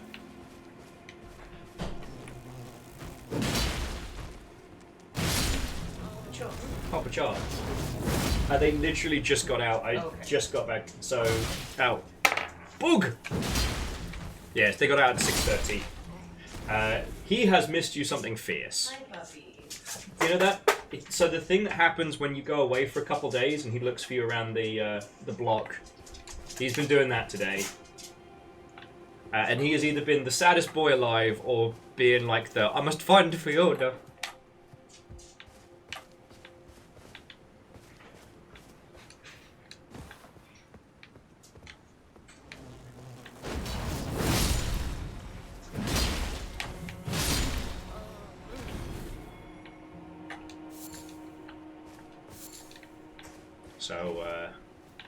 So all the people used to be, so all the bugs used to be people. Cool, cool, cool. Quasi, Watto, and good evening. Hello, hello.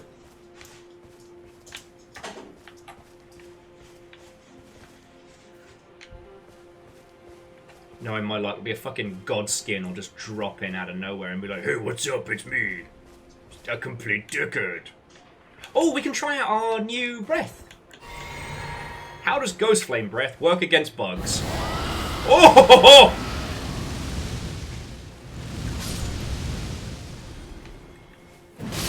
It's not quite as effective as Stinky Breath, but it's fun. Oh, you did not just cast bees on me. I'm the bee master. How fucking dare you? Here. Here. No. Come here. Baby No. boy. You can't. Don't run from me. Don't run from the Lord.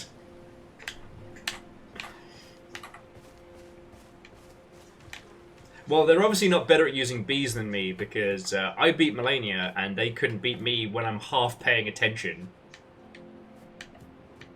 So, I guess that makes me the winner. They're definitely behind me in the rankings. Ooh, an ailment talisman. Reactor online. Sensors online. Weapons Hey! online. All systems nominal. Thepro 284 melon gang melon. I will not elaborate. Melon. Okay. What unwelcome. Thank you for, what is that? Like 6 months and change. 6 years and change. We are Elden those rings. We went up against Big Lion, and we took down Big Lion. We went up against Dragon, we took down Dragon. Baal remains a mountain we must climb. Oh, okay, so talisman depicting a soul taken by sickness. When certain ailments are triggered, this talisman grants resistance to that same ailment. When the weak were infected with the dreaded fly sickness that turns them into flies, they perished well before the metamorphosis could take hold. Oddly, those who cared for the infected and made certain they were given proper burial were never afflicted themselves.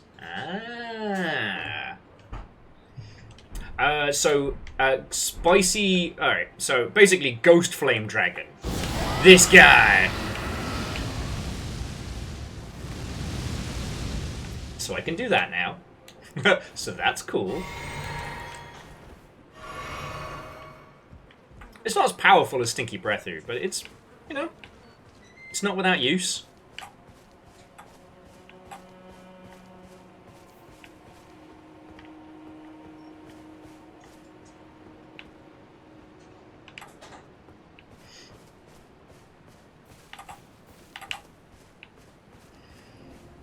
Oh.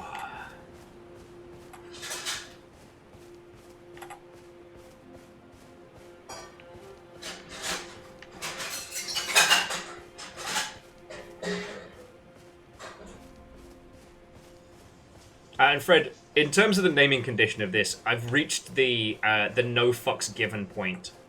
You can tell that, you know, George R.R. Martin was involved with this whole process because you have 7 characters that have, like, violently similar names. Which I can only assume were created just for the purpose of pushing one's glasses up one's nose. Actually, I think you mean Baal. You okay, baby boy? I put the bed in here just to calm him.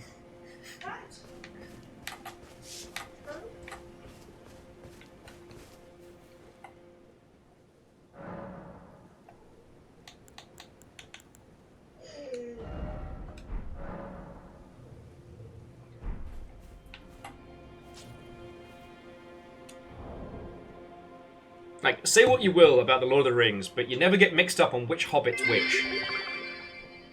I asked the enemies of Elden Ring why they keep attacking you, and they said, we need to kill your will to live. No. Thank you for the 500. I hope you're doing splendid. Or as well as any of us fucking can right now. Okay. So, this was less therapy sword, more acquisition of tiny talisman. Though we've not been down here. Time to explore.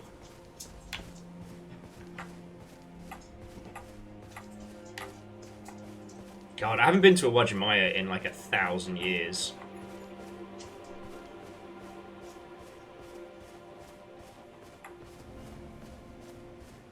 A lot of sheepies. Got ourselves a little hut.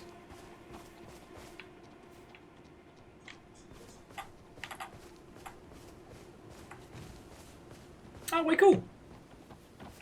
Though I was just like, I was pondering it, and I was like, the amount that you've put into the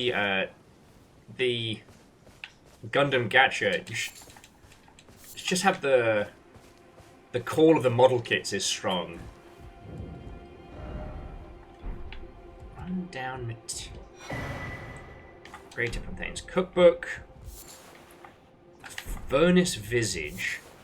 2 Furnace Visage. What the fuck are those?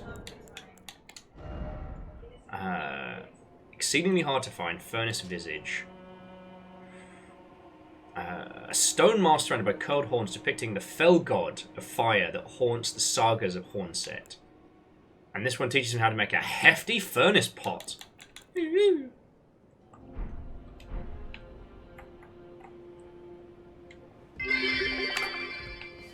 Someone took a furnace's face off. Like in that movie, Face Off! Quasi, thank you. Oh.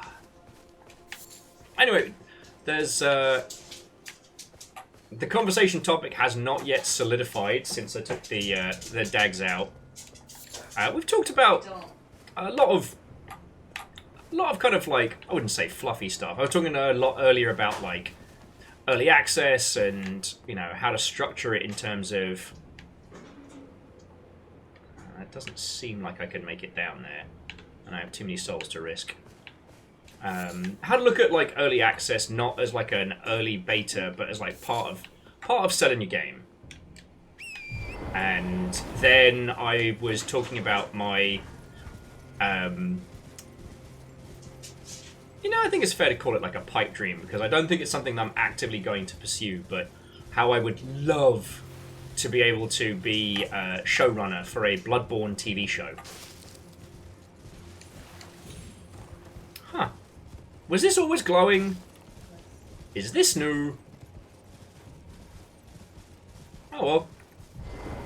Nothing bad ever came of stepping into a Fey ring and picking something up, right? Or a larval tear. I decide my build needs unfucking later.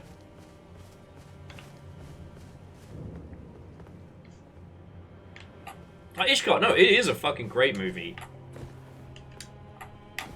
And it's still interesting how John Woo's career never quite clicked with Hollywood, despite how fucking cool he is.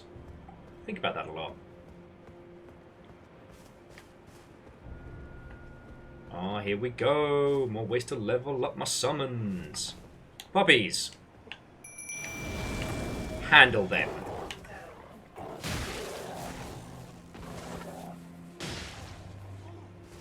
Puppy, no! Puppy, no! Alright. One pup didn't quite handle the whole gravity thing as well as his brethren.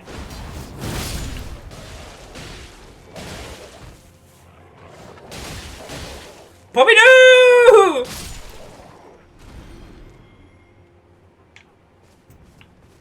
Even my dragon hunting dogs can't stand up against gravity.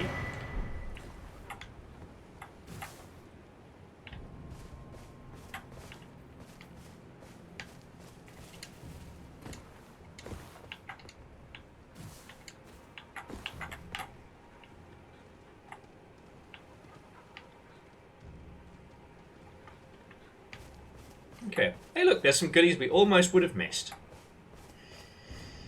Oh.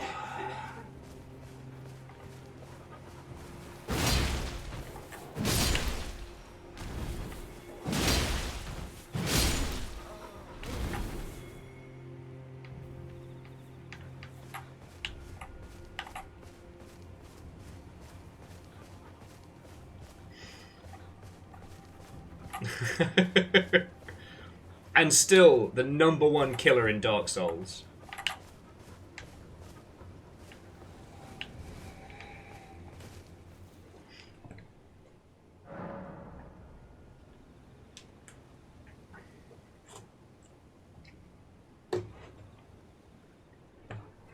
Hey, Fred, I already walked in and picked up what I think was some extremely heinous whatever that goo was.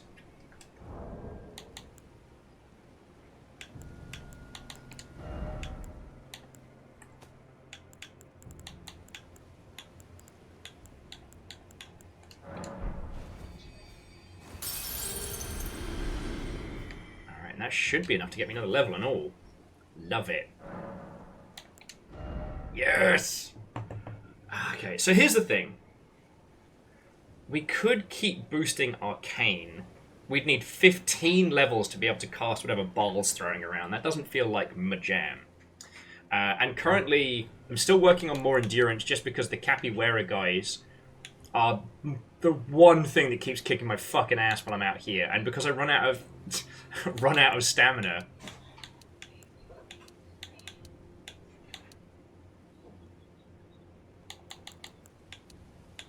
Strength is always tempting, and Stinky Breath is strong. I don't think it needs any more right now.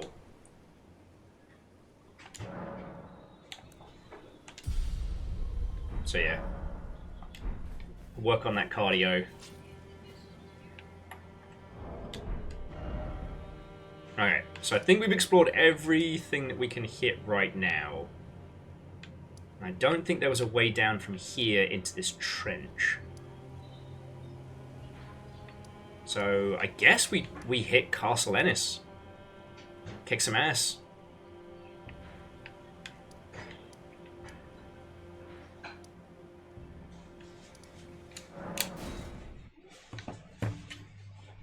Do some murder. Oh. Because we got pretty far into this, and then I realized we were kind of setting ourselves on a very specific path towards like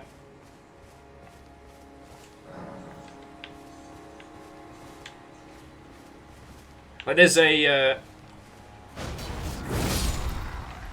gap here we jumped down to continue, and I can't remember if it was because I had a lot of souls or because I just wanted to explore some more, but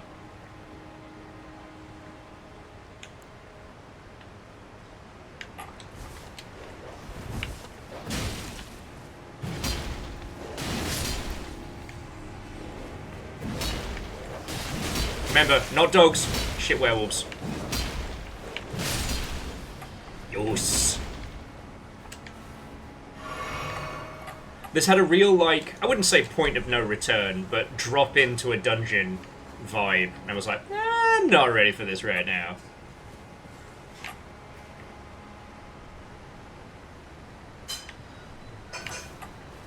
Yeah, Moose, I wonder. Like, I've not done any kind of... Man, these eagles do not give a shit. Okay. Tiny creature, you were in the way. Like, I've not done any experiments with... Ooh. I'm on the roof. I've not done any experiments with, like, you know, item finding, what have you.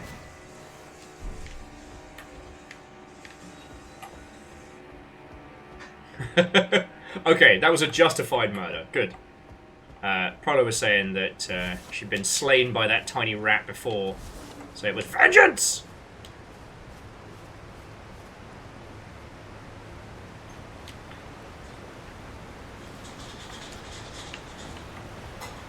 Whoop.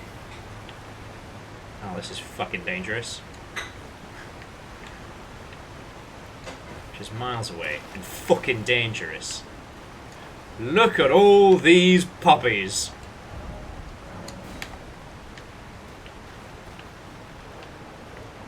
I am so glad that this game hasn't tasked me with, like, hunting down turtles specifically.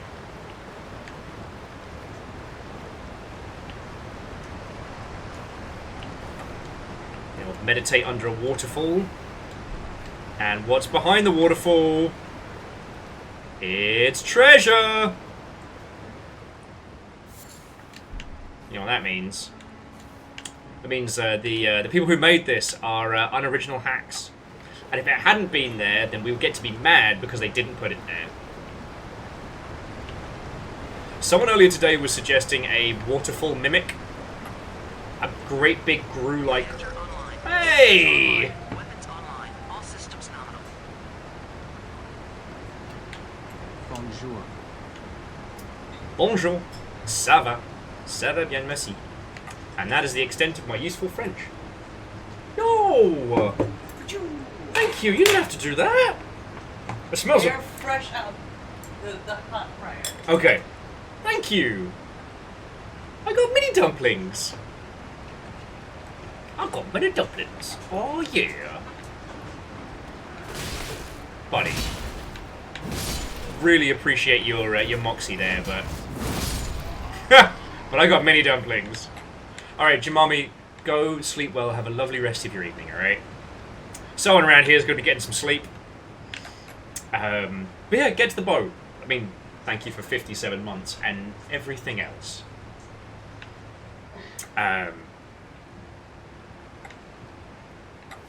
I had a cool, clever thing I was going to say, and guess what dropped out of my head?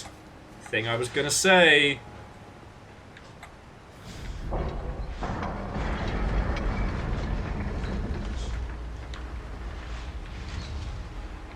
Okay, alright, so now the main gates are open. So we can rest here and actually go in. Okay, that's cool. Whew.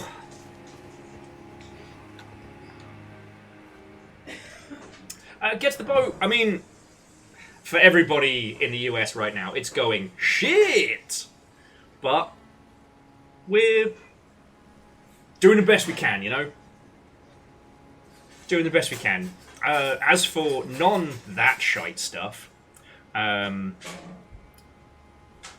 now things are turbulent and a bit chaotic, but not inherently bad. Fiona's currently in the process of moving into their new place, which, although small, is great location, loads of cool things around and stuff, and I will admit, I'm a little jelly.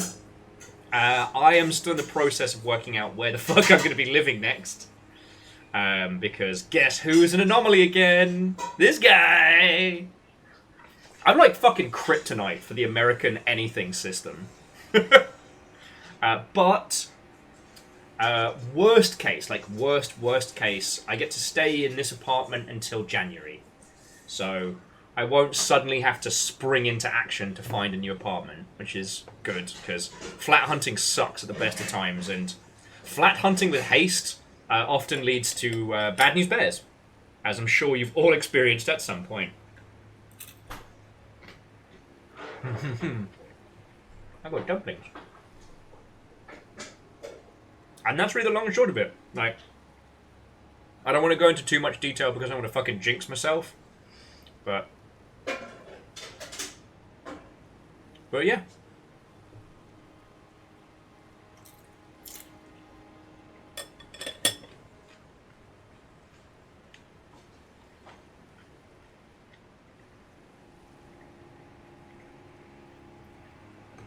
Quasi, the only states that I will be moving between is sobriety and inebriation.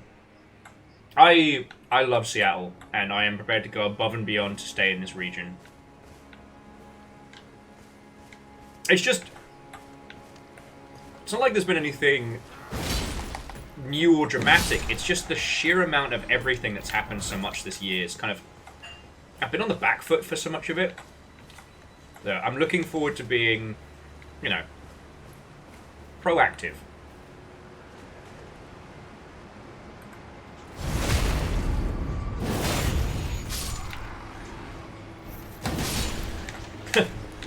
You know what? Liquid did kick Solid's ass for most of that that series. And the less said about Solidus, the better. Hello, brother! I'm you!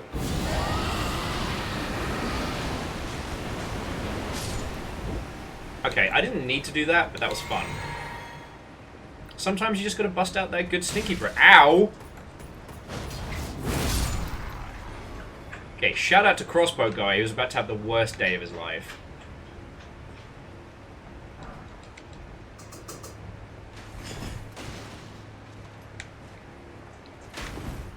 Sup? Actually, you know what? I'll get him with Madness. That feels like a suitable, violent payback for interrupting me.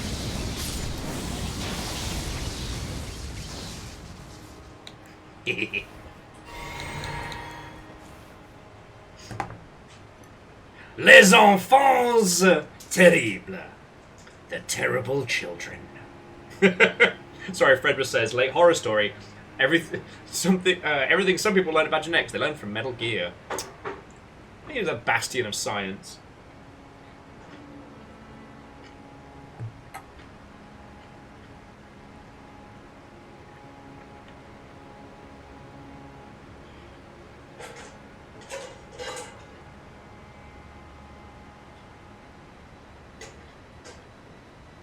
Huh.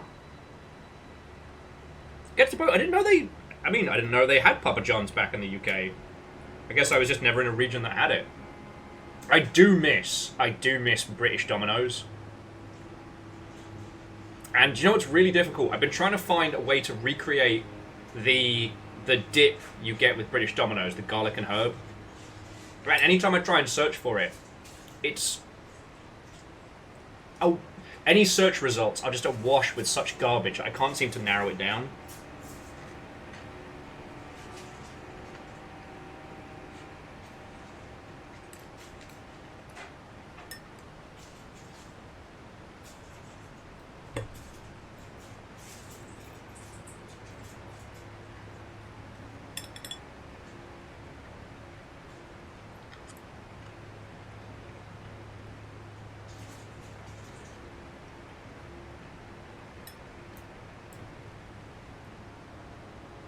Oh. Sorry, I didn't realize how hungry I was.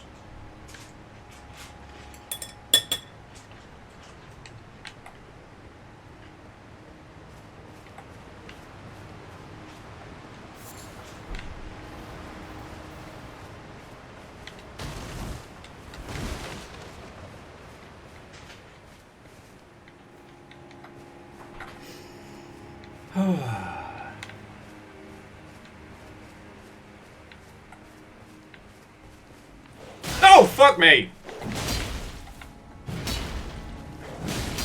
I was like, what's that thing coming out of the... Oh god, it's a mouth! Jesus, good thing I wasn't eating! Fucking choked.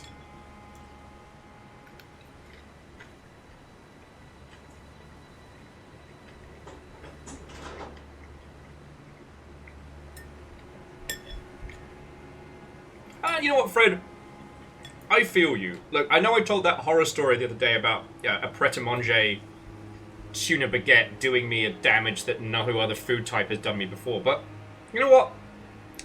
For the most part, Pret is solid. Like, the coffee is okay to good, right? You can get a decent cappuccino and a sarnie of consistent good quality, and that's fine, you know? It's... If you told me you missed, say, I don't know, Costa or something like that, then I'd be a bit like, alright, what you've done with Fred.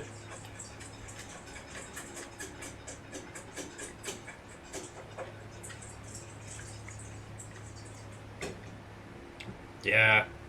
So, Parlo, I was talking to... Who was it? Was he the Real Human or Cigarette or somebody? Oh, no, I think it was Cold Ankles. About how, like, you can get curries out here in the US, and they're good, but they're not as good as back in the UK. And I miss them. I miss them.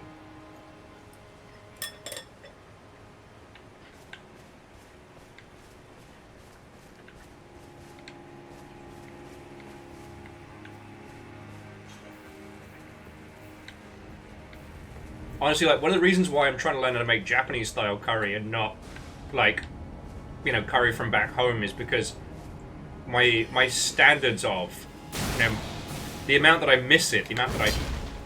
Oh, it's you bastards.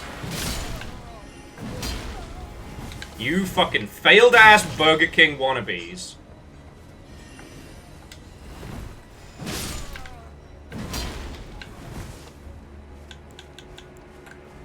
I cast bees!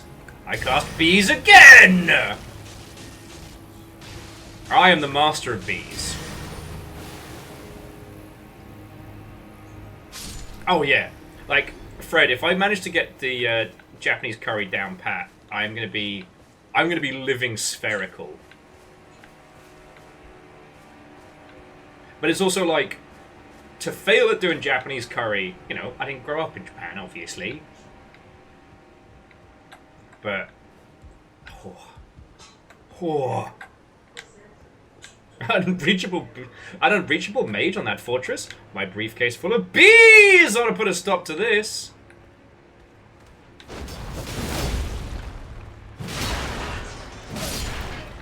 How does the ground taste, little man?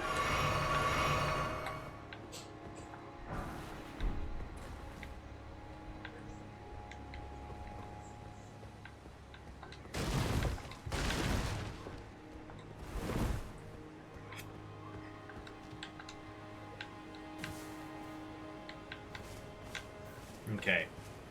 And nothing to be wrought. Revenge! No, it was definitely revenge.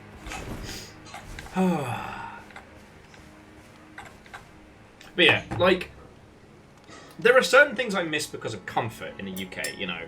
I joke about a Greggs, but, like, you know,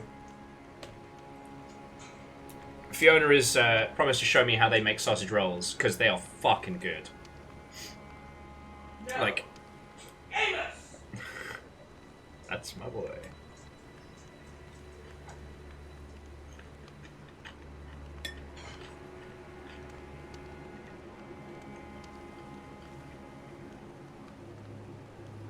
Good pasties you will miss, but there's a Mexican... God, there's a Mexican dish that's very, very similar, but I always get it mixed up with the one that's wrapped in a leaf.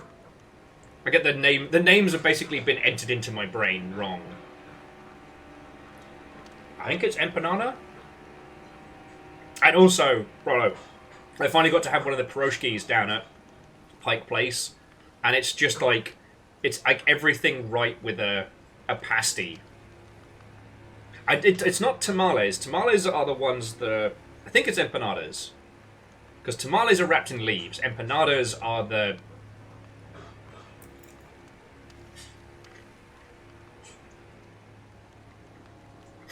I say with love and respect, that's the worst descriptor of empanadas. Empanadas are basically Mexican pasties, and they're really fucking good. They're not as complex as a Cornish pasty, but what they lack in complexity to make up for it being fucking tasty.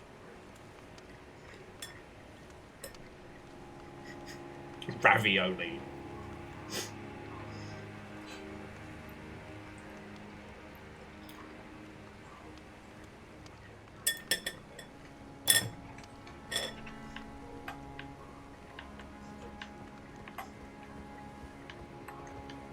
But I will say, while I emotionally miss a lot of food, you know, I do not find myself sitting around and being like, oh, there's no good food here. There's so much good food here. Oh, look. Someone standing real tall for being in stinky breath range. Oh, fuck. Alright, you're a little bit faster than you look.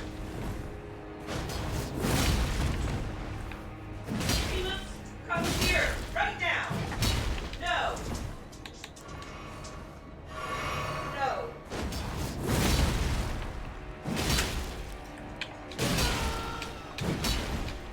Okay, yeah, I'm real glad I decided to put those points into endurance. Oh! What in the shadow step hot fuck was that? Oh, it's summon your swords and walk off. Fuck.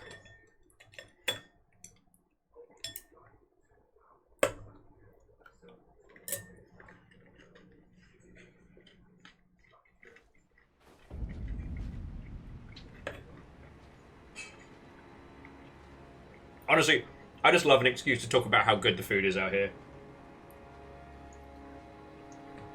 Because, like, if you're desperate for a Sunday roast, there are places that do that. And the interesting thing, right, is I have not yet had what I would describe as authentic fish and chips. But every place I have been to that has a fish and chips on the menu has been something different and good. And that's kind of rad. And then, you know, you can't get far. anywhere in the UK. I mean, probably there's some Vietnamese places in like some of the big metropolitan areas. But like, you know, if you want to get banh mi in the UK, you've got to find a street food place and then you've got to queue for an hour and a half. Here, like, you can summon it out the air with fucking hand signals.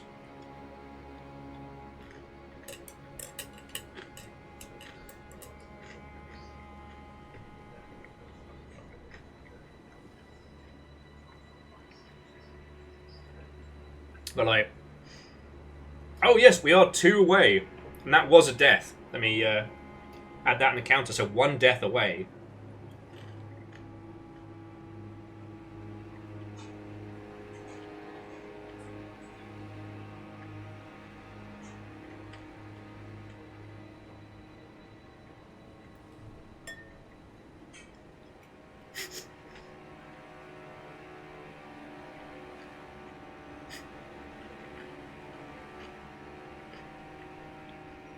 Sorry, Uber Dan, I take it you've been waiting for this. I just get a little bit more food in my system, and then we'll continue.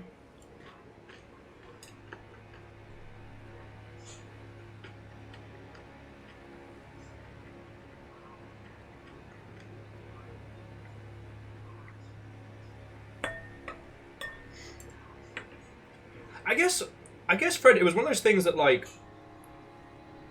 a bangers and mash as a dish is a thing that I had growing up, and it was never good. Maybe I just never had it good, or just never gelled with my palate. It was always like, boy, I sure am eating sausages, mash, and gravy. Like, at least, like, Toad in the Hole is baked into a Yorkshire pudding. Like, that's fucking great.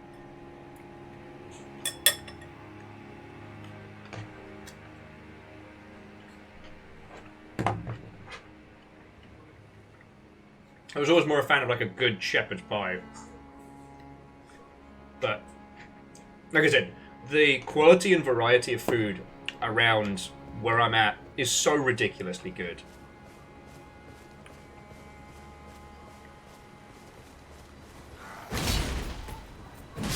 I wouldn't trade that for anything.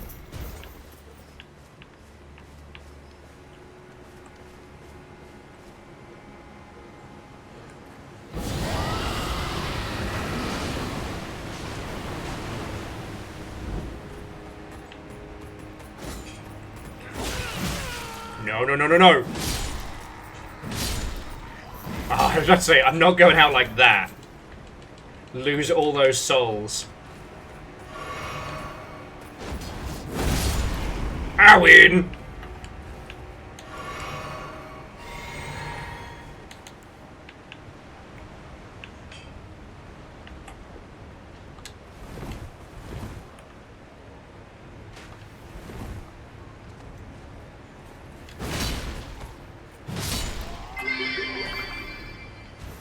Shepherd's pie with a bit of grated cheddar on top at the end just before it's done. Fuck yeah.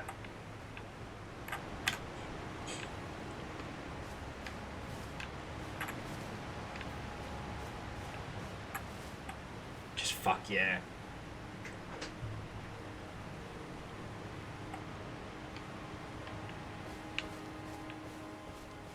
Sorry, Scotty, I don't have a cleverer thing. Oh, you again!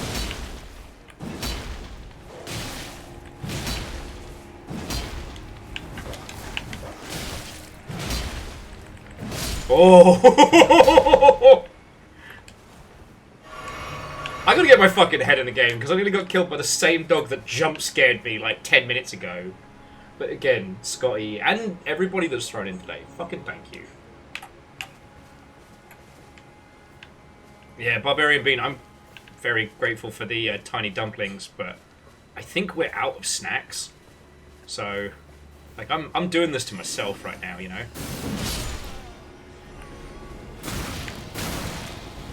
Alright, yeah.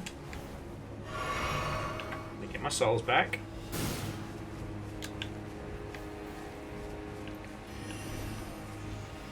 I drank the blood of some people, and the people were on drugs, and now I am a wizard.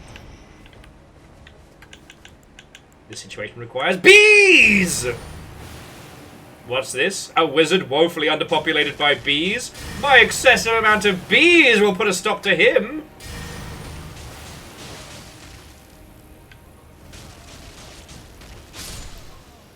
Just love the fact they explode when you get them.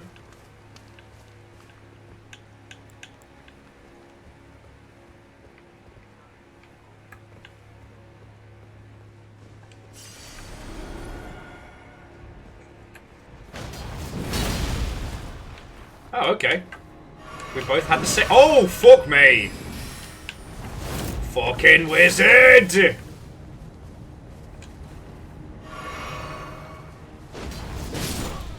Fuck! How is his blade so fast? Alright, but there we go! The mystical leet of death! A reference so spicy it would have been hilarious in 2009. The, except in Minecraft of its era.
It's curving a shot. He's going the distance! He's caved in a skull!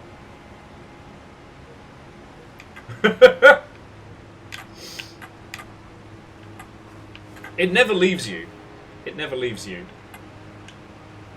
And the question, Dustin, is what numbers are left?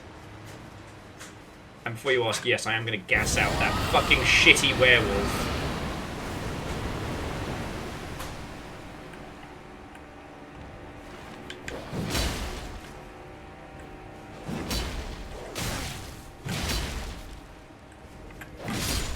Not today!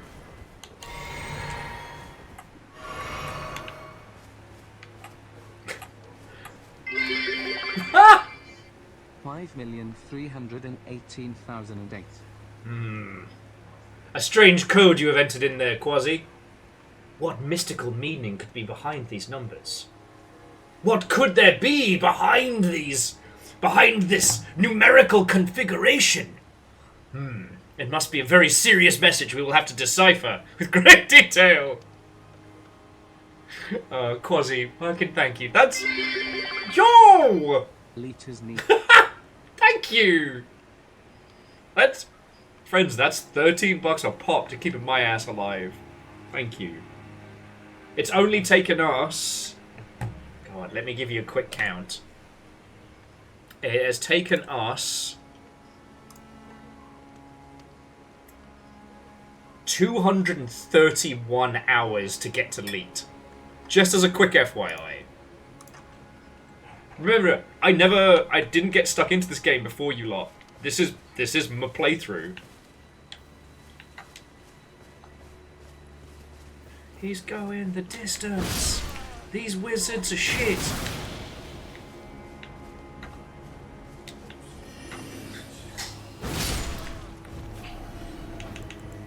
Like he just kind of gives up. Bees versus magic. Who will win and who will die? Bees? All that time you spent studying your stupid spells. I was studying the bees! Alright, you came there, bastard. Huh. Stinky breath time!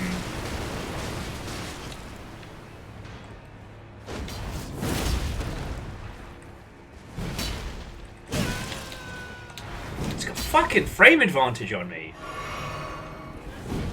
It's like he has the same style of weapon.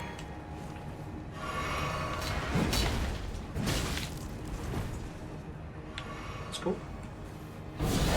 That was dumb. That was dumb.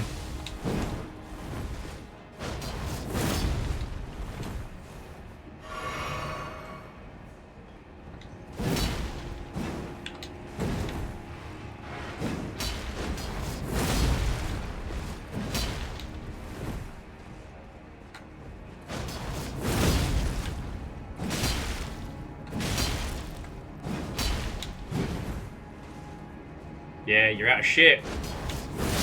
And now you're out of luck! How's that ground taste, little man? You gonna come settle, baby boy? Also, Moonrithle's sword. Let's fucking check that shit out. Okay, a greatsword embedded with a blue glintstone. Favorite weapon of the steadfast Carian knight, Moonrithle, who's now fucked. Was the Twin Moon Knight's Chamberlain. She was also a friend to the trolls, who served the royal family and proudly wielded their weapons as she fought arm in arm with their gargantuan comrades. And the unique skill is Skill of the Enchanted Troll Knights creates a defensive arch of enormous magic glint blades. Okay, so it's like the magical swords attack, but just fucking massive. It's kind of rad. And let me guess, I need to be smart to use this. Psh. Glint blade, more like nerd blade, am I right? Sounds like a lot of not using strength.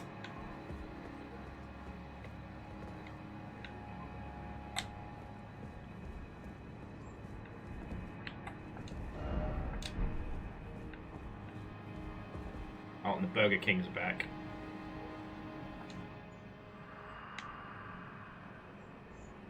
Oh, Marika! I beg you, embrace your child! And give us a sign! How long must this holy war stretch on for? Spoiler. Ooh, okay. Ronaldo's cameo. What in the heck is that? Enhanced attacks executed after maintaining the same stance for a while.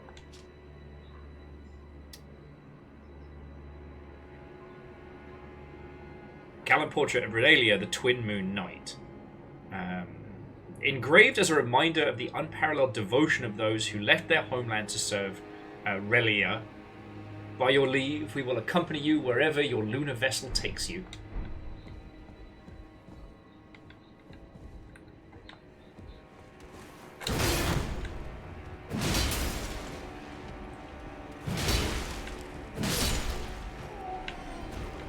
Think your way out of that, Burger King!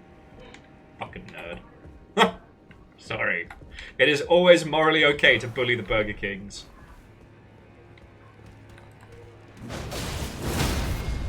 Like so.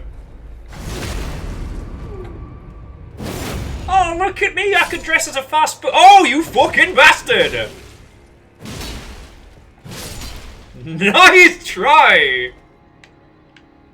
You know what? I'm impressed. I'm actually impressed. I was so busy talking shit, I nearly died. Kinda would have deserved it, not gonna lie.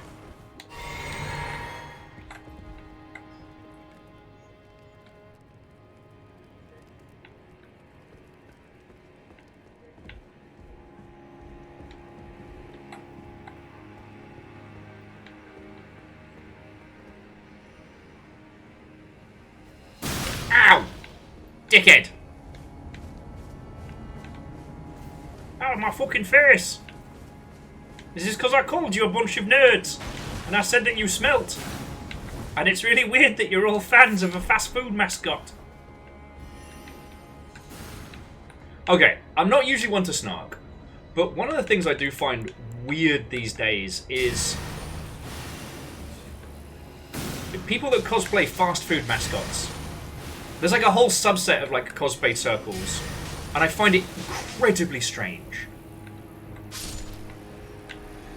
Not to admonish their craft, or not to say that, like, you know, they are bad or wrong for doing so, but more just like, you could have been anything, and you chose to be a tool of the corporate machine. You could have been a monster hunter, a fighter of warriors. You could have been the embodiment of heroism and legendary, and you chose to be Colonel Sanders.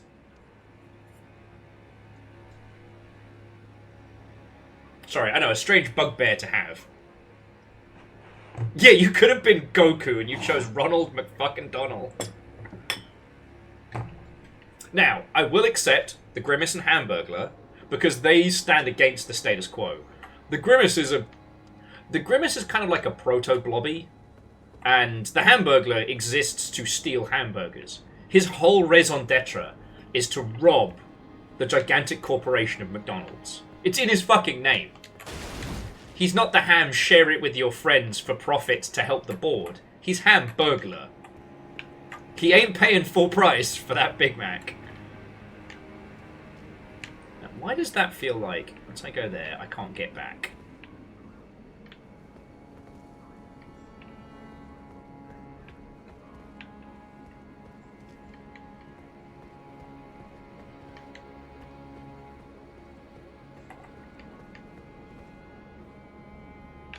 It kind of feels like whichever path I choose here, I'm slightly fucked. For some people, it's the only way they can legally dress as a clown and stay off the register. Scotty, fucking yo.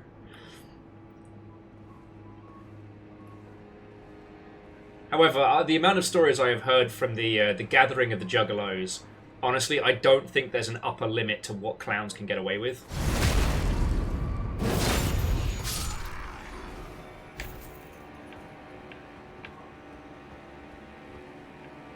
Okay, well, Prologue, get some sleep. It's always lovely to see you, friend.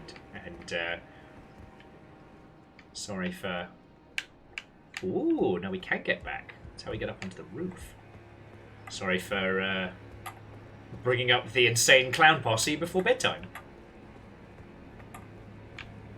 Yeah, okay, Scotty. And this is why we don't have a clown register, because it brings up the concept of an unregistered clown. More clowns than you know are operating in your area. Now, actually, I've never looked into if you need a qualification to be a paid clown. Because I just realised, you know, clown college exists. It is a real thing. Zalavir went there once. And, like, in Japan, there is a ninja school you go to. Because if you want to be one of those, like, air quotes ninjas at, like, theme parks and shit like that, then you have to have a formal qualification in it.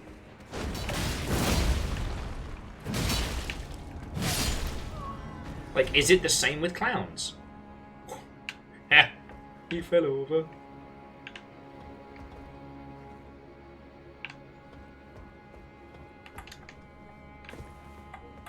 So, official colleges and registers. Okay, we're not getting around that way. Rooftops reminded me a lot of Sekiro. I don't know if that should worry me or not.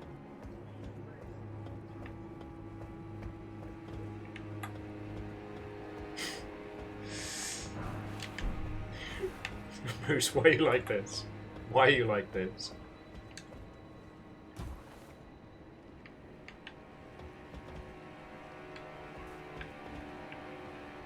Why is there a tumbleweed on the roof? What's an aluminum falcon? Okay, I've definitely not been here.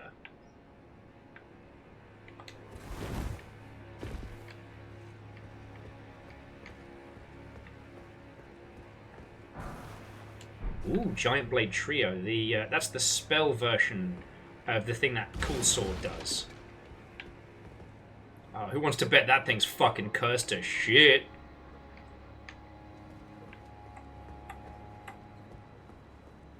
Elden Ring's greatest mystery. Why is the fucking thing here?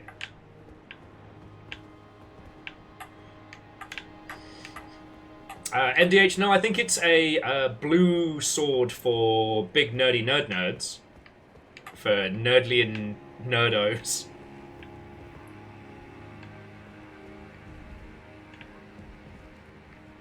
The curse of the Burger Kings. Knew there was no hidden path, and I always fall for it. Alright. Whatever curses come what may. Oh, it's just a cool shield. Oh. Well, egg on my face.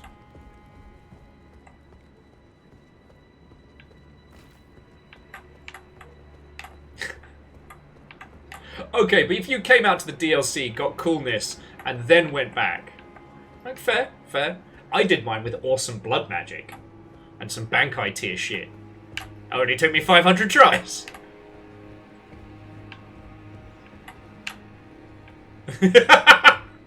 Eagle Geek, shut up!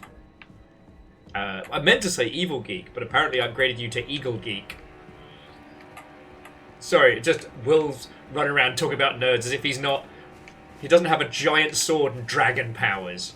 Yeah, I am my own OC at this point. The irony is not lost on me. And Verdantflow, how are you doing, friend? Watto and welcome? Sorry, I shouldn't ask, how are you doing? I know how we're all doing. Fucking shit! But... how are you holding up?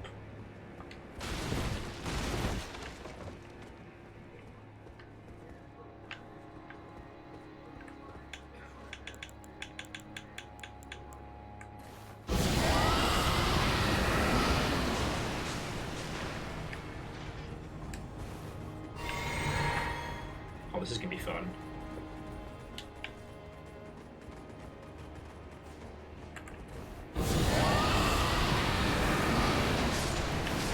Ah!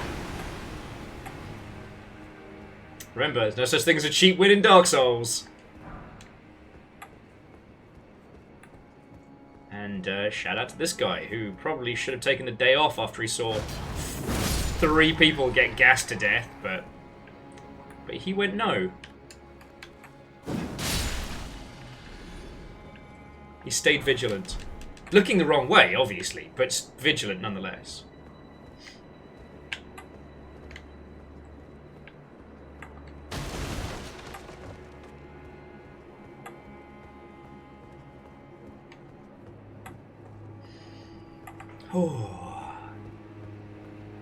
Oh, and friends, either tonight or tomorrow, the second part of Arcane drops. Nice try, dickhead.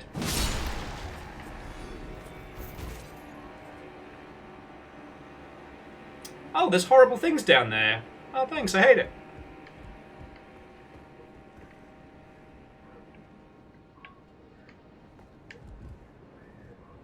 Sorry, I don't have any more heals left, so I'm getting really paranoid.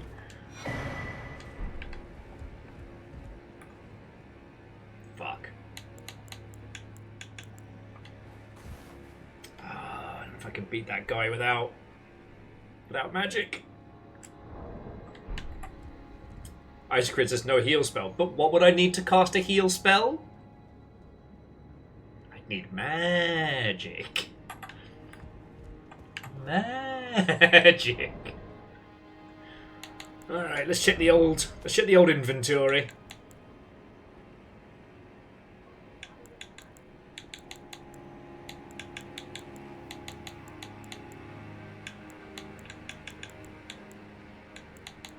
I suppose there's like a chug this for good times.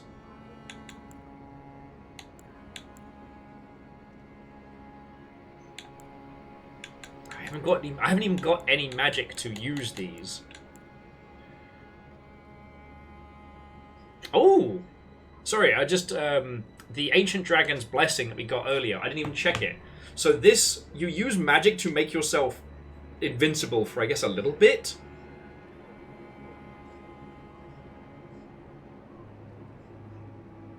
A favor bestowed by Dragon Communion Priestess by the name of Dragon Lord Plastic Duxix. Each night the priestess offers her own sleep to her lord. In return receives the power of his favor. Oh god, so basically she's I guess getting paid for insomnia?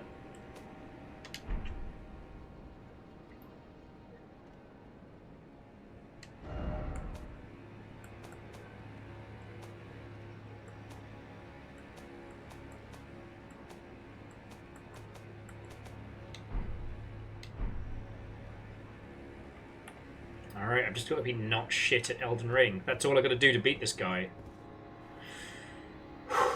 Alright, wish me luck.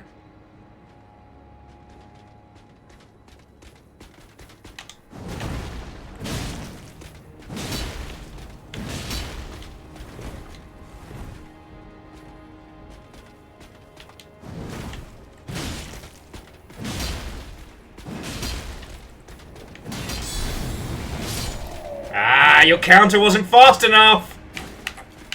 And if you're wondering, did I have a moment where time slowed down to a crawl when I heard his counter noise? And did most of my body tense up into a almost hardened surface? Yes. But I did it. Yeah, Moose, you could have gone pro. The Dragon Communion had you set.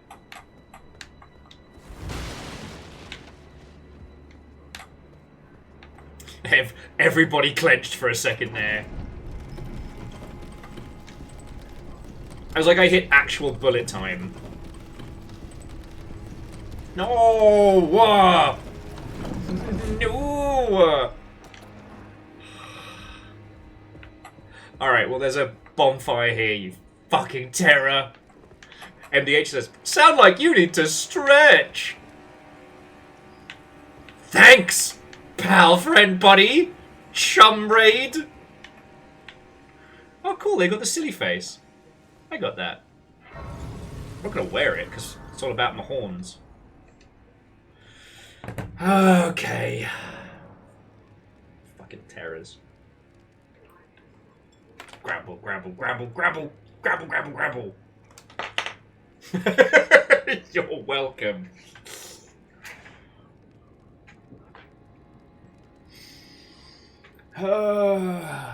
Move you lot over here. It's alright, I need to get some water anyway. The thing is, like, mid-move, it's a little bit more of a minefield than usual. I don't need to move. I need to sit on my ass. Relax. Oh, you can't even hear the noises that my body is making. I'm just trying to get ready for this.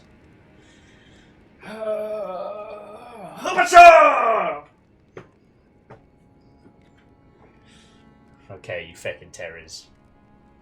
Feckin' terrors. Give me 1 second. I'm just gonna grab some water real quick. I'm feisty.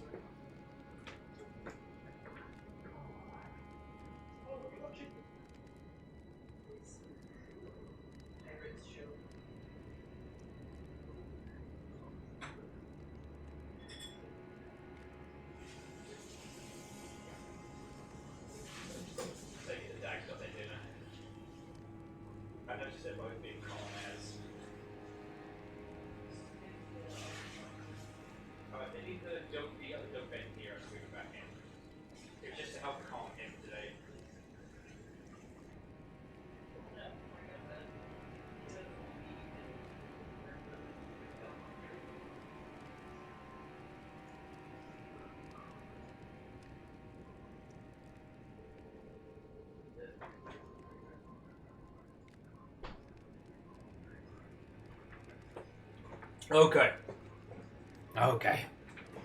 Water has been acquired. Now let's see what we've got going on up here. Okay.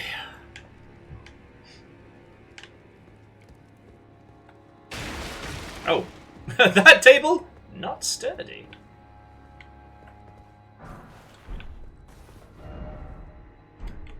Hidden path ahead, therefore jumping. Oh! Thank you, random stranger on the internet. The message down here just says, haha, you're stuck. And we go down from there. Oh, I'd love to see it. Just quickly have a little look around. Have you all noticed that the eagles around here just do not give a shit about us? And... yeah, that's a whole new area.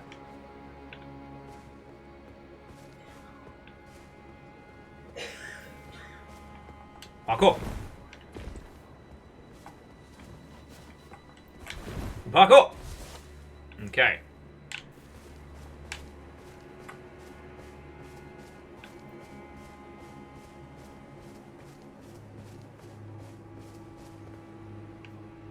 That is a very big table. It's a bloody great big pillar. Alright.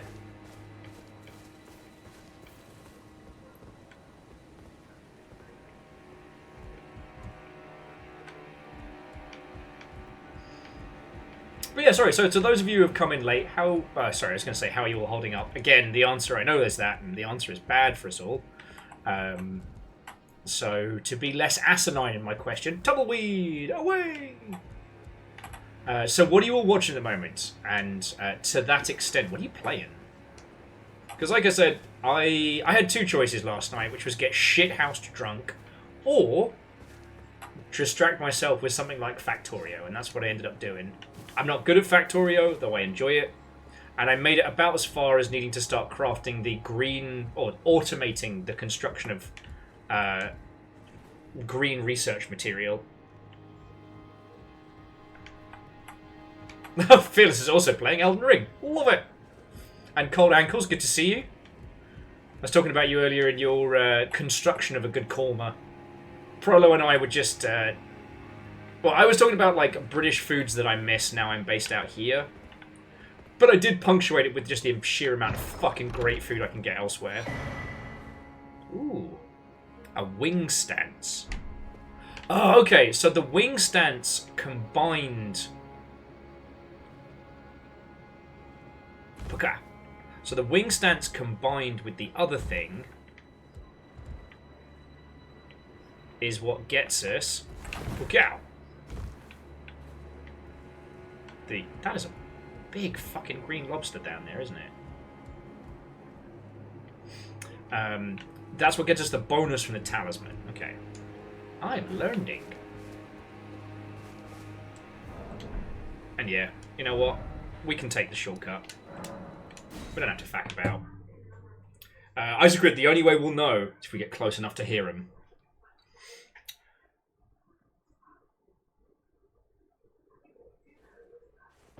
Vern's been playing the Pokemon TCG app here and there. So, I was talking about that earlier today. I didn't get far enough to get to the actual game. And so all I've done is open packs. And it's very slick, but I can't help but feel the tendrils of the more insidious concepts. Oh, who's this? Oh! Lady! Hey up, Chuck. Needle Knight Lady. Want to go stab some Gab? Do you want to go stab some bloke in face? I got my stinky breath and my big sword.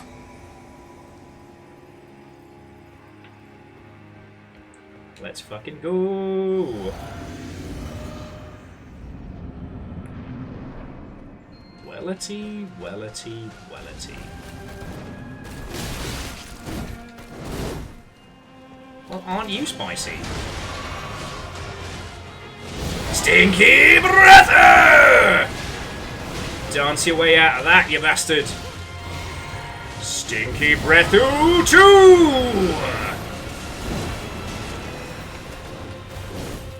Apparently I'm making some friends today.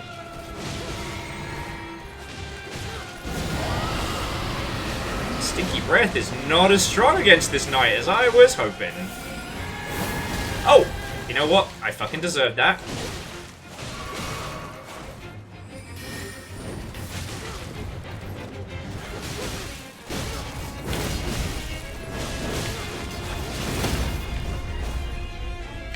How you like me now?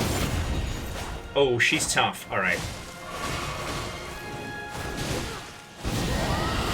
Gotta alternate between the stinky breath pin down. That's a big fucking sword! Ow!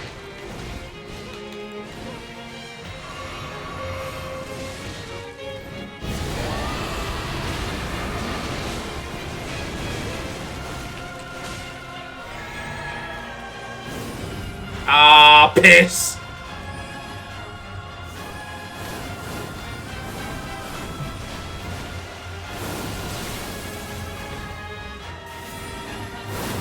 Ow!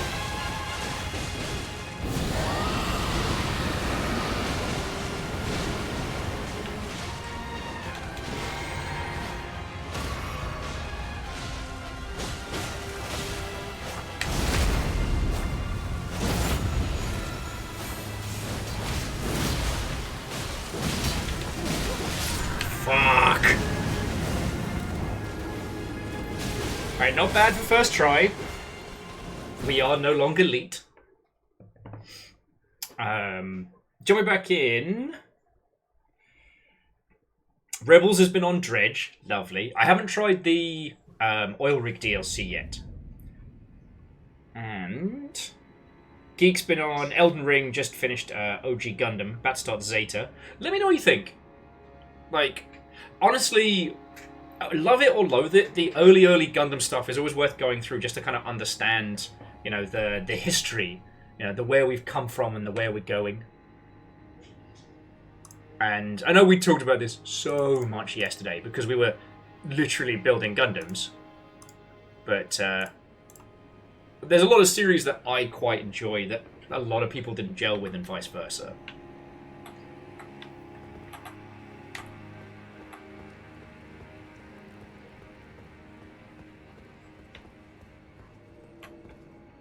Oh no, and Verdant Flow, I know you're not gonna... sorry, on the subject of the Pokemon TCG thing, I know that's not gonna hit you.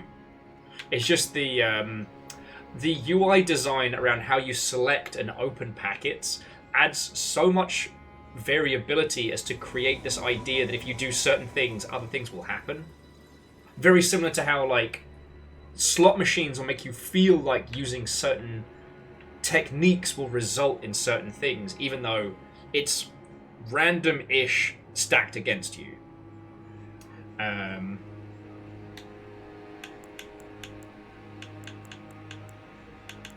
Let's see how she likes these.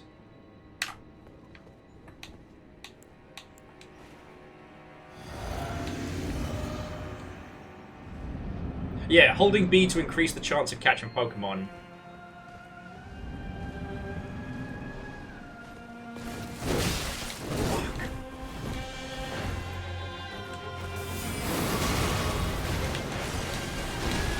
Okay, she's definitely pissed off after the last time.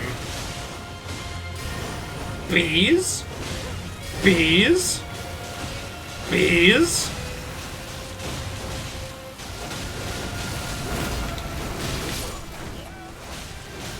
Okay, so she really hates bees. Really hates bees.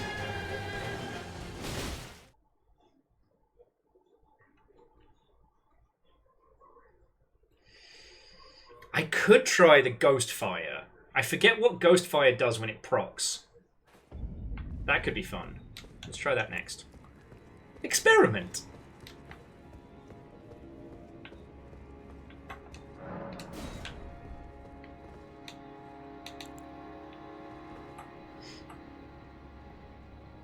Icicle's been playing Raven's Watch. Way cool.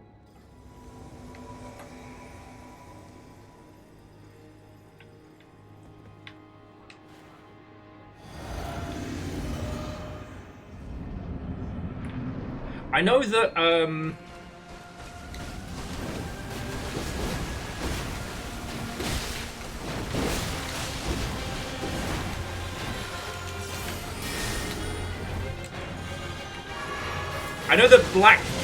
Black Flame reduces maximum health.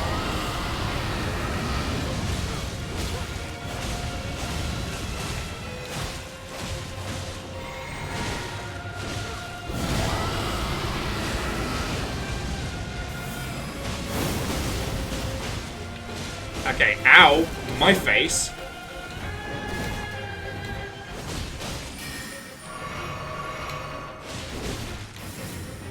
Oh.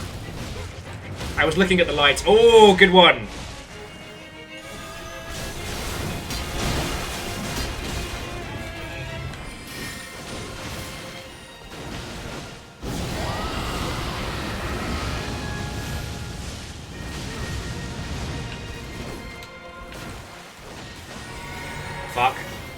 fuck?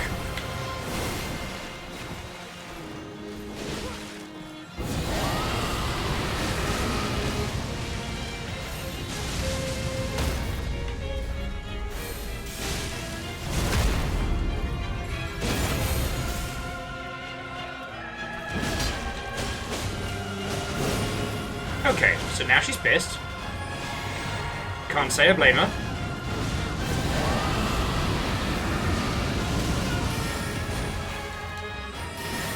Fuck. Fuck!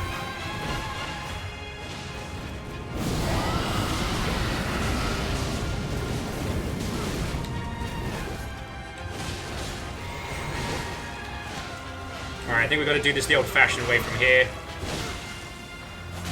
Big sword!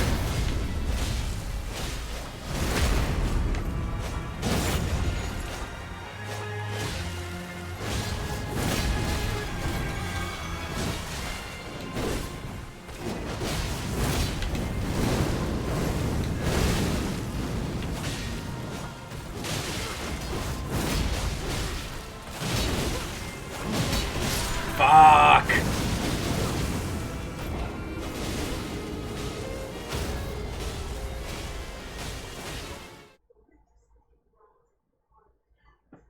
Wait. Rebel says, ironically think the leader might be curing her of rot with the special needle move.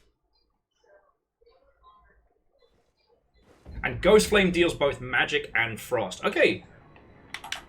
So now we know why Stinky Breath wasn't taking hold. But that's okay. Honestly, I think we've just got to do... I think it's just time for bonk. You know what I mean? Like, I might continue using Ghost Flame. But, like... bonk?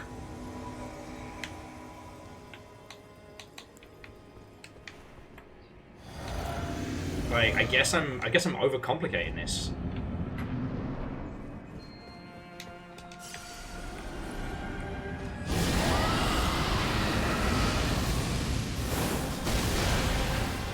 You know what? Deserved.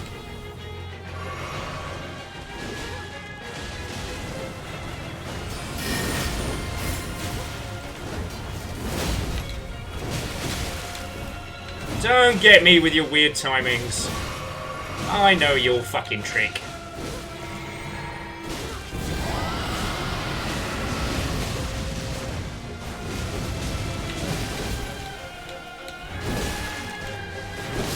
Ah, you absolute bastard.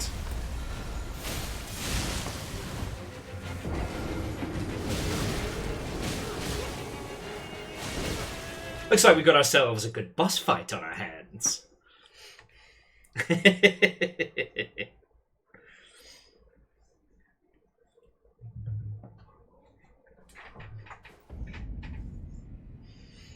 But yeah, like, I think I've told you all multiple times now what's been going on with me. Like, you know, I think I'm fizzling out on MGS5.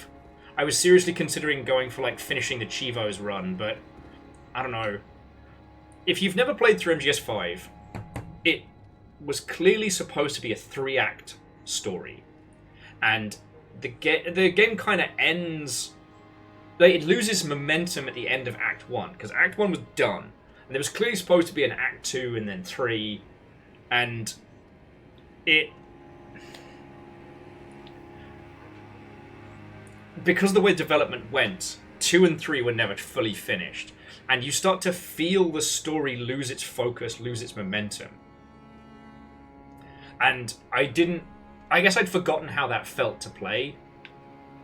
Because it kind of feels like you've gone from like a really big, heavily crafted experience into like an early access title. And you find yourself making your own fun, and there's a lot of padding, you know.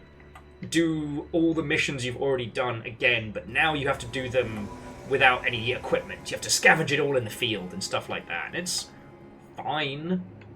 But again, it definitely feels like someone's trying to make up for a lack of content.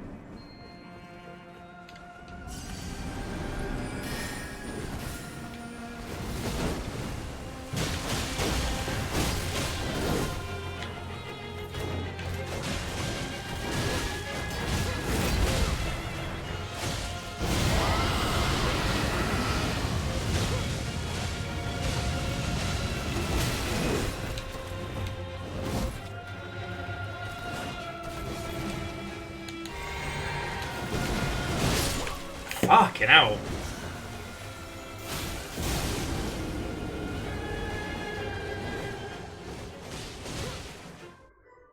I mean, Scotty, we can throw the dogs in. I'm not desperately fussed. I'm not desperately fussed about beating this one by my lonesome. You know, she has the dancer's moves. Someone explained it to me. It's like, the rhythm is in like 3/4 or something like that. That's where she catches you off guard because she doesn't follow a standard pattern. And it's like, okay, I guess.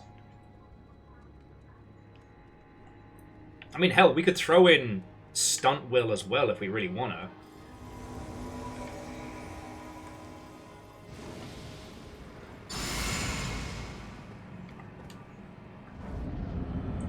Actually, yeah, how does that go down?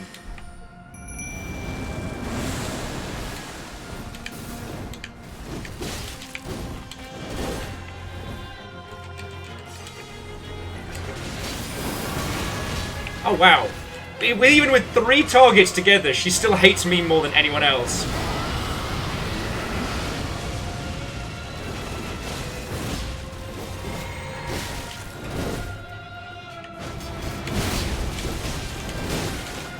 Jesus fucking Christ. Notice how homing missiles always go for me.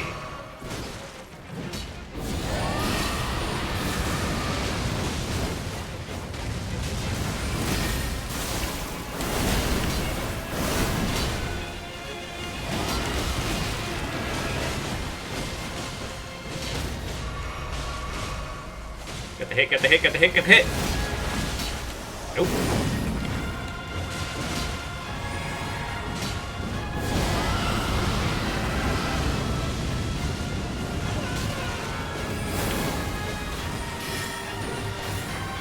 Ow! Why me? And none of you are allowed to answer that question. Of course she's not affected by madness.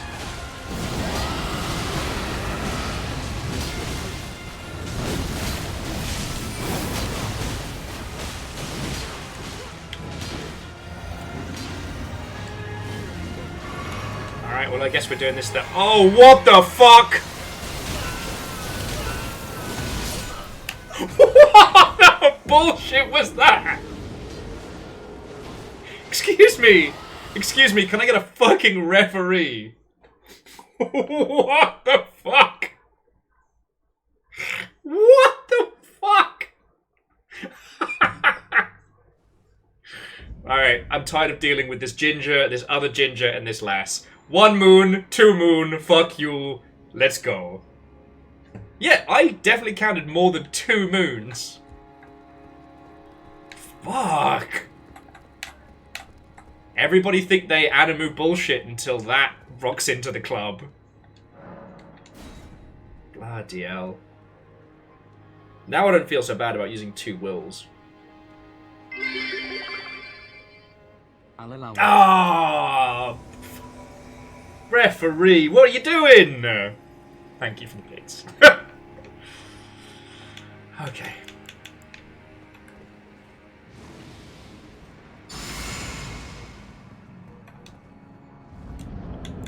I didn't know I needed to jump. Get my souls, get my souls, get my souls.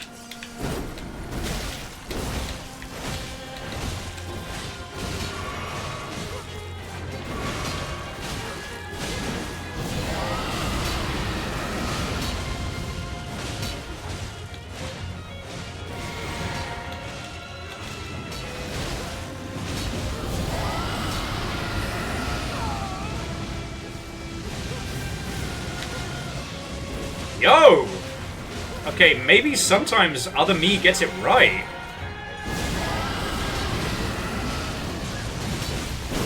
Oh, fuck.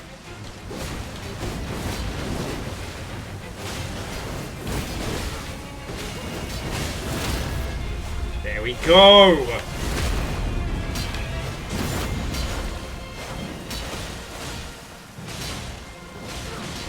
Oh, I thought she was gonna start doing her whole 2 swords bullshit.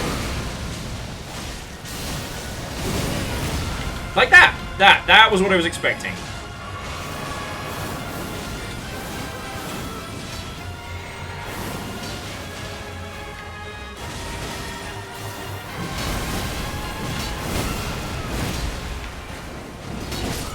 Fuck!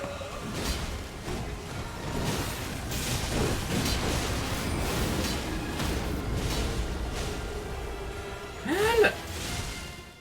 Is other me doing better than me? Am I the problem?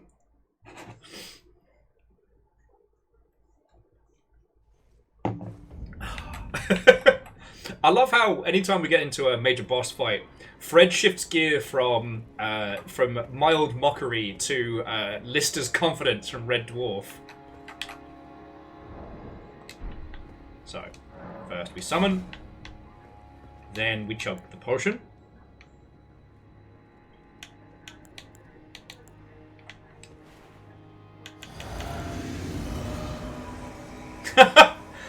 Other you doesn't have a decade of gin in his veins. Touché. He has the knowledge of gin, but not the feeling.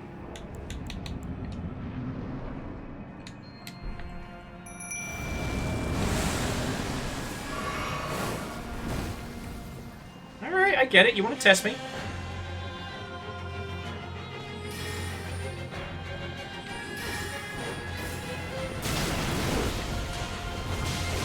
Yeah, anytime you two want to get stuck in, don't let me stop you.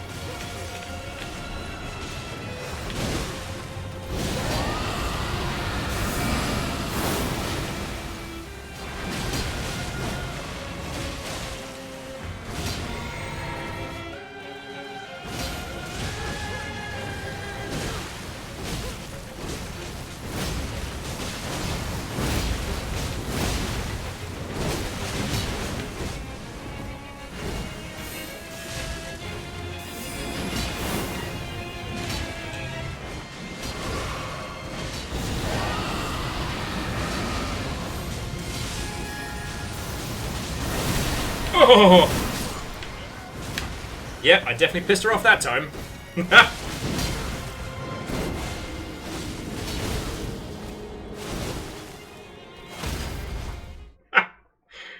Vanderbeast, thank you for filling the pie glass.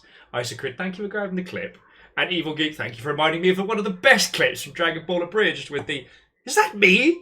Is that me stronger than me? I'll kick my own ass! What is this strange feeling I'm having? Is this pride in another person? Shame it's being overshadowed by all this unyielding rage!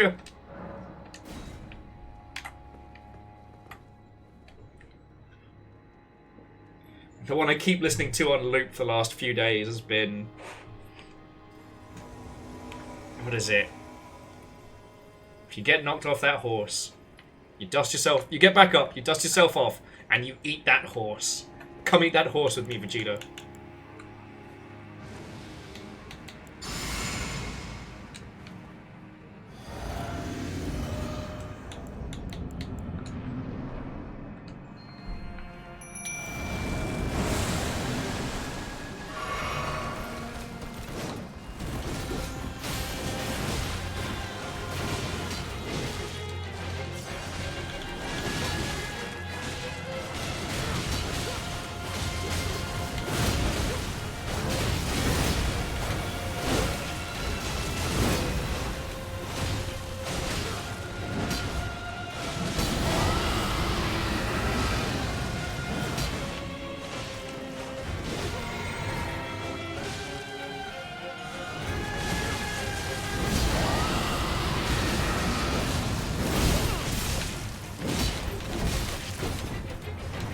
Not today.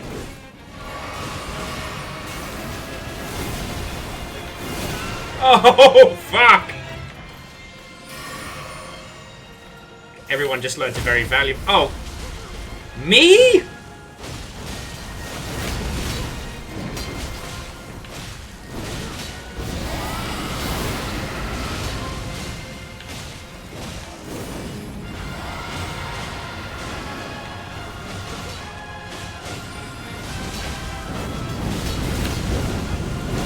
Fuck!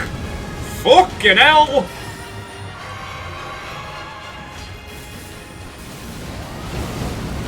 Oh! Spicier than a fucking vindaloo!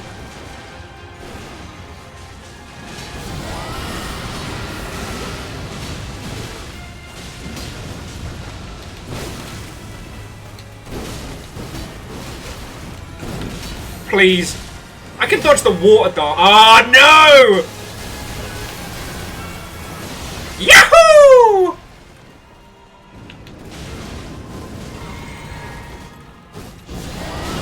Fuck.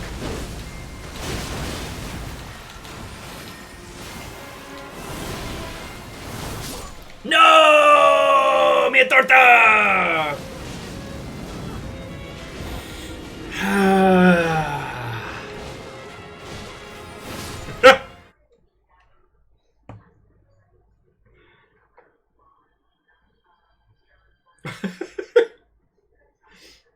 Honestly, I'm just having fun watching me and friend and also me.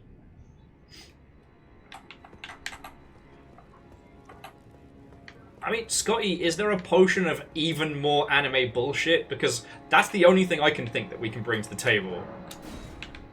In a game of fucking OVA, in an OVA throw, sorry, in an OVA throwdown, he who is the most bullshit wins. And I am out BS'd. I'm waiting for the second form where she has 2 more arms. But again, I will say, compared to Melania's... boogie, she ain't shit.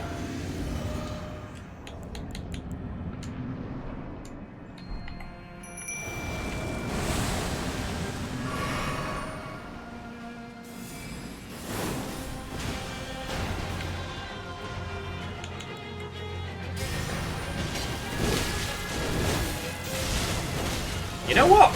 Let me get my souls back before I start talking shit.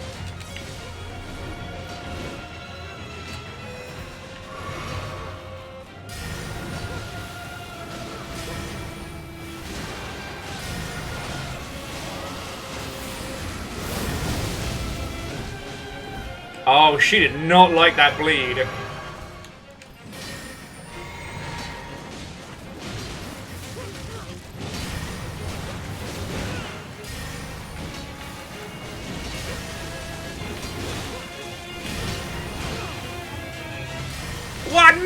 Bees! That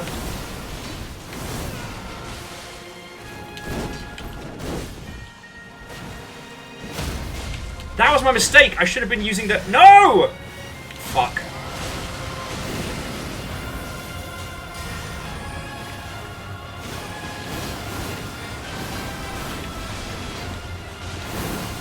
Should have been using bees the whole time.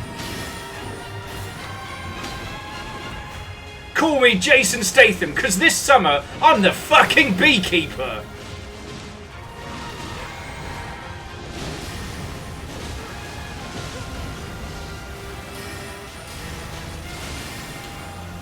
Alright, here we go. Woo! Woo! Yahoo! Taste of my bees! Alright, let's go in for the final blow.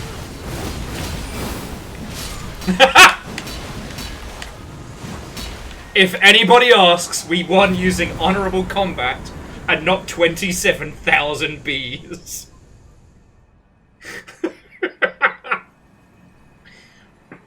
Remembrance of the Twin Moon Knight, who got fucked up by bees. Thank you, Fred. I try. We'll use his bees. It's super effective.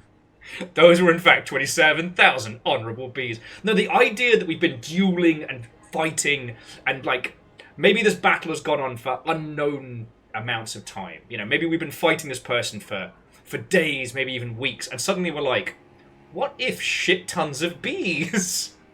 And apparently that's all it fucking took. Oh, I love it. And we got enough to level as well. Bee's knees. The bee's knees, if you will. Oh, excuse me. Alright, endurance to 30, just to keep it as a nice round number. In case I need to beef up my armor later. And I guess we'll just start putting the rest into like arcane and maybe arcane and strength. We're here to hit harder.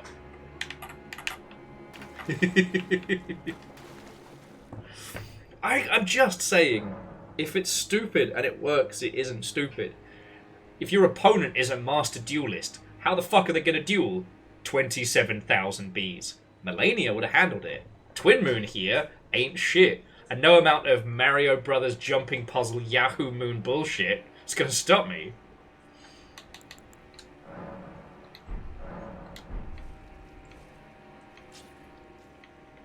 Do do do do do do do. Oh wow, so she was a literal gatekeeper.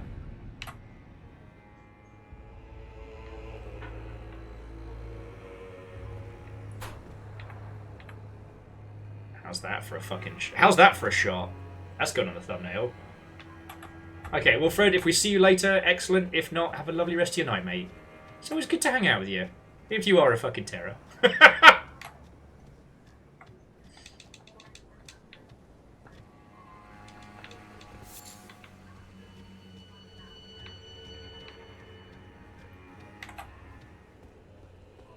Let me talk to these peeps first.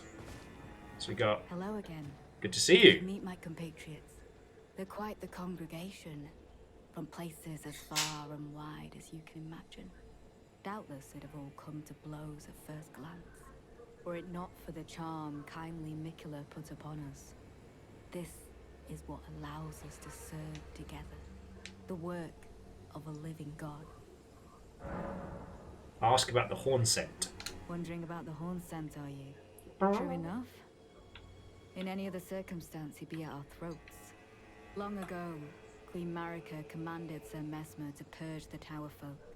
A cleansing by fire. It's no wonder the horn scent holds the Erd Tree in contempt. That aside, man is by nature a creature of conquest.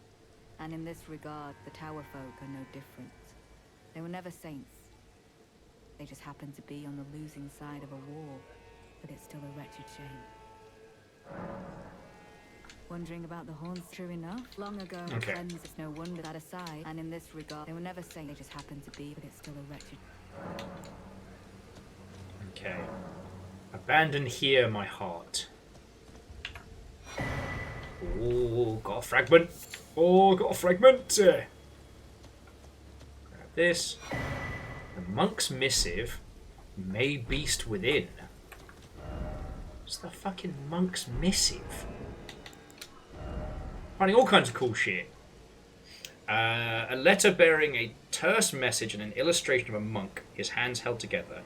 Seek me to the east if you wish to pursue the way of the warrior. When you find me, you will challenge me to a bout. There is no need for words. Okay. So we've got to kung fu that guy. You have a knack for timing, my fellow. Ugh. I found the site of a new cross. Take this.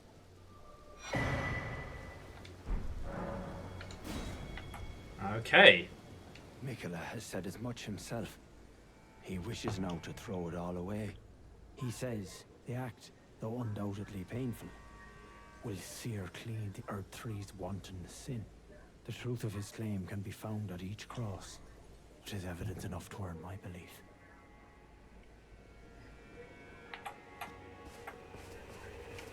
Yeah, and Scotty, it only gets worse.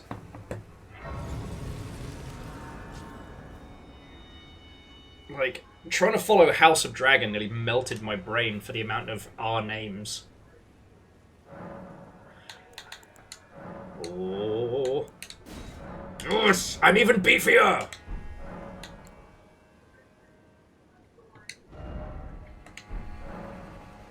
Fuck yeah.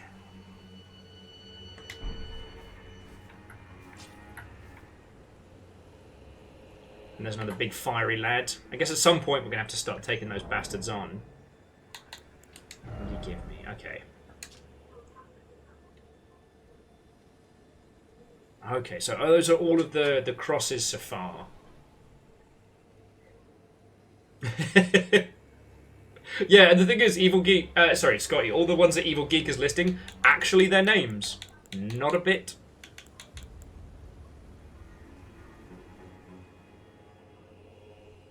Oh, okay, so...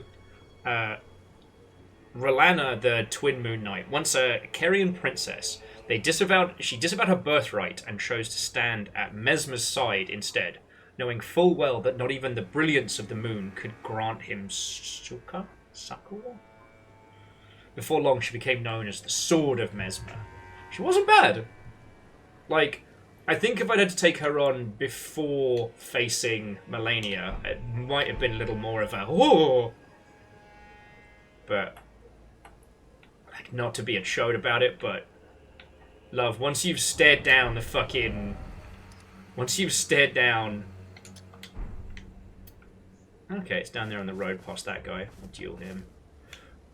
Once you've stared down the waterfowl 500 times, you gotta bust out some really cool moves to fucking shake me.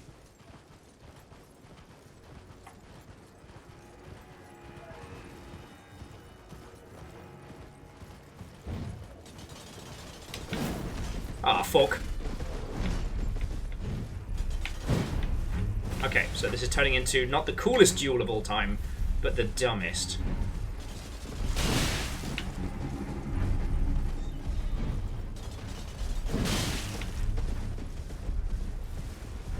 It's just more me versus the camera than him.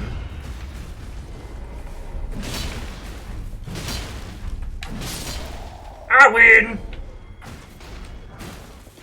If anyone asks, that was a super cool jousting event, and it wasn't two idiots on horseback smacking into each other.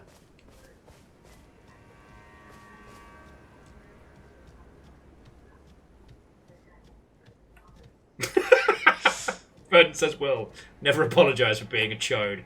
I'll be here all day. I say sorry enough as it is. So...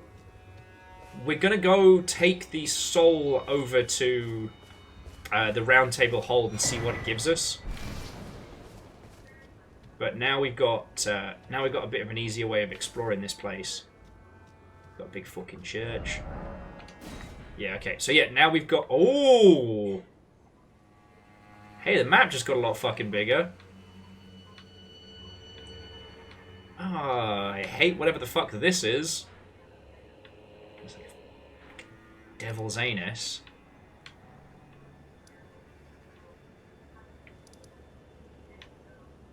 Okay.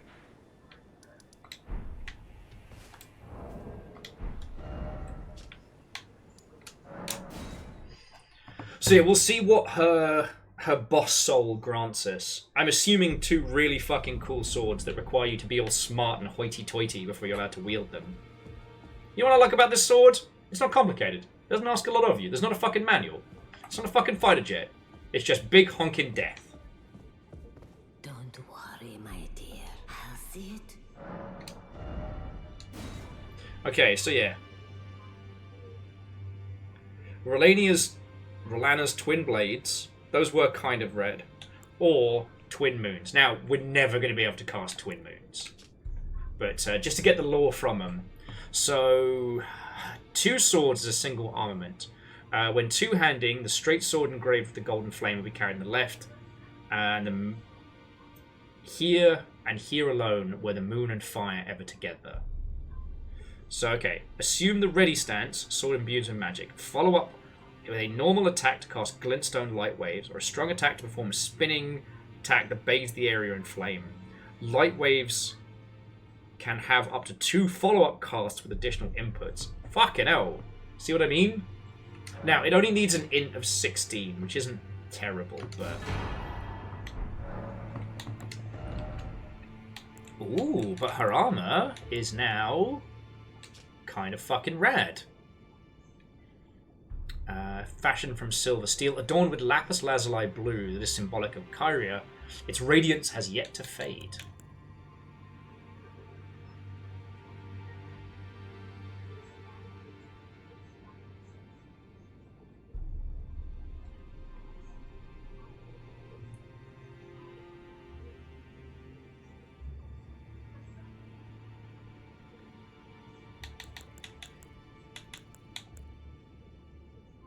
There's a weird story there about people giving each other hair, and honestly, I don't want to read that. Now, go forth. Yeah, Scotty, so I reckon that those stance attacks, when combined with that talisman earlier that makes stances absolutely block rocking, that's probably the power move right there.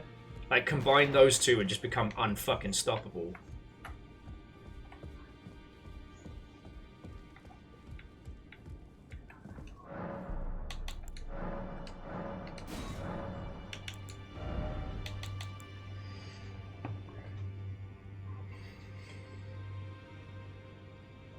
Oh, yeah. I think... Did we... Wait, no, hang on. I might be thinking of a different blade, but... It's just... I feel like I need to study that like a Monster Hunter weapon, but it would definitely be satisfying as hell to get going.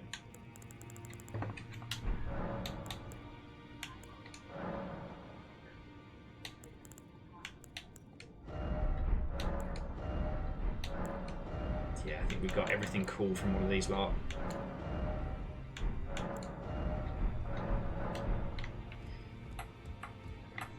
Night and Flame has the laser beam of wave. Have I picked that up already?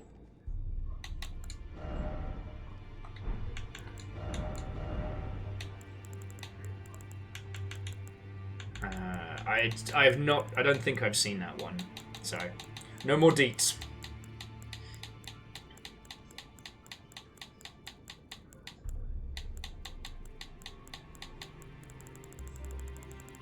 Okie dokie Lokis. That was a fun little fight. I mean, obviously made easier by thematic friendo plus other me. Alright.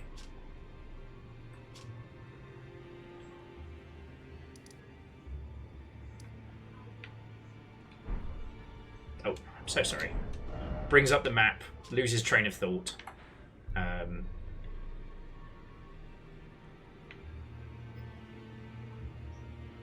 So yeah, so we made it through there, but and I guess we did make it down to the Fog Catacombs, but I couldn't see a way to get across there to pick that up. So there's a couple of like dungeons and shit we haven't done. You know, we haven't done that gal. We didn't continue going around this way to explore whatever the heck this all is. Which had some weird, like, the strange gummy worms, but in red.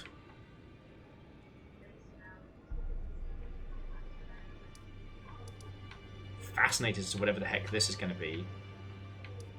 And these little things here. Like, it feels like this is a lot more tightly packed than good old classic Elden Ring.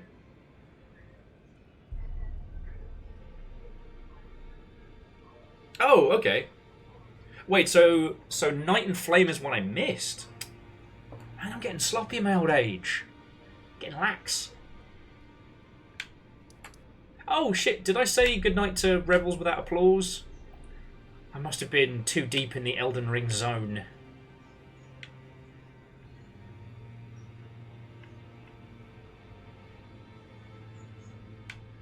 Well, like, again, if it's in the base game, then that's different. Like, because to my understanding, aside from... Like, for the base game, we were pretty much done, except for here. Like the little, was it the crumbling Farum, you know, where the dead ones go. And that's where we were doing our march towards the end. But I think aside from a couple of, like, catacombs that we hadn't finished fucking around in, we pretty much had cleared everything here. No, I'm telling you where we are on the map. So, like, if it's in a little, like, hidden nook or cranny and I've missed it, then that's fair. If it's, you know, if you unlock the dog ending to the game, then that's a different kettle of monkeys. God.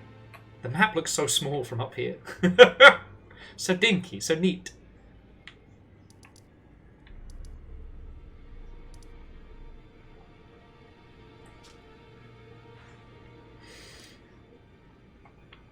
Got a big old cathedral up this way.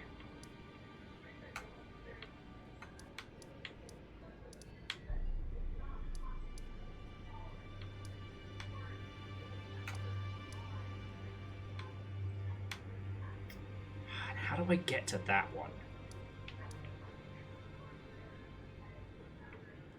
I'm almost tempted to go back to the foot of Jagged Peak and see if I can get to there. Oh shit, so it was in Karamana. Fuck. Like, because we spent a lot of time there.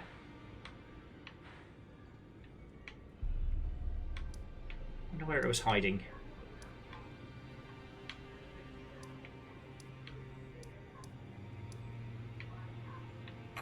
Because when we killed What's-His-Face, we did take the big sword.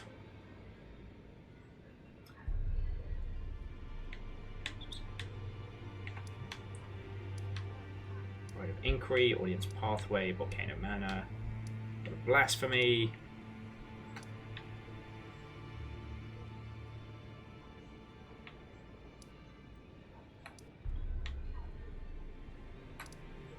No, it's Unsightly Catacombs.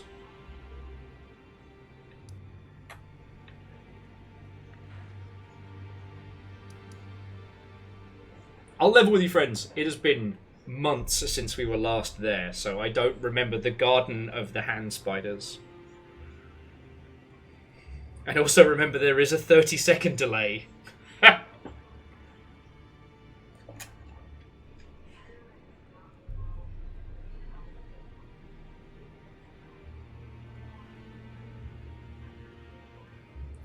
Wait, the Academy by Lake Island.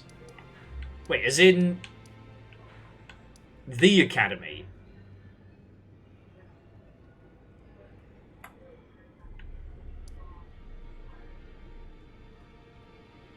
Okay, not the Academy. Karamana, the castle near the Three Sisters. Just north of the Academy. What do you mean, just north?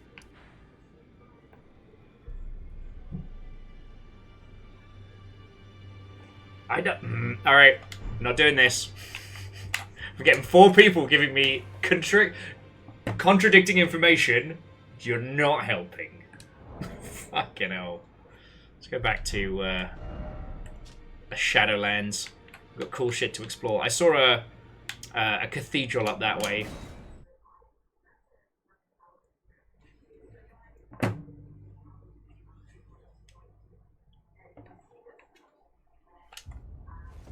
Okay.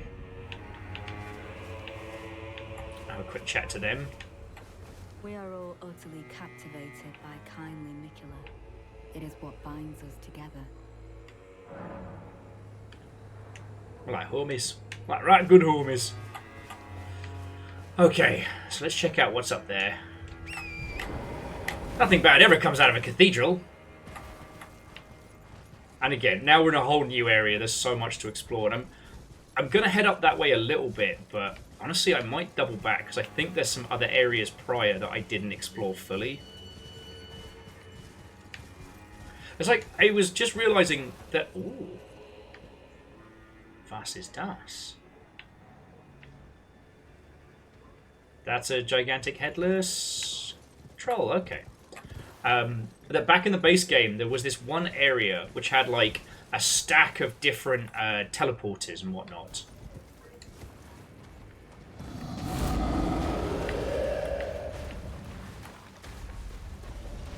Oh, fuck. Oh, fuck.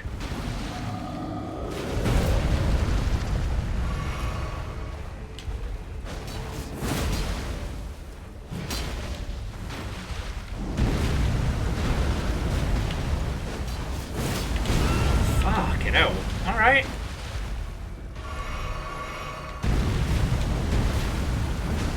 Grundle fight!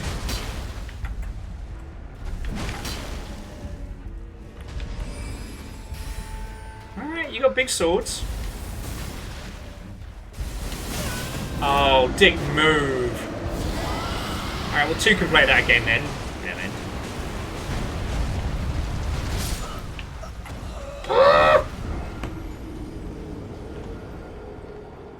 Oh, I'm gonna kick his ass. Oh, I'm gonna kick his ass.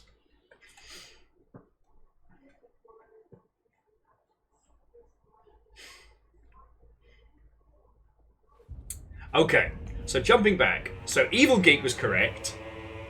And the rest of you were talking nonsense. So, Evil Geek, what was the closest bonfire to where you were talking about? Because, like, you know, you've got to remember, we've been playing this for most of the year. I'm doing my best to remember all the points, but especially with the naming conventions being higgledy-piggledy. Because that does sound kind of rad, you know. At very least, it sounds like a cool pair of twin swords to have in the collection. Let's go explore a little bit around here before we fight him again.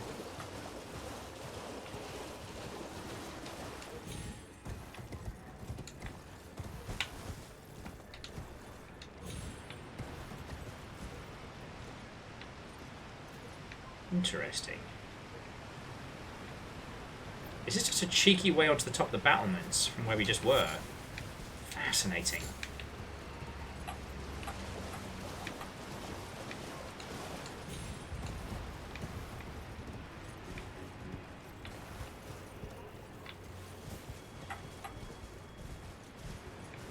Okay, the manor lower level site is the... Grace is the closest. Okay.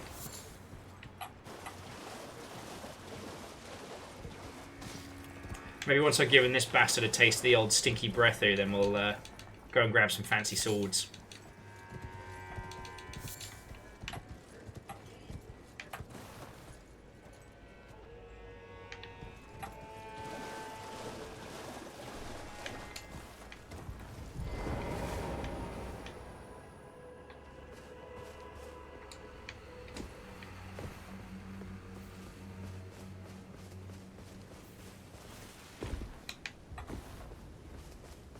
What is this here?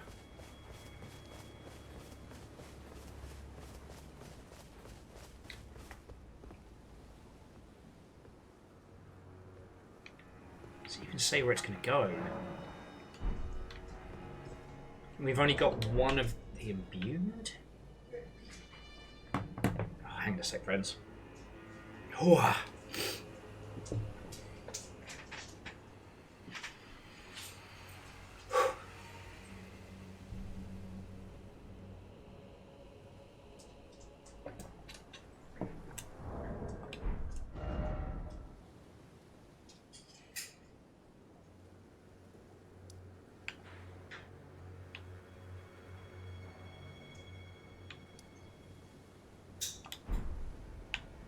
Where does this lead us to? My curiosity has gotten the best of me here. Fuck it. We could always find more keys.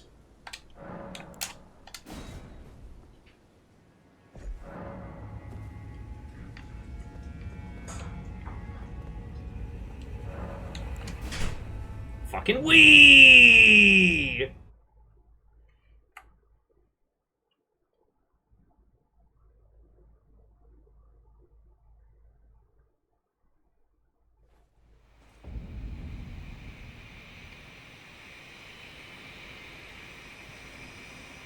We found the fucking jungle zone?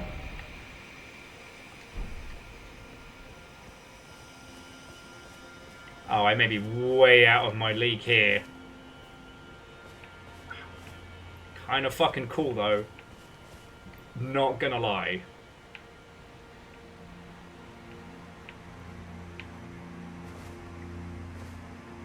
Do you think this game ever tires of being fucking gorgeous?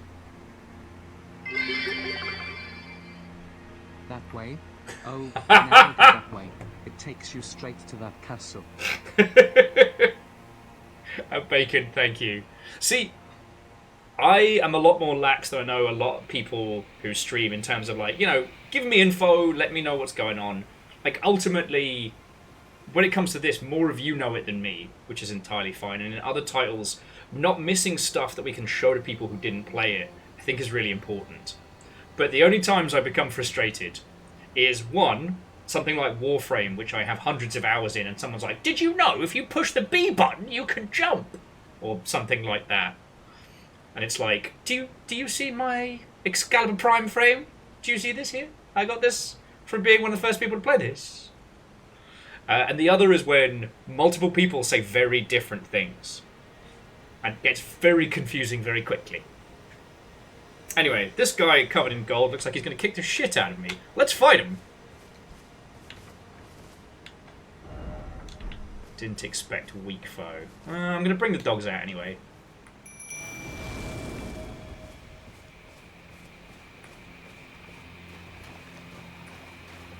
This guy looks like he kicks ass.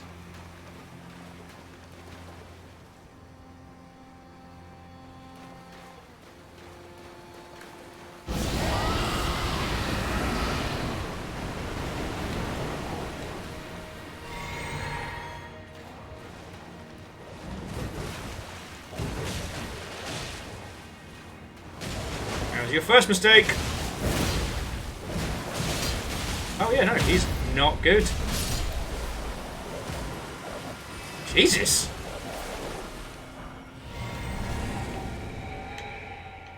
Well, congratulations to that guy who was cosplaying as a problem.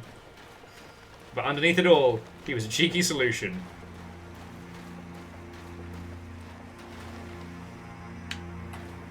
Yeah, Fern, that's what I want to yell at people. I'm not new to this. I'm just bad.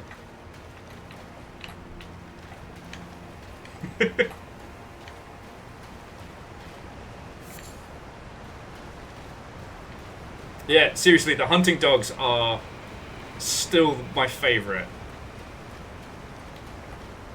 Like, honestly, the times when I end up using, like, double will is just because between us, the amount of impact and poise damage is ungodly.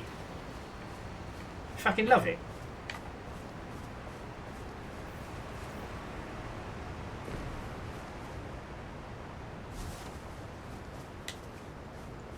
Who is this?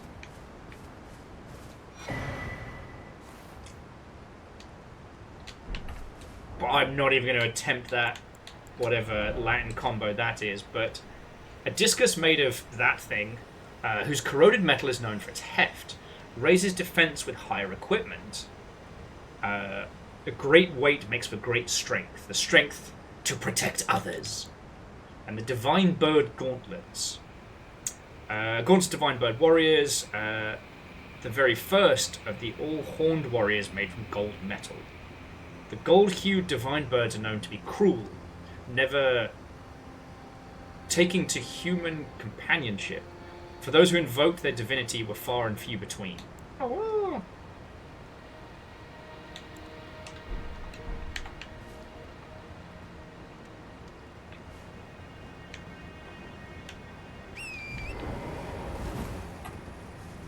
Yeah. Sorry, Phil was just saying, because their character uses 2 colossal, I think, maces. When summoning a friend, that means 4 colossal weapons all swinging at once. People don't get to keep standing after that.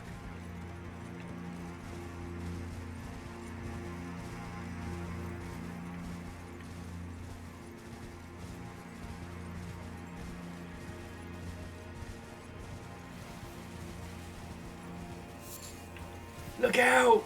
Cliff!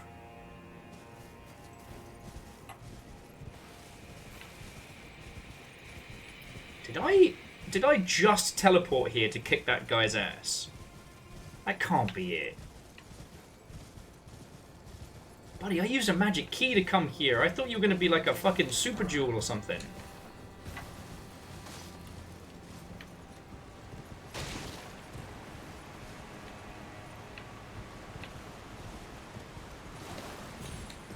Buddy pal, you're not a big deal.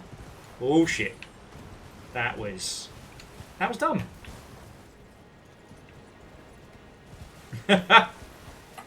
Sorry, Evil Geek says now they switch to all punches and kicks. Summoning their other self is like basically Double Dragon.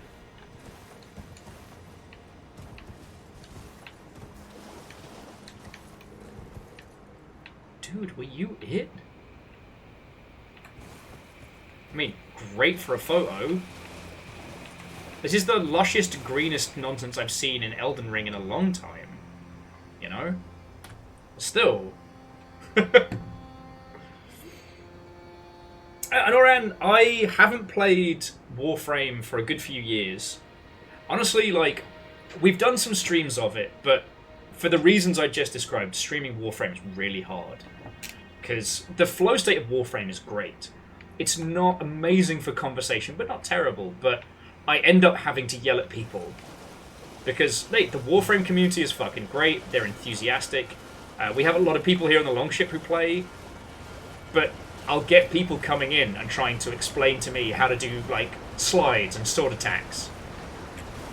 And I'm like, look, I get I'm not playing this optimally. I understand I'm not playing well.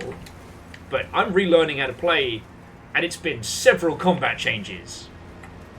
You know? If you go back on YouTube, you can find my... You can find a video I did 1,000 years ago on the early build of Warframe. Now, whether it was before or after the WTF Warframe video, I couldn't tell you off the top of my head.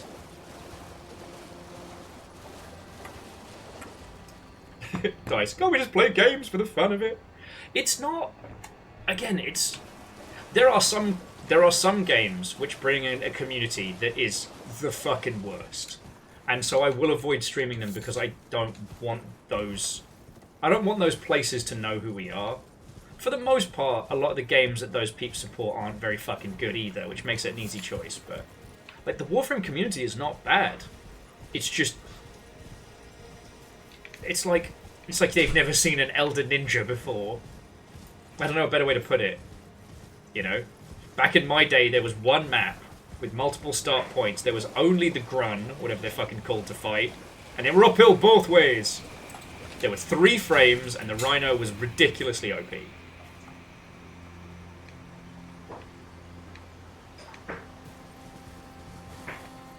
Okay, but seriously, we did it? This guy had this whole gorgeous, like, jungle arena. We just kicked the fuck out of him. Oh, Rhino is still OP. Well, there we go.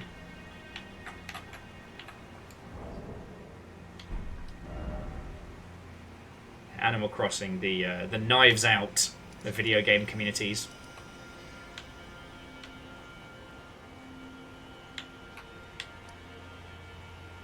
Okay, look. I'm not saying we need to go there just yet, but the fact that I don't have that map piece is driving me up the wall. So I'm going back to Jagged Peak. I'm going to fucking get it. Because it is driving me loopy. I want to see how cool the mounted looks on the map. It's not fair.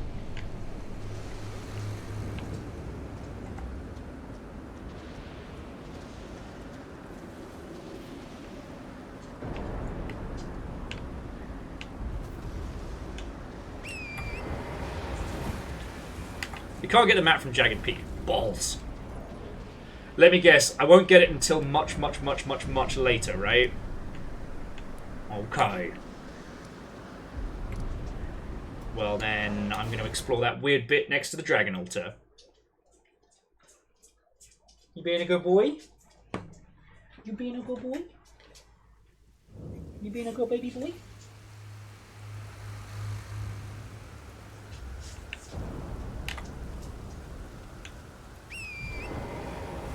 Okay, well, hey, that makes me feel better, because at least I know. So let's explore this weirdness.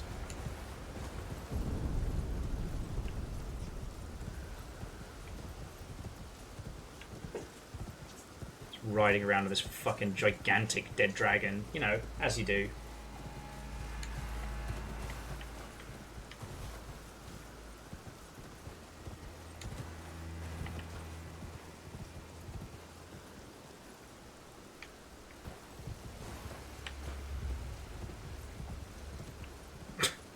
Sorry, apparently my sense of humour this evening has devolved into just being a crass fucking teenager. Dice gotta say, that's a big face. And my brain immediately went, where did you see his ball bag? No one needs that. No one needs that. I'd like to issue a formal apology.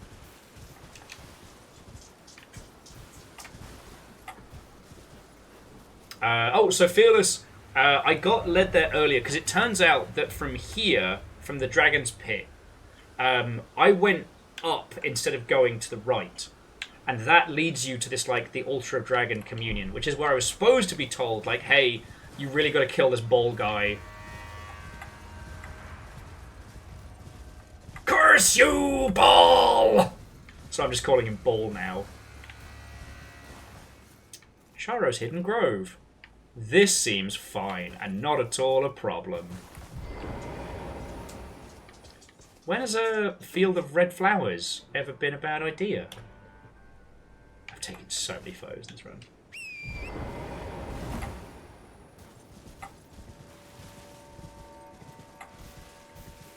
Now, Evil Geek, do you mean the dragon NPC, or whoever the fuck we're about to... oh, I see that ghostly bastard! Hey, Amos, you want to come kill a... You want to kill a spooky boatman with me? Let's fucking go! Hope you're ready to get twatted! Oh, back here. Fucking wee! Oh, he's tough. Oh, beans. Oh, beans.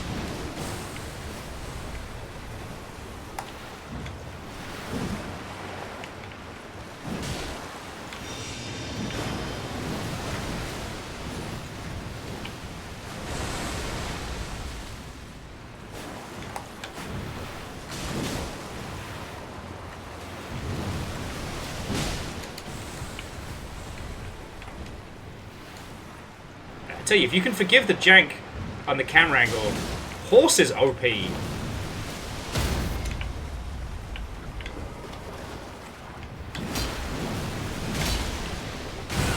Okay, firstly, what the fuck? I heard the dong.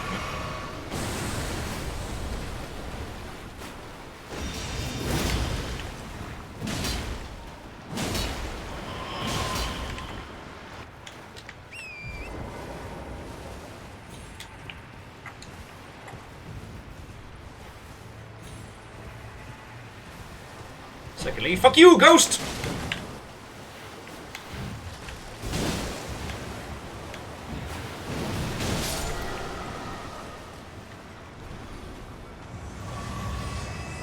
You want to do something about that, Skelly, or...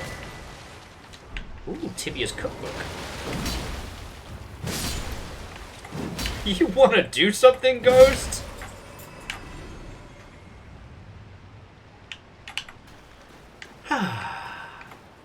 I win! This guy's like, look! Roach is doing a job! No sympathy for the water folk. They know what they did.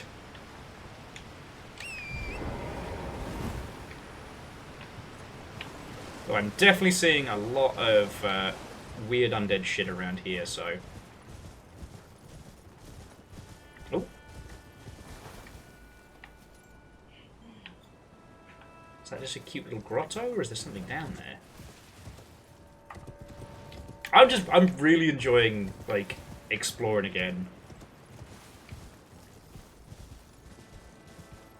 Like, what the fuck is that? That looks awesome! Like, we keep finding more cool shit!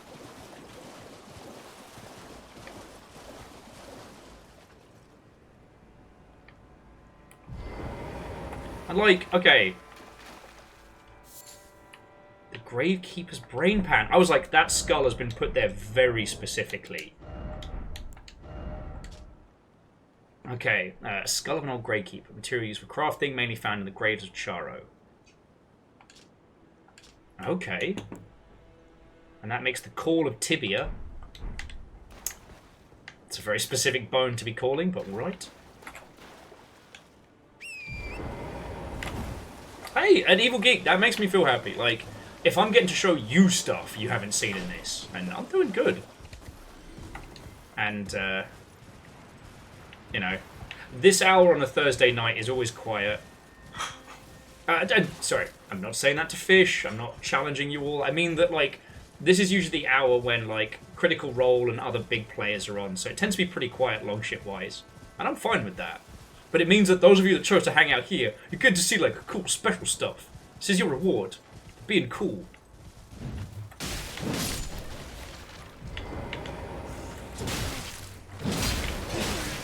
Wait.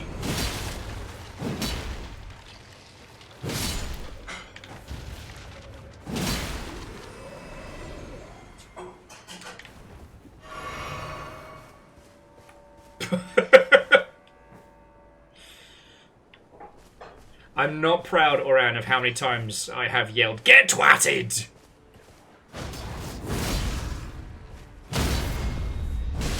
And that sadly those times have not ceased. But apparently there's two things that I'm really good at fighting. Skeletons and dragons. And baby, I'm all out of dragons. Have found a few heads, though. It's probably not hygienic. A grave cricket. Gonna be honest, they look like people ears, and I don't like that.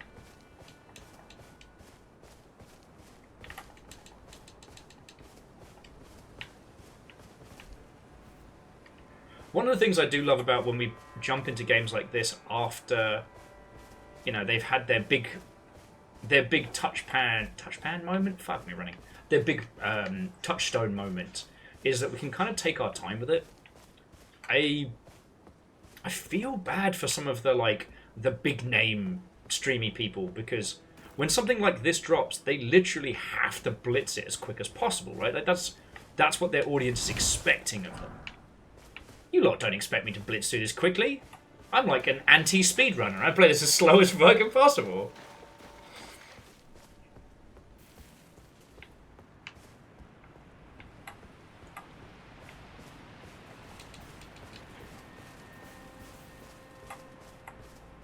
Yeah, no, Evil Geek, I think that was the other thing that was, there was a bit of a...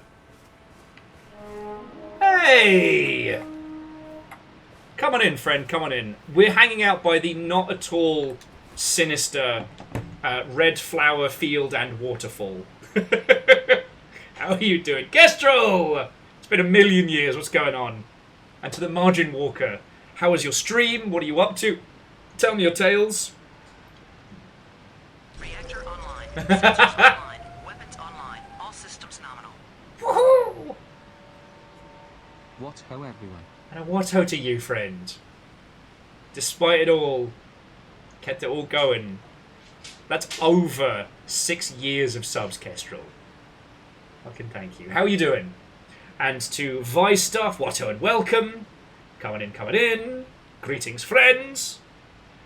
We're having some late night therapy sword. We are playing some Elden Ring, as might be very fucking obvious. And we just got into this red flower area. So I'll hang here for a second if you'll want to have a natter, and if you're avoiding spoilers, or if you aren't, then that's cool too. Oh, nice.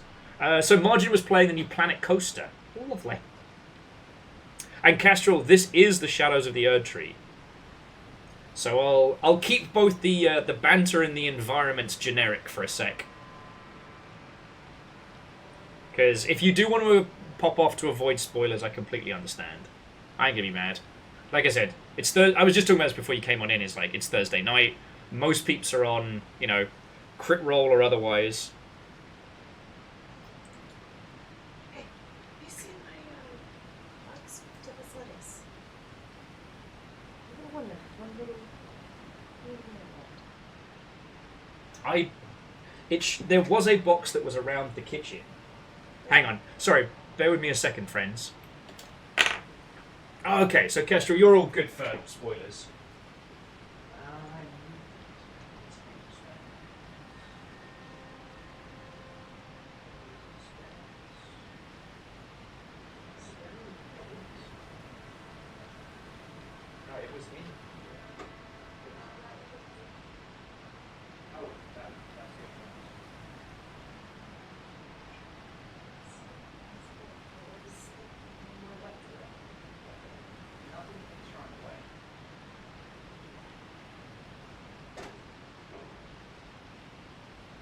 honestly, all I did was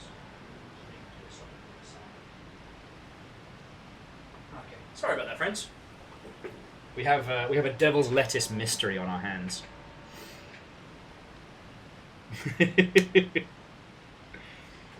Well, I'm a big fan of Vatty stuff as well. I was advised that better to finish Elden Ring and get first time and then go into the deep dive. And we got to the point where we're kind of like end game of the main game, and the pull of the DLC was too strong. I'm having a very good time with it.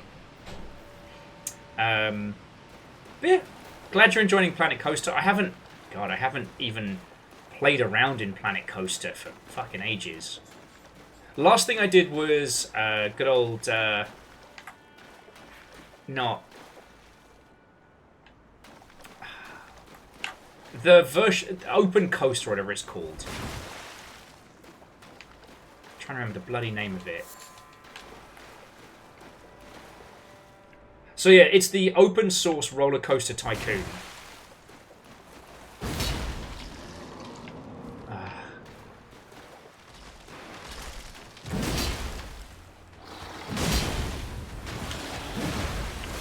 Oh, you boys are tough. Hadouken. Your mate's dead.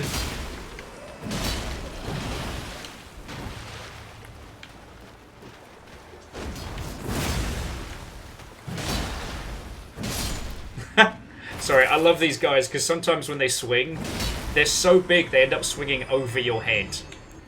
Doesn't stop being funny. Yeah, Kestrel, this is Therapy Sword. This is my guy. I did beat Melania, and I did have to change my weapon for that.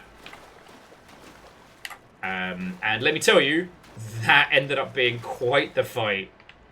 It took me 540 attempts to solo Melania. In case you were wondering how long that took me.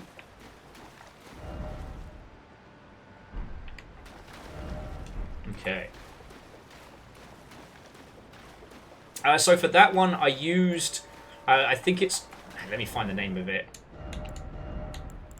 It's a specific katana. I stripped everything down for just a pure like speed and dodge build. And I used this one, the Rivers of Blood. And it handles like the big sword you get for Sekiro, in that it has these huge sweeping arcs. And just went for full blood loss, full anime Bankai bullshit. And in total it took me 500 attempts. Yeah, Margin, it does stop being hilarious when they swing through your head rather than over it. But yeah, no, sorry, Margin, I'm desperately trying to remember the name of it. Because...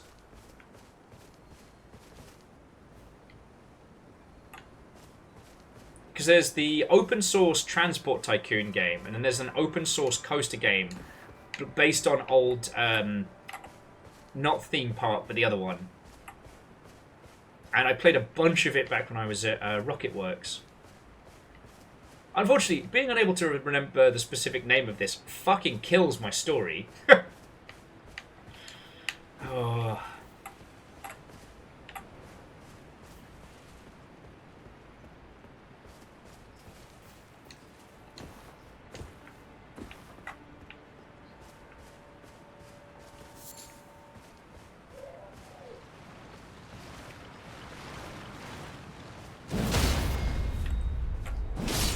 Skelly, no.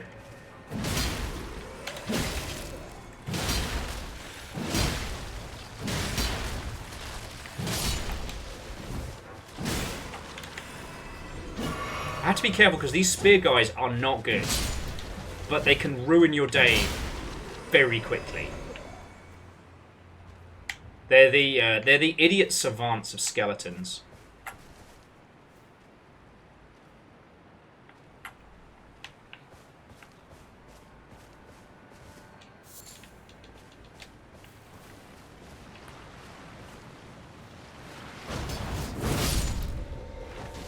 Ah.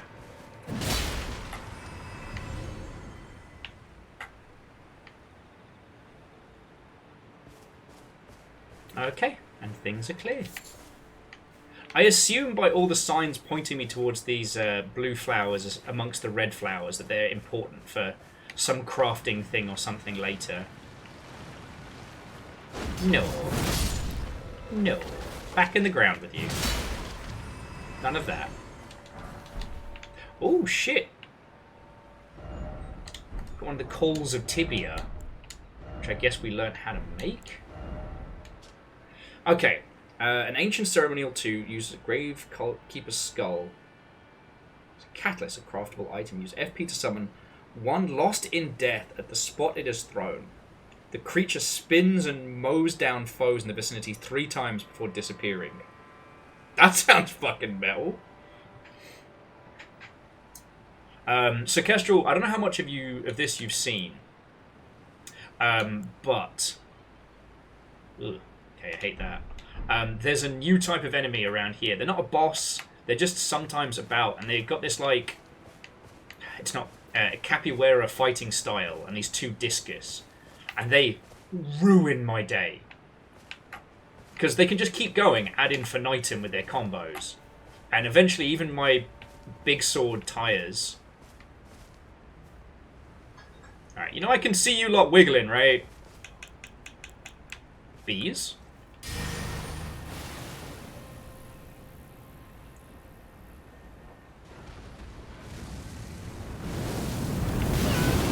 Okay, you're a bit tougher than the usual sort. No, not that tough. Nothing my briefcase full of bees can't handle.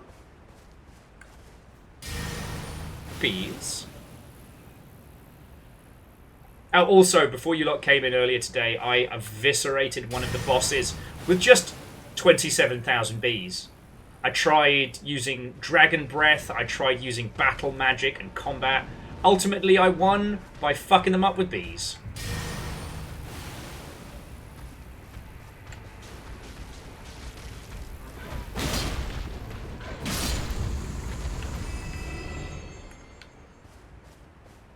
And as we like to say, there's no such thing as a cheap win in Dark Souls. Where's your EpiPen now, buddy?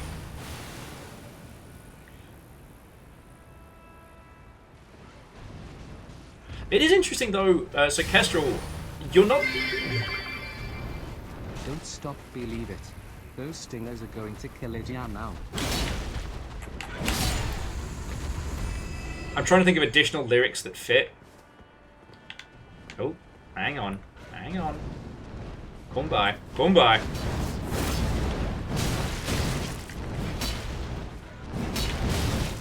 Oh, fuck you, mate.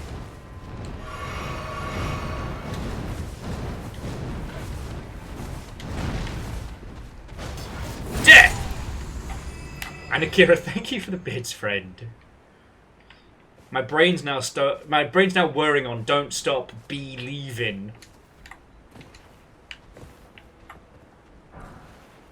Rings of spectral light. Oh, sorry, there was another bird who was just taking its sweet fucking time getting here. Surprise bees! Howin'.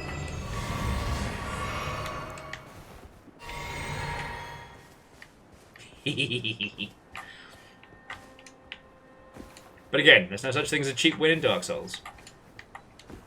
Sorry, Kestrel, what I was going to add was a lot of people did end up burning out.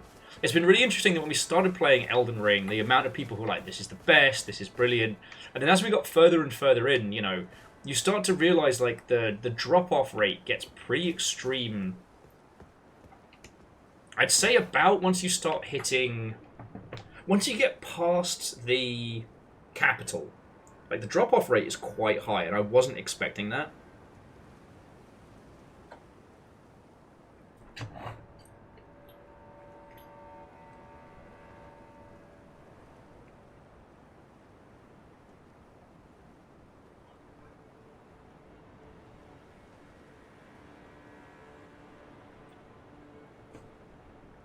Yes!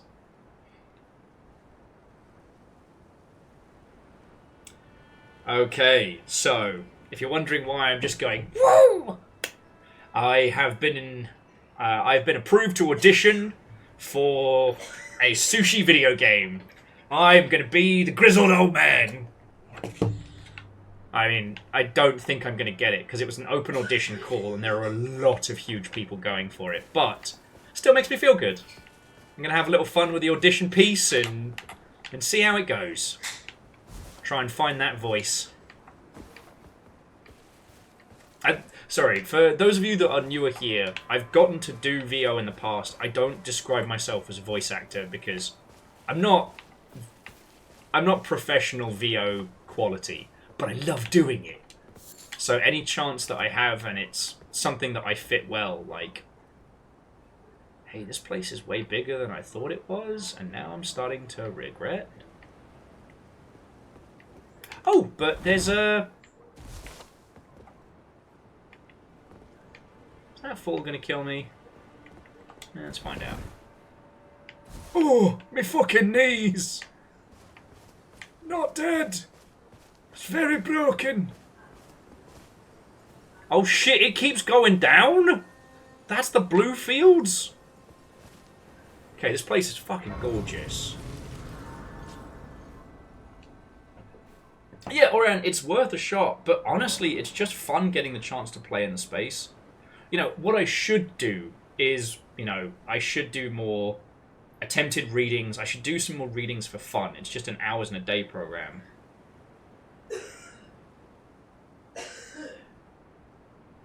Yeah, like, also, I might be going up against, like, people like Edwin and shit like that.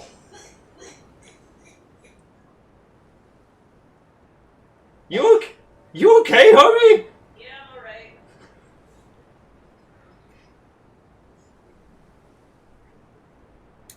Sorry, I lost my train of thought between beautiful scenery and making sure Fiona's not dying in the other room.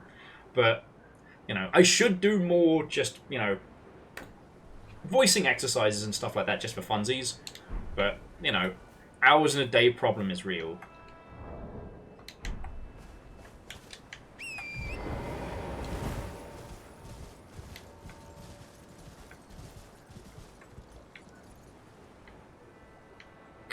Whole place is fucking cool.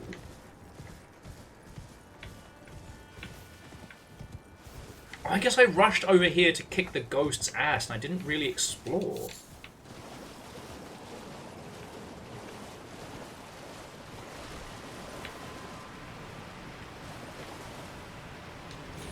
And Scotty, that's the secret. Everybody needs an ice bomb.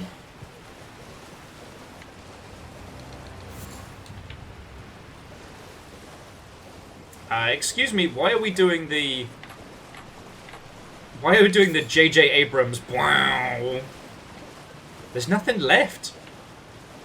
Big dragon, dead. Boat ghost, dead.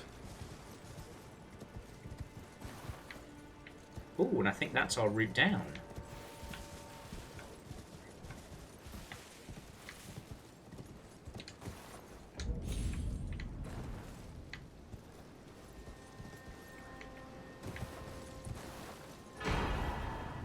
Great Grave Glow. I guess that's the super upgrade we were using earlier for our little guy.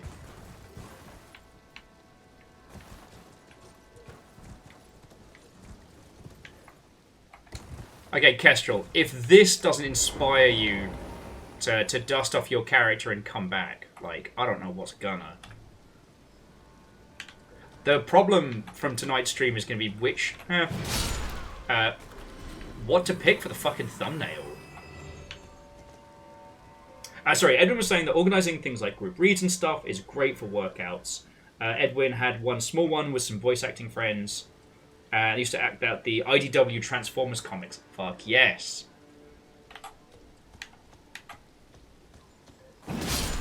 But, you know, I also have to admit that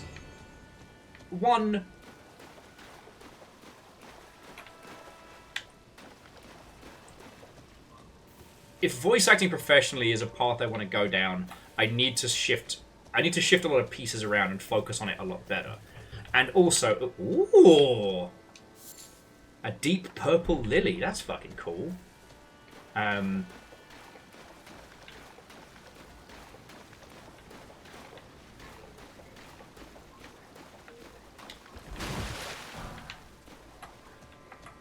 And so, Oran, I don't disagree, but one of the mistakes that a lot of people make, and I'm going to be mean to my fellow streamers a little bit, especially streamers, is mistaking, you know, silly voices and, you know, D&D sessions and things like that with voice acting. You know, coming up with a bunch of silly voices is a little part of it, but actually being a voice actor, a vocal performer is, well, it's a hell of a skill. And, oh, I see a map. Fucking yes.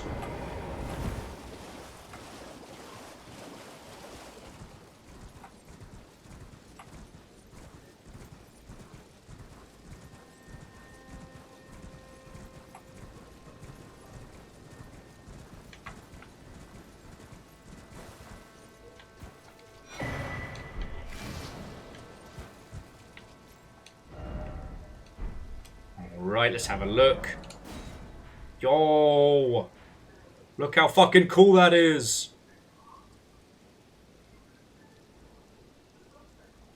Hey, hey. Hey, that's another great big butthole.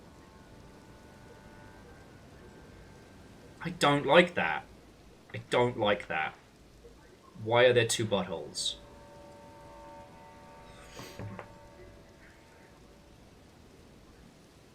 Yeah, cold ankles, you know, the difference between being a cook and a chef. Like, you have to be able to deliver pre-written lines as if they flowed through you with ease, in a way where you can use none of your physicalities to convey that natural element. Like, improvisation, great voices, and things like that are great skills to stack on top of being a voice actor. Like... Sings Newt, have you checked the buttholes? Skeet up, buttholes! Why are there two? I don't like that there are two. Why are there too many buttholes?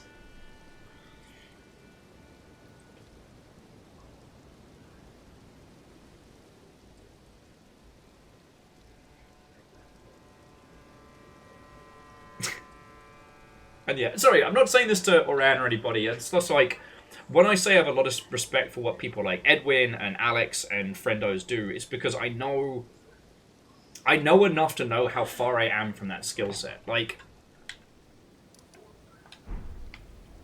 unless you fully indulge in mad delusions, there comes a point once you've studied, like, acting, that you realize the difference between performing and acting.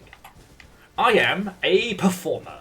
Give me a stage, and I will entertain a crowd. I have no stage fright. I have no fear. Let's fucking go. But if you ask me to embody a character, if you ask me to use my knowledge to convey something, that's not a skill that I have.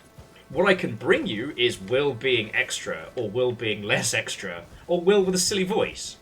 You know? A little bit of the old fake it till you make it, but that's not acting. Oh man, why are there creepy hands on the beach? Oh, I hate this. It's like a creepy hand family picnic. I'm trying to talk about acting here.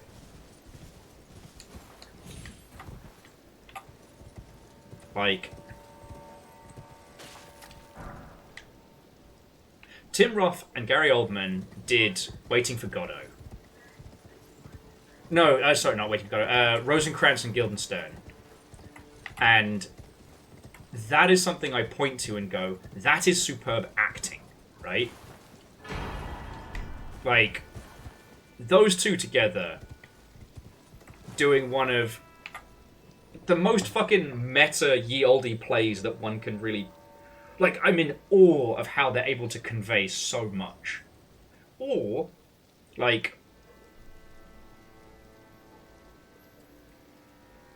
watching some of the just like black turtleneck performances by great actors when you can see their craft.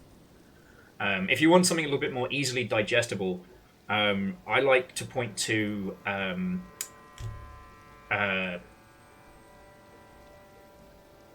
oh my god! Here's a film that I really like pointing people towards. Can't remember the name of it. The Hateful Eight. The Hateful Eight is phenomenal because almost the entirety of that movie is just carried by these actors' performances. Like, holy shit. And I'm trying to think of something that's kind of like the opposite. I don't know why it's what sprung to mind, but I love... Actually, no. I was going to think... Is there a better example? No. Okay. Basketball. A Trey Parker and Matt Stone pre-South Park in a movie where two friends make up a sport that ends up becoming like the new major league thing. And it is dumb and juvenile and funny and stupid. And to watch it, it is just Trey Parker and Matt Stone trying to make each other laugh and just being silly buggers. But they're not acting. Like, and okay, and I know you get this, but it's easier to demonstrate in the physicality. Now imagine that, like that level of like difference, but it's only your voice. And yeah, like I said, I know enough to know how good my voice acting friends are. And the way I think it works with somebody like me is that if my mannerisms and styles fit a thing, then I'm great. But like, you couldn't bring me in and say, and just name a style of character you want me to bring to life. I can't do that. Also, we're hanging out on the fucking beach? We're gonna have to re-explore these sections in another session, right? But yes, Edwin, sorry, I missed what you were saying there, but you're correct. Like, sometimes just being yourself, but more or less extra, is what the role requires. But... And I'm not going to diminish people who do that, but I just don't want anybody to think that I'm putting on fucking airs. Because I got to be, what was it, an alien consciousness and a fucking Sonic character once. Not even a real Sonic character, let's be honest. Okay, these hands are a lot... Oh, they cast spells now. Cool. Cool.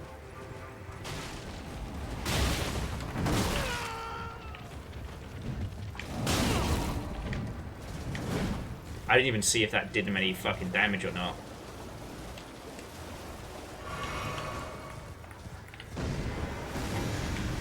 Alright, fuckos.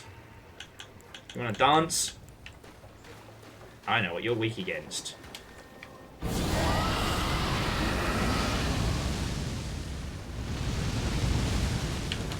Oh, apparently not that.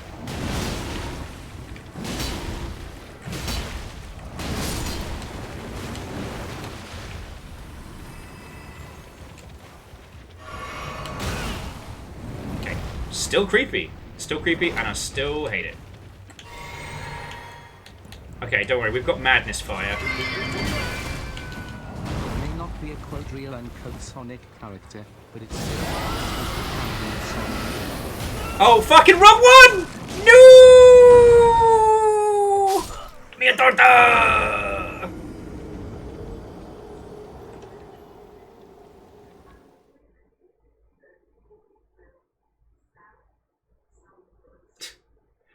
Kestrel, I'd say that if there are beach babes on this beach, they are much more horrifying than what we just faced down. And I don't think I want to meet those. Unfortunately, we left a lot of souls there, so... Off we go. Oh yeah, no, and Bacon, thank you for the bits. And Edwin, like... I hope what I'm saying isn't, like, either patronising or over-aggrandizing. I guess people beat half the scissors. I need a seriously big piece of paper to win this one.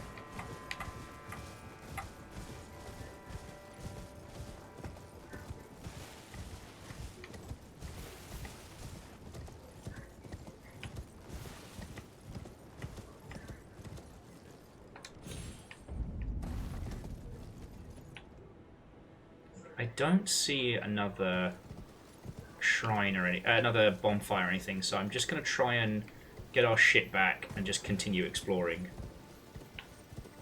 Oh, you know what I didn't fucking do? I didn't equip fire breath. The hands are weak to fire. I thought the ghost flame would do it, but they were just like, nah. Not fast, not plus. We're big hands. But it's cool, we get to have our, like, horse riding on the beach montage moment. That's cool.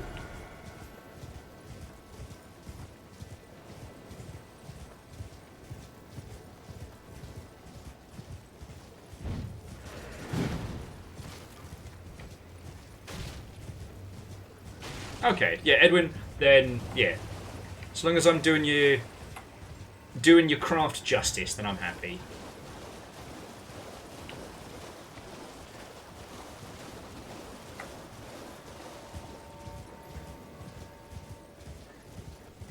Nope. I think I don't see this fucking fingernail sticking out of the ground. You are big and gross. I hate the fact that this is your family vacation.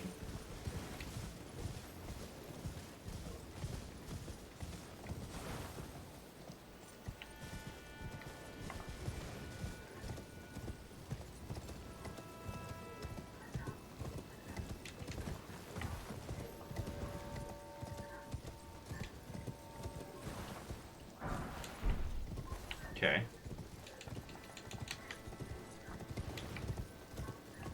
There's a path through here. Oh! Oh, no! No! Oh, this is the grossest shit ever. Thanks, I fucking hate it.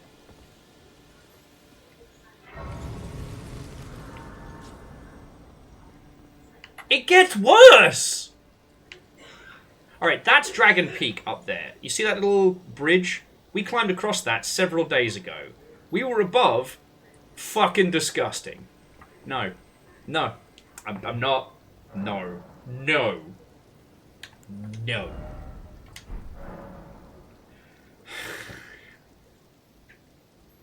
How many... I mean, Kester, if we want to go there and play a round of how many fingers does that monster have?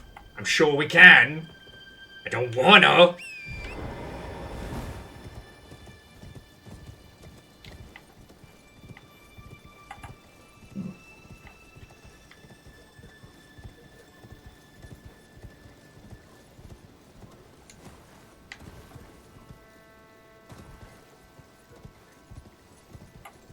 I tell you what's fascinating, Edwin, is kind of how the last, like, 10 years, the POV of voice actors in the games industry has really, really changed.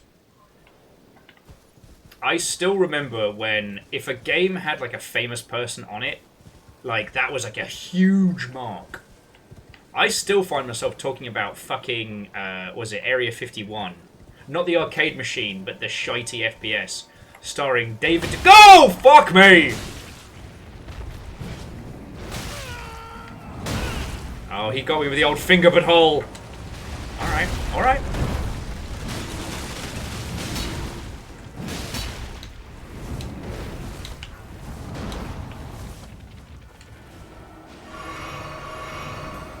Can I just point out the fact that he casts spells with his middle finger is bullshit. Alright, come on, fucko. Fucko the Wonder Hand.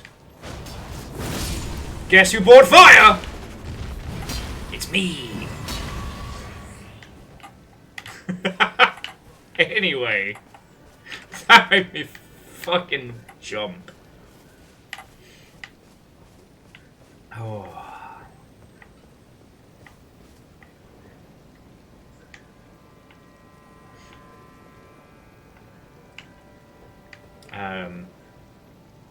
There's another one. Let's fuck him up.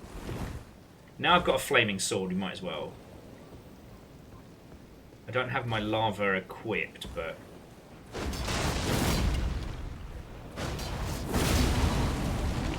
Oh, I don't like being on fire, do you? Dick. Creepy hand bonfire. Alright, who wants to go ruin the Hand family's winter vacation? I do!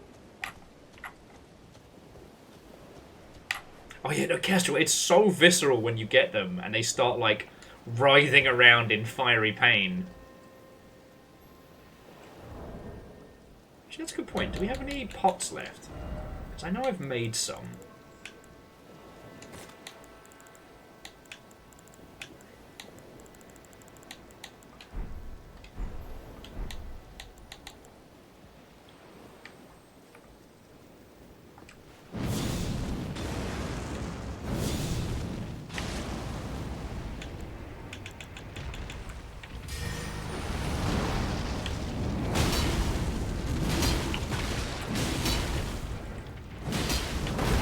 Oh!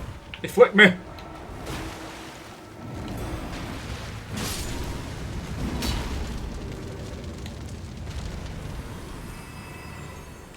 Can't believe he got me with the literal middle finger. Yeah, you certainly gotta hand it to those animators. No, no, no, no, no, no. They need serious therapy. Oh. But yeah, no, so what I was going to say was, back in the day, it used to be if the game had famous people on the voice cast, that was a big deal. But more often than not, you know, those weren't good. Like,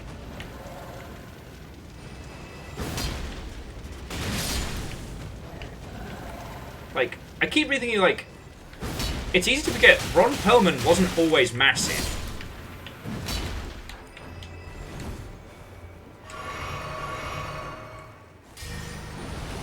Like, one thing, to my understanding, one of the reasons they were able to get him for Fallout 1 and 2 is because, you know, he was affordable. You know, and also did VO work. Well, you did wake them up with a flaming sword. It's understandable if they're a bit crabby.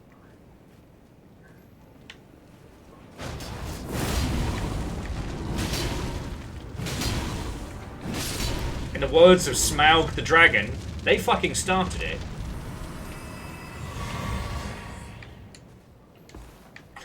And Scotty, thank you for the bids. Really appreciate it.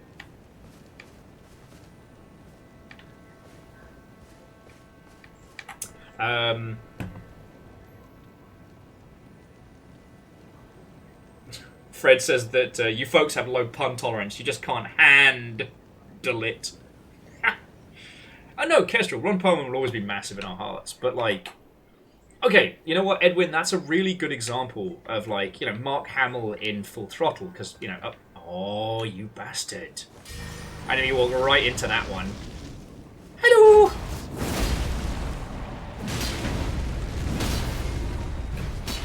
All right, in the stem.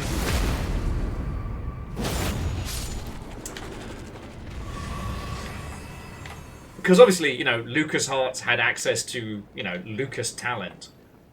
But again, as I'm sure you all remember, Mark Hamill could not find work after Star Wars. Like, he was really struggling. That's why he ended up doing a lot of VO. Also, as I'm sure you all know, like, he had a messy motorcycle accident. I believe it was after the filming of A New Hope, but before the premiere? I forget.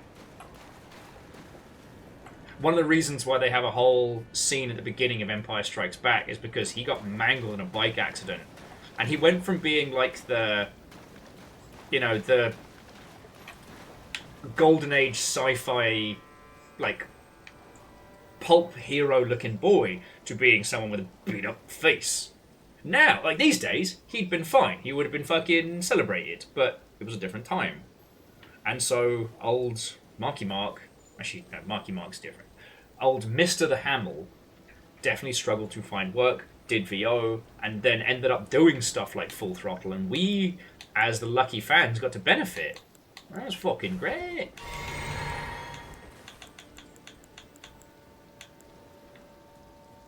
Might see if Stinky Breath works on them.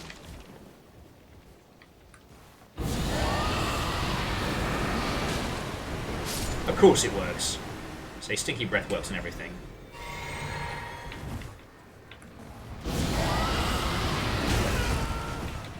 If I can pop it off. Fuck!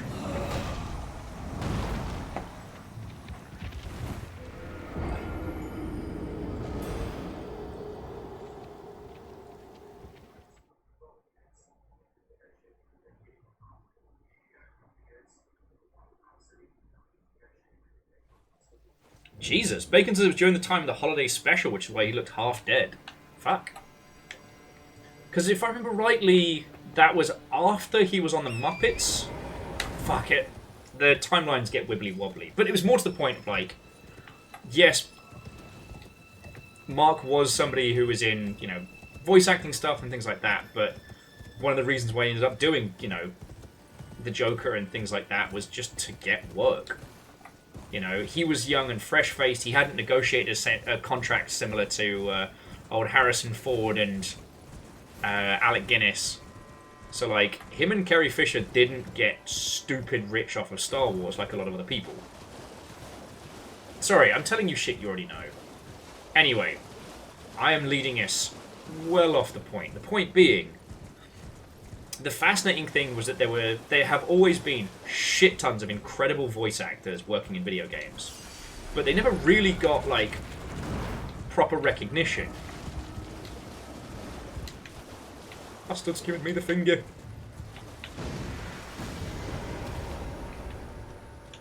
Okay, so first things first. Blood Flame Blade.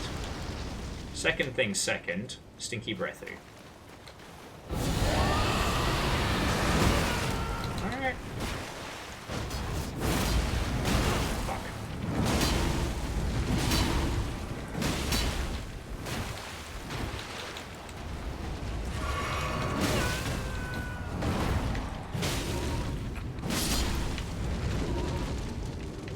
Having ourselves a little hand bonfire over here.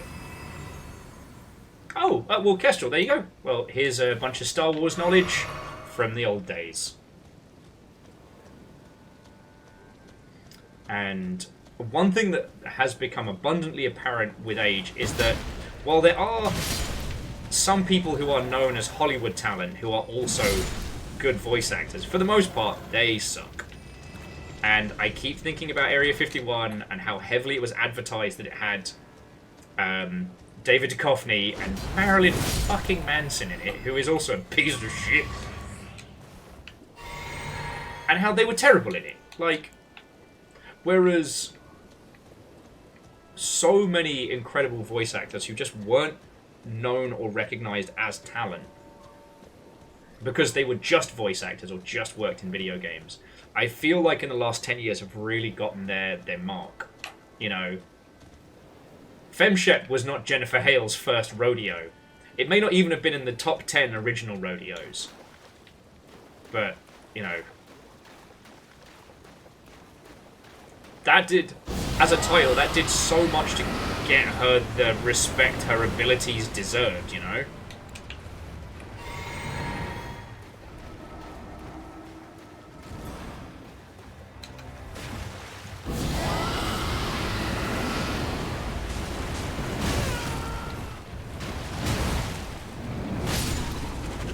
Oh, you're fucking kidding me! It's fucking hands. Fucking hands, man.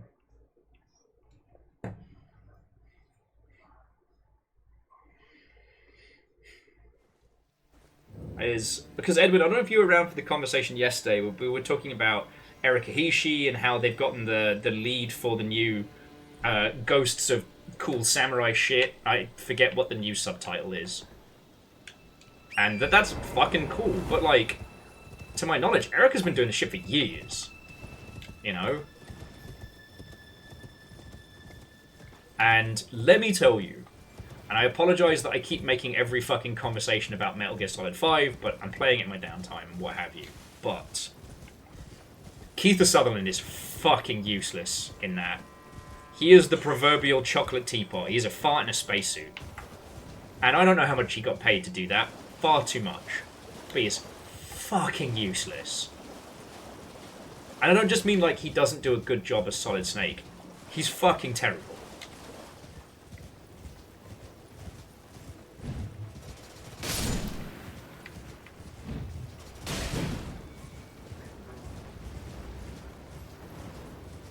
And like,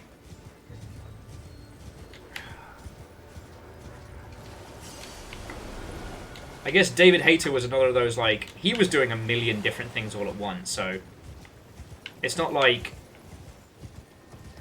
it's not like he was an unknown individual, but, you know, he had his shot at the big time. It didn't take. He became a writer. He's very good at it. And the voice acting stuff was just an additional thing. Although, my personal conspiracy theories on why he hasn't been recast in anything that isn't a Konami production might be... I think that he wasn't a Hideo Kojima hire. He was a Konami localization hire who became famous. And, because he used to do a lot of the corporate videos for Konami. You can still find them online. They're fascinating. And is that a ship made of stone? What the fuck?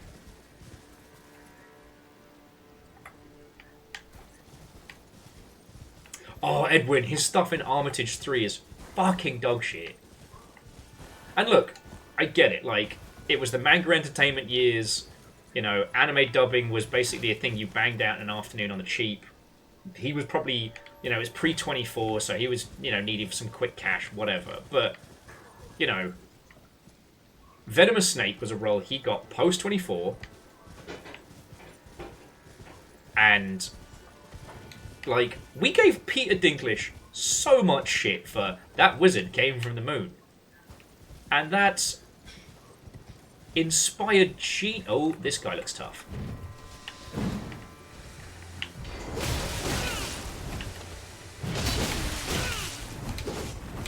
I hate being right.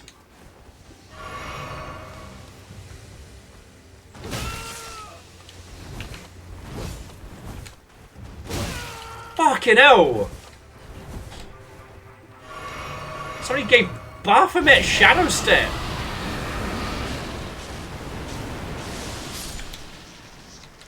Oh! Okay. Fuck that guy. To recap, he had 2 extendo arms like someone crossbred a praying mantis with a bloodborne weapon. He could shadow step, and he could spit like goo that sticks me to the floor. Alright. Fuck you guys.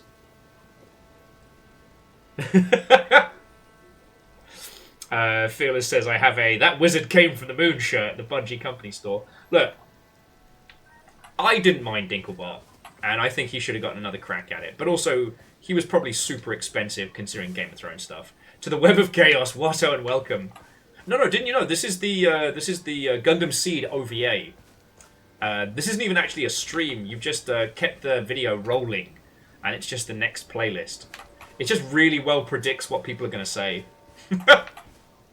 Mess with your mind. And apparently, I'm getting fucked up by some kind of shadow wizard bullshit. How are you? He really did just want a hug, and he was going to get it regardless. Just wish he hadn't taken, like, 15 points of my blood in the process. We're just having a natter about, I guess, voice acting now. The long and short of what I'm saying is that I like that we're now a phase in video games where we really acknowledge how much value good voice acting brings to a game, to a role, right? That it's not just a thing to chuck in or chuck away at the end of a project. And honestly, like, fostering vocal talent inside your own studio seems like the smartest fucking thing now. Because I'm not saying that every studio has, what's his name, Mr. Cummings from Hades and whatnot, or like, who would have known Darren Korb would have turned out to be a fucking super voice actor? Like, I never would have fucking guessed that one. No offense to Darren. Darren's fucking cool, but you know what I mean. It's you wouldn't expect him to be a write the theme tune, sing the theme tune, play the main character kind of guy. Darren Korb is the... Actually, I don't know his proper title now.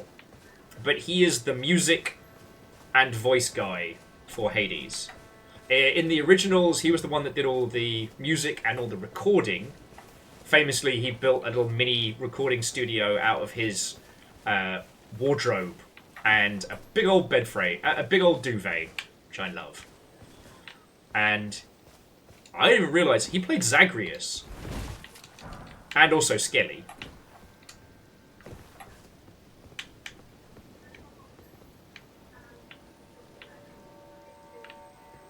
Audio director and composer is his title moment. That's cool. Also, pieces of people. Abandon here. I carved these words to coalesce. I abandon here my doubt and vacillation.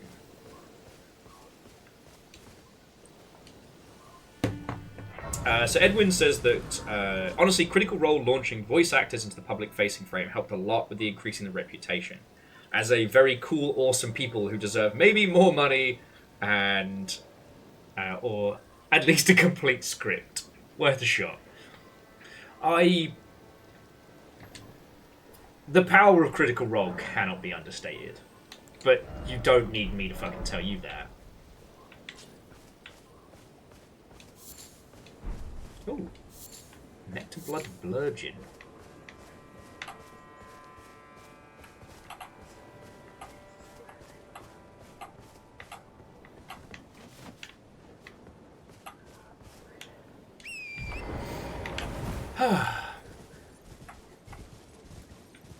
But yeah, so that's what we've been nattering on to those of you that have just popped on in. I found this gorgeous blue, like, beach area that I've been exploring that's been kicking the fuck out of me. But it's very, very pretty. I will, however, not be exploring the land of creepy fingers. I don't want to go to the finger hole. I don't want to. I don't want to. Please don't make me.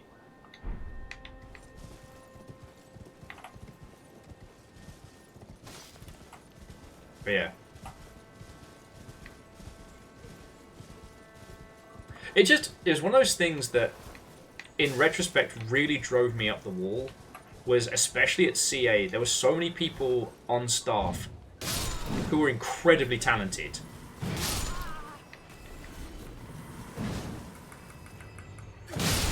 But they didn't want to give them a shot because, you know, they already had their jobs to do. There was no fostering creativity in that environment. And unfortunately, more often than not, you know, the talent doesn't always get acknowledged.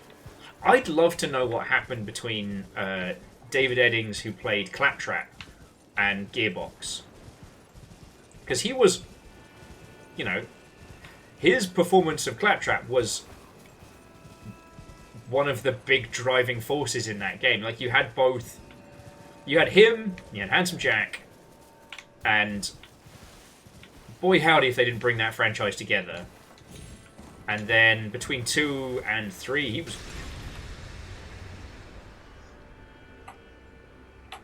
I mean, Edwin, the answer is always Randy, but in what specific manner, I wonder.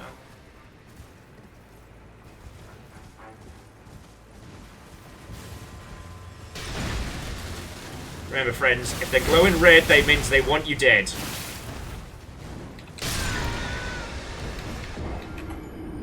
Fuck. That's a lot of souls to leave at the end of a path.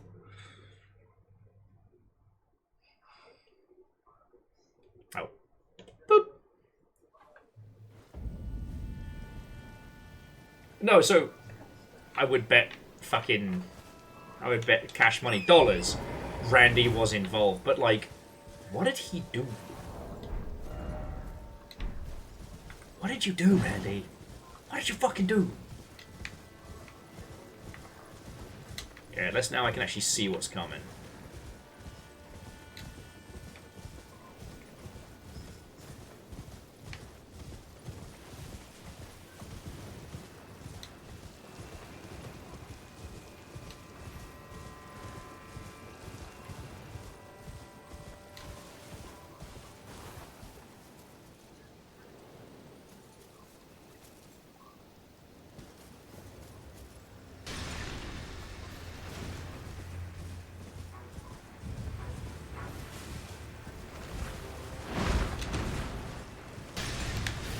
Fuck, missed it. Missed it.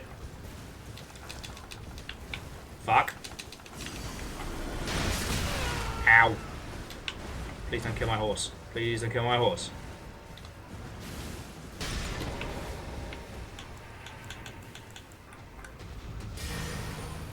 Bees versus pot. Bees. Oh, look who doesn't like bees in his face. It's this guy.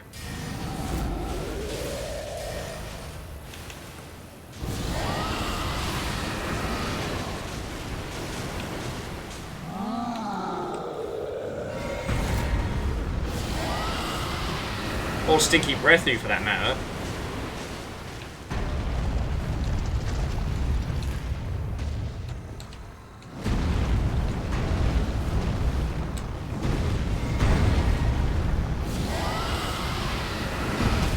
But working that foot in there, buddy. Get fucked. I looked him in the fucking eyes.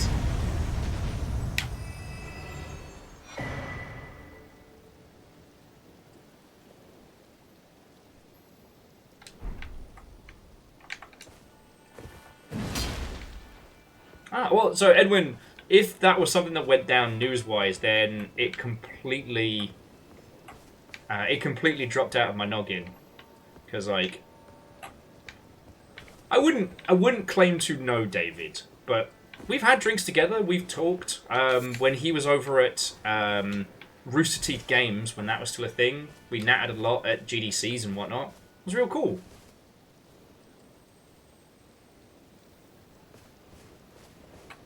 Oh. Okay, so Eddings left, and they asked him to reprise his role, and he said, sure, pay me, and they went, no. That sounds very randy.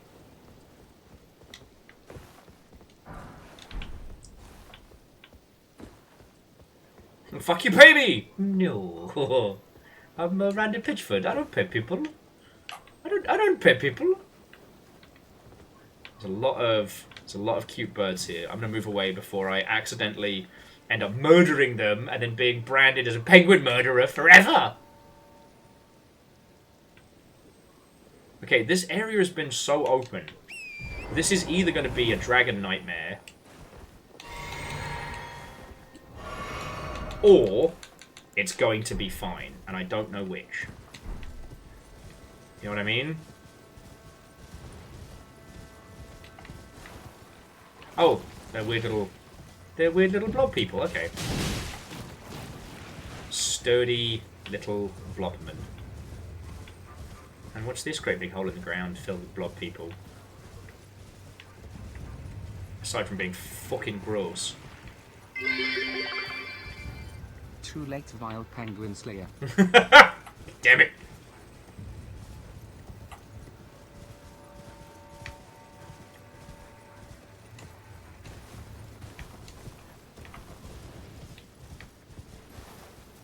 Okay, there's a lot of blobs around this hole.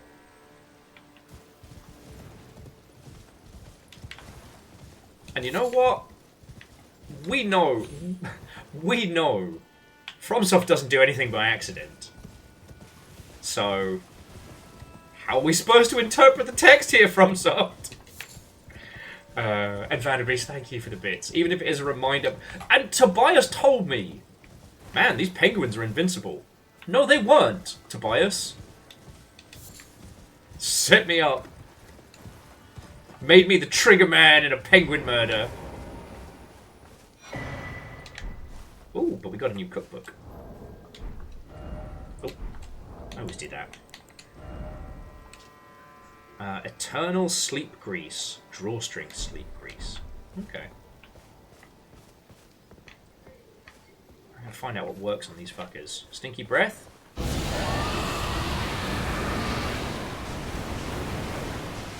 Stinky breath is ineffective. Ghost breath? Oh, they don't like ghost breath. Oh, fuck me!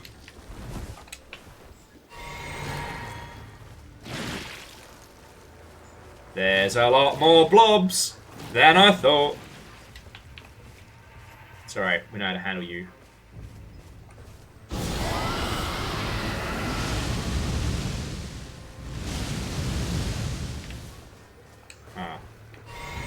I guess it's got to be direct.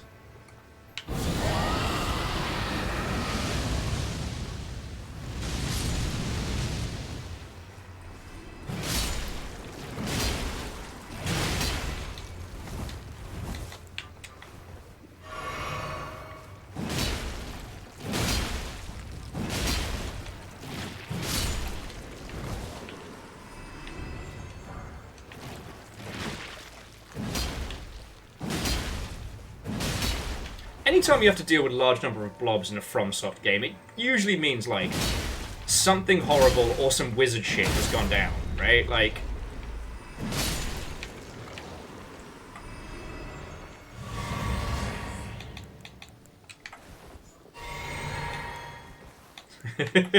Never, Scotty! I will never hand over the Chucky Pickers!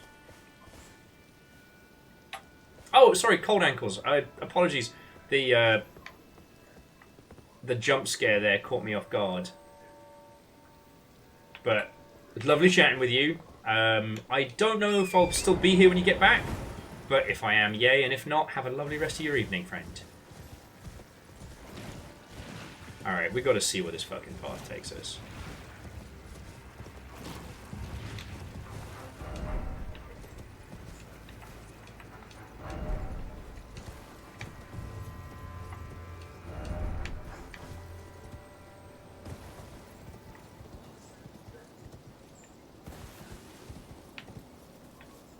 So many of them.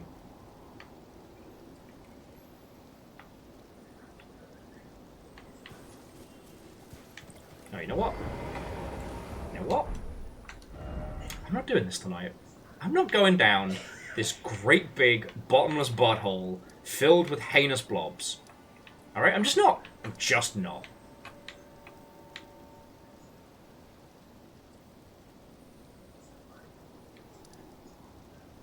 I'm not going into the weird finger hole. I'm not going into the blob hole. You know what? That's fine. I'm going back to the nice flat plains where everything's fine and normal.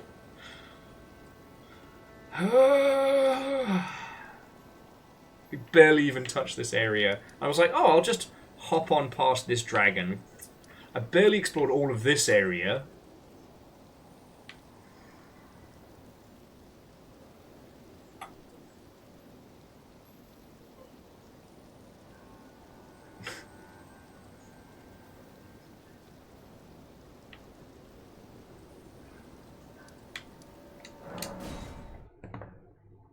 Alright.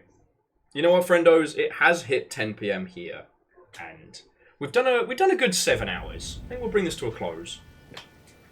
I mean, you don't need any more information to know my thoughts when it comes to voice actors and how valuable they can be.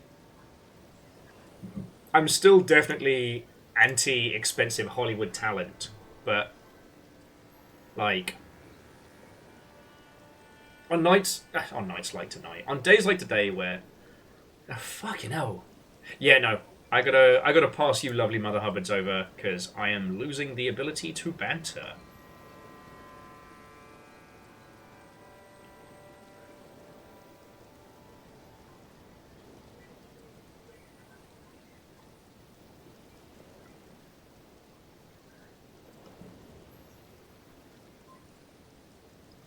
Just seeing who is kicking about tonight. Oh. Yeah, and Fred, that's the main reason why people do it. It's just, more often than not, it seems to come at the detriment of the title, not the improvement. You know? So.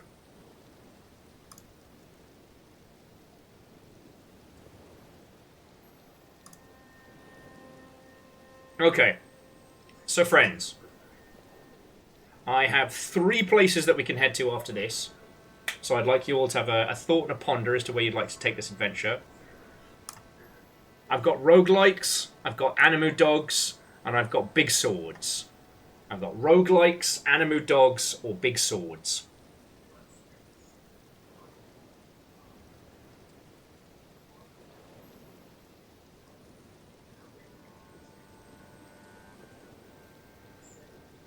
Kestra, you want big swords?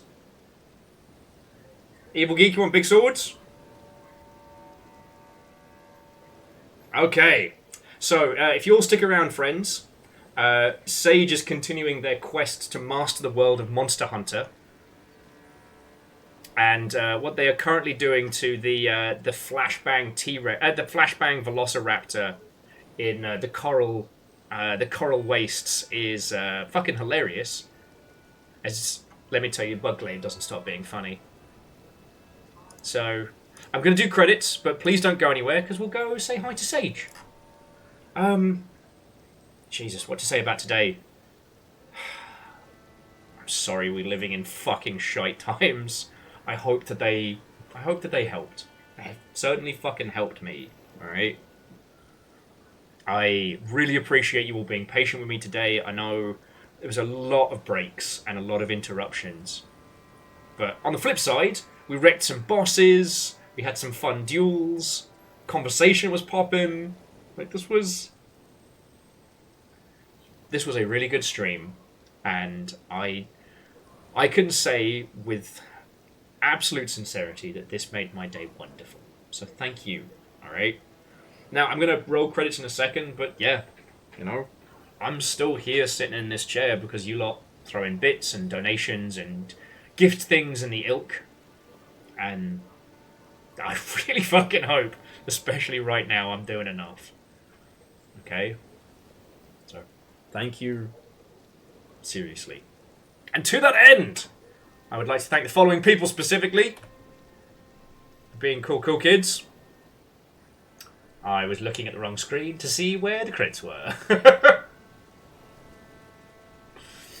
Okay, so first up, whether you were gifted a sub, whether you were hunted by house call, whether you were doing the full 6+ years or just your very first, I'd like to say thank you to the Prolo, Get to the Boat, and Kestrel North. To Akira Zero, Scotty Doggy, Quasimoto, Vanderbeast, Reflective Gamer, Bacon Avenger, Fearless Sun, Dust in Your Eyes, a very doubtful guest, the Prolo and Shitaru. Seriously, thank you. Like, I'm literally here because of bits and donations, you glorious mother hubbards. Thank you to the whole moderation team, not just Caffeine and Lizzie, but also Rhymes and Moose, because they are working overtime. We're all working overtime right now. And to the Margin Walker, thank you for bringing a raid in. I feel like we actually got to chat and hang out, which was cool. Like, you know my philosophies on raids. Like, it's a big compliment when somebody brings their crowd in here, trusts me to be vaguely entertaining. And it means I get to have a whole big old natter. So, thank you all. Right! You beautiful mother hubbards. As I said, I'm going to pass you on over to Sage Bell.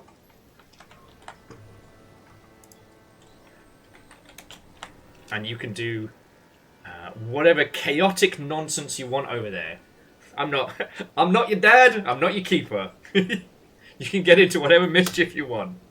But this has been a real good day, friends. So from me, my fighty little guy, that cool Gundam we built yesterday, and a tiny to scale model of 2 gacha machines. I hope you have a great rest of your night.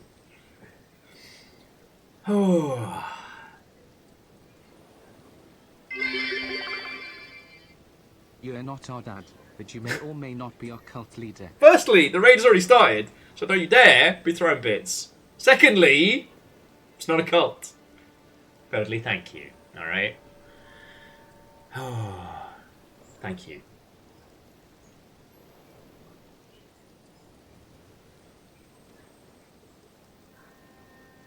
It's not a cult. It's not a cult.